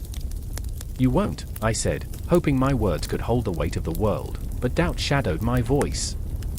A flicker of movement caught my eye, a shadow darting through the courtyard, and the air shifted, thickening with an ominous portent. I could feel the pulse of time, each second a heartbeat of destiny. The Ottonian dynasty was teetering on the brink, a precarious balance between greatness and ruin. Would Otto grasp the reins of history, or would he be swept away like autumn leaves in a storm? The first clash of swords rang out, a brutal symphony that shattered the silence. I felt every strike, every cry of anguish reverberate through my bones. The conflict was visceral, raw, and I was caught in its maelstrom, a mere ghost observing the living. Otto fought like a wild animal, every swing of his sword a testament to his resolve, but I could see the flickers of doubt skittering across his brow. He moved like a dancer, yet his moves were laced with desperation. Matilda stood at a distance, eyes wide, heart pounding in rhythm with the clash of steel. She clenched a dagger, the weight of it grounding her in that moment, yet she felt the pull of fate drawing her toward Otto. "Together, we can change the world," she thought, but the very thought set her aflame with fear. Would she stand by him, or would she be the dagger that turned against him? Each step was fraught with tension, each moment heavy with the echoes of history. I felt the pulsating heartbeat of the castle, alive with forgotten dreams and the terror of ambition. The battle raged on, a dance of death spiraling into chaos, shadows flickering like candle flames, illuminating the deeper darkness of the soul. Otto fell to his knees, the ground soaked with sweat and blood. For a heartbeat, time stood still. In that fleeting moment, I saw him, the boy behind the armor, the son yearning for approval, the ruler burdened by legacy. The weight of the crown was suffocating, and I could feel it pressing down on me too. Matilda rushed to his side, her heart racing, each beat a prayer for salvation. "You are not alone," she whispered, but the words felt like ashes in her mouth. She drew him up, a fierce light igniting in her eyes. "Together?" It was a vow forged in the fires of desperation, an unbreakable bond that would either save them or condemn them both. I remember the moment as if it were a dream, Otto's hand on Matilda's, the spark of something electric, alive between them. Their fates intertwined, a tapestry woven of ambition, love, and the scars of history. And then the tide of battle shifted, fate bending like a whisper in the dark. The clash of steel became a cacophony of chaos, the cries of the fallen reverberating through the night air, each sound a haunting reminder of dreams turned to dust. The Ottonian legacy hung by a fragile thread, a silver line against the black abyss of history. In that moment, as shadows danced around them, I felt the weight of the cosmos pressing down. Time stretched, bending like the arc of destiny itself, and in every heartbeat, I felt the pulse of the universe.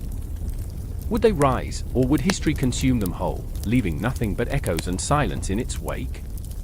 But the story was far from over. It was merely a breath caught in the throat of fate, a prophecy waiting to unfurl. I could feel the threads of history weaving onward, unfurling into the vast unknown, a dance of light and dark that would echo through time, forever binding Otto and Matilda to the pulse of the Ottonian dynasty. The night was alive, pregnant with the weight of their choices, and I stood there, a witness to the birth of legends, where every heartbeat reverberated with the promise of the unfolding saga, and I ached, knowing this was only the beginning. The night air clung to my skin like a shroud, suffocating and electric, as shadows twisted in the flickering torchlight. I stood on the precipice of history, a witness to the clash of empires and the heartbeat of ambition.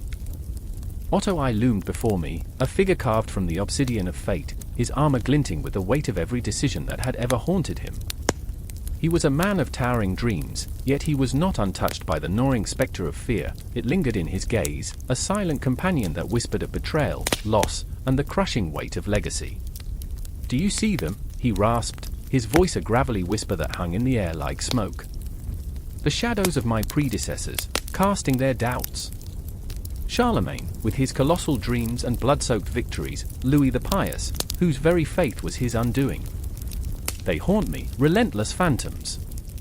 I remembered the tales of those who had come before, kings and emperors draped in glory, but stained with the shadows of their choices. Charlemagne, a titan of his time, yet the very empire he forged crumbled into dust beneath the weight of its own ambition. And Louis, pious yet fragile, watched as his own sons turned against him, a family torn apart by the very bonds meant to unite them. Here stood Otto, poised on the knife's edge of history, wrestling with the ghosts that had carved the landscape he now sought to conquer. The battlefield stretched before him, an expanse of mud and blood, where the air hummed with tension. Noblemen clutched their banners, their faces a canvas of fear and resolve, their dreams teetering on the brink of oblivion. He was not merely leading an army, he was wrestling with a legacy, a burning desire to unite the fractious states of Germany, to forge a crown that would shimmer like the sun. But at what cost? "Every victory," he murmured, "is a funeral shrouded in glory." His hand trembled slightly, and I could sense the weight of unshed tears behind the steel facade. In that moment, I didn't merely observe history, I felt it, a visceral pulse echoing through my veins, a reminder of the costs, the heartbreaks, the haunting laughter of those long gone.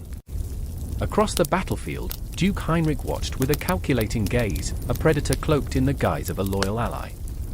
He had once stood by Otto's side, but the tides of ambition had turned him into a viper. "You think you can tame the chaos?" he sneered, voice dripping with venom. "What you attempt is beyond you. The crown is not a blessing, it is a curse." I could see the glint in his eyes, a maddening hunger for power that twisted his soul. "Power is a fickle friend," Otto shot back, his fists clenched, "and you may find its embrace more suffocating than you anticipated." The air crackled with the tension of their words, a storm brewing between two men whose destinies were intertwined in a dance of ambition and betrayal. I felt the shivers of history coursing through me as if I were a ghost standing among them, echoing with the regrets and dreams of their predecessors. And then, there was a moment, a heartbeat of silence as the dawn broke over the horizon, painting the battlefield in hues of crimson and gold. It was beautiful and terrible, a reminder of the fleeting nature of life. Otto stood tall, shoulders squared, breathing in the promise of a new day. "I remember the words of my father," he said softly, almost to himself, "to rule is to love the people enough to bear their suffering." But love was a fragile thing in a world painted with blood, and I could see the flicker of doubt cross his face. The ghosts of history, the brilliant but flawed Otto, the valiant Charlemagne, the devout yet broken Louis, surrounded him, whispering, taunting, pulling him into the depths of despair. As the first horn sounded, sharp and jarring, I could feel the air thicken with unspoken fears. Otto led them into battle, a lion facing a pack of wolves. But the wolves were fierce, their hunger insatiable. Each clash of steel was a symphony of chaos, each cry of a fallen soldier a haunting melody. The earth trembled beneath their feet, a living entity bearing witness to the folly of man. In that maelstrom, I caught a glimpse of Heinrich, his face twisted in a savage glee, as he rallied his men. "You think yourself a king, Otto," he shouted amidst the din, "but nobility is not a birthright, it is a grave." The shadows of past rulers echoed in his laughter, a cold reminder of the futility of power. But Otto pressed on, a warrior forged in the fires of ambition and despair. In his eyes, I saw the flicker of determination, a flame that refused to be extinguished. "I remember the day I first donned this armor," he breathed, "and how it felt like the weight of the world. I was merely a boy, dreaming of crowns and legends. The battle raged on, a cyclone of flesh and steel, and I felt the pulse of emotion surge in waves, the thrill of the fight, the agony of loss, the bittersweet taste of victory that was so often laced with the poison of regret. Each moment was a dagger to the heart, a reminder of the complexity of glory and the fragility of fate. Then came the turning point, a clash that echoed through time. Otto, fighting for the soul of his empire, found himself face to face with Heinrich. Their eyes locked, the air thick with years of companionship turned rancid. "You should have stood by me," Otto hissed, his voice a growl. "Now, this ends." In that fractured moment, I felt the weight of history pressing down like a tombstone, each breath a battle against the rising tide of despair. I watched as they clashed, swords singing, steel against steel, a cacophony of destiny unraveling. It felt as if time itself held its breath, the universe pausing to witness the collision of two fates. As the dust settled and the echoes of clash faded into silence, I understood, history was not merely a series of events, it was a living, breathing entity filled with the heartbeats of those who had come before and those who would follow. Otto, standing amid the wreckage, was not just a ruler, he was a conduit of dreams and nightmares, an embodiment of a legacy that would ripple through time, aching and pulsing. And as I stood there, the darkness of the night closing in, I felt that spine-chilling pull. This was not the end, it was merely the prelude to a symphony yet to be played, a haunting melody echoing in the shadowed recesses of time, a reminder that in the realm of power and ambition, nothing was ever truly resolved, and every heartbeat carried the weight of eternity. The air hangs thick with tension. A sudden hush blankets the room, an eerie silence that chokes the heart. Otto I sits at the head of the grand table, the flickering candlelight casting ghostly shadows on his face, illuminating the furrowed brow of a man who wears ambition like a crown. Around him, the councillors fidget nervously, their eyes darting between the map unfurled before them and the man whose decisions could tear kingdoms apart or knit them together into something new. I can feel the weight of history pressing down as if time itself is holding its breath, waiting for a single word to shatter the stillness. "Unity," he whispers, the word trembling like a fragile glass. It's a concept that burns bright and hot in his chest, an ideal that drives him, but one that feels impossibly distant. Across the table, a young advisor named Heinrich squirms, his fingers drumming softly against the wood, his thoughts a storm of doubt. I remember his wide eyes, filled with the fear of what Otto's unyielding ambition might unleash. He is a man caught in the throes of conflicting loyalties, torn between the desire for stability and the raw thrill of power. I want to reach out to him, to tell him that he is not alone in this turbulent sea of uncertainty. And then there's Elise, a fierce woman with a spirit like wildfire. Her heart beats with a rhythm of rebellion, a constant battle against the chains of expectation that bind her to silence. She stands in the shadows, arms crossed, watching Otto with a mixture of admiration and dread. I remember how she once chided him for his ruthless ambition, her voice sharp enough to cut through the thick air. "You speak of unity, Otto, but at what cost?" Her words linger, haunting the corners of my mind, a question that echoes into the very fabric of time. Outside, the sun dips below the horizon, the shadows lengthening like fingers clawing at the last remnants of light. Otto's voice rises, fierce and commanding, as he speaks of conquest and legacy. "Germany will rise. I will make it strong." Each proclamation strikes like a hammer against an anvil, forging a new era but also shaping understanding and division, his vision a brilliant star, but one that casts dark shadows behind it. I remember the moment when the first war drums began to echo across the valleys, a sound that resonated with both terror and exhilaration. Otto's campaign against the Slavs ignited a wild flame in Europe, a conflagration that would sweep through the land and reshape borders, alliances, and destinies. Heinrich felt it too, the fear creeping into his bones, as whispers of conflict turned into thunderous roars. "What if we fail?" he asks, his voice barely a whisper. But Otto's conviction is like a thunderstorm, powerful, relentless. He dismisses the fear with an impatient wave of his hand, but I can see the flicker of uncertainty in his eyes. I want to scream at them, to shake them awake from this historical nightmare. "You don't see it." I want to shout. This is beyond conquest and glory. It is the birth of something unimaginable. It is the birth of strife. The echoes of their decisions bleed into the future, a cacophony of betrayal and bloodshed that will ripple through generations, leaving scars on the very soul of Europe. The nights are restless, whispers of dreams and shadows dancing at the edges of my consciousness. I remember the chilling tales of execution and rebellion, of peasants crushed beneath the weight of ambition. They bathed once a year, so romance was earthy, indeed. Otto's dream may carve a path through history, but it leaves behind a trail of anguish. Elise, fierce and unyielding, watches as the very fabric of society begins to fray. She longs for a voice in the chaos, yet she feels the chains of duty wrapped tighter around her heart. "What do you want from us, Otto?" she finally shouts, her voice slicing through the tension like a dagger. Unity built on blood is no unity at all. But Otto, in his fevered dreams of a glorious empire, cannot hear her cries. He moves like a comet, bright and beautiful, but trailing darkness in his wake. The shadows grow longer, the whispers louder, and I remember the feeling of dread curling in my stomach like a winter chill. As battles rage, the echoes of clashing swords become a symphony of despair. Heinrich stands, trembling, watching as the blood of the fallen seeps into the earth, a testament to Otto's ambition. He feels the knife twisting in his gut, guilt gnawing at him like a ravenous beast. "Was it worth it?" he murmurs, but the answer hangs in the air, heavy and unyielding. But Elise, ever defiant, steps into the fray, her heart a blazing fire against the encroaching darkness. She becomes the voice of the silenced, rallying those who have lost everything to the relentless march of Otto's dream. "We will not be mere pawns in this game. We are the heart of the land." Her words resonate in the night, a battle cry that will echo through history like a haunting melody, beckoning the brave to rise.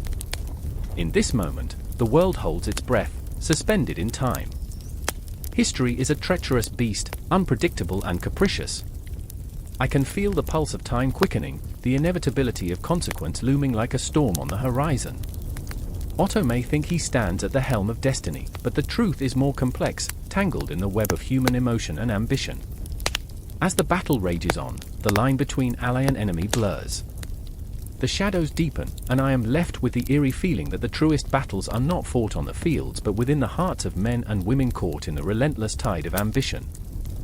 The wind whispers their names, Heinrich, Elise, Otto, like a haunting refrain, a reminder of the choices made and the lives forever changed.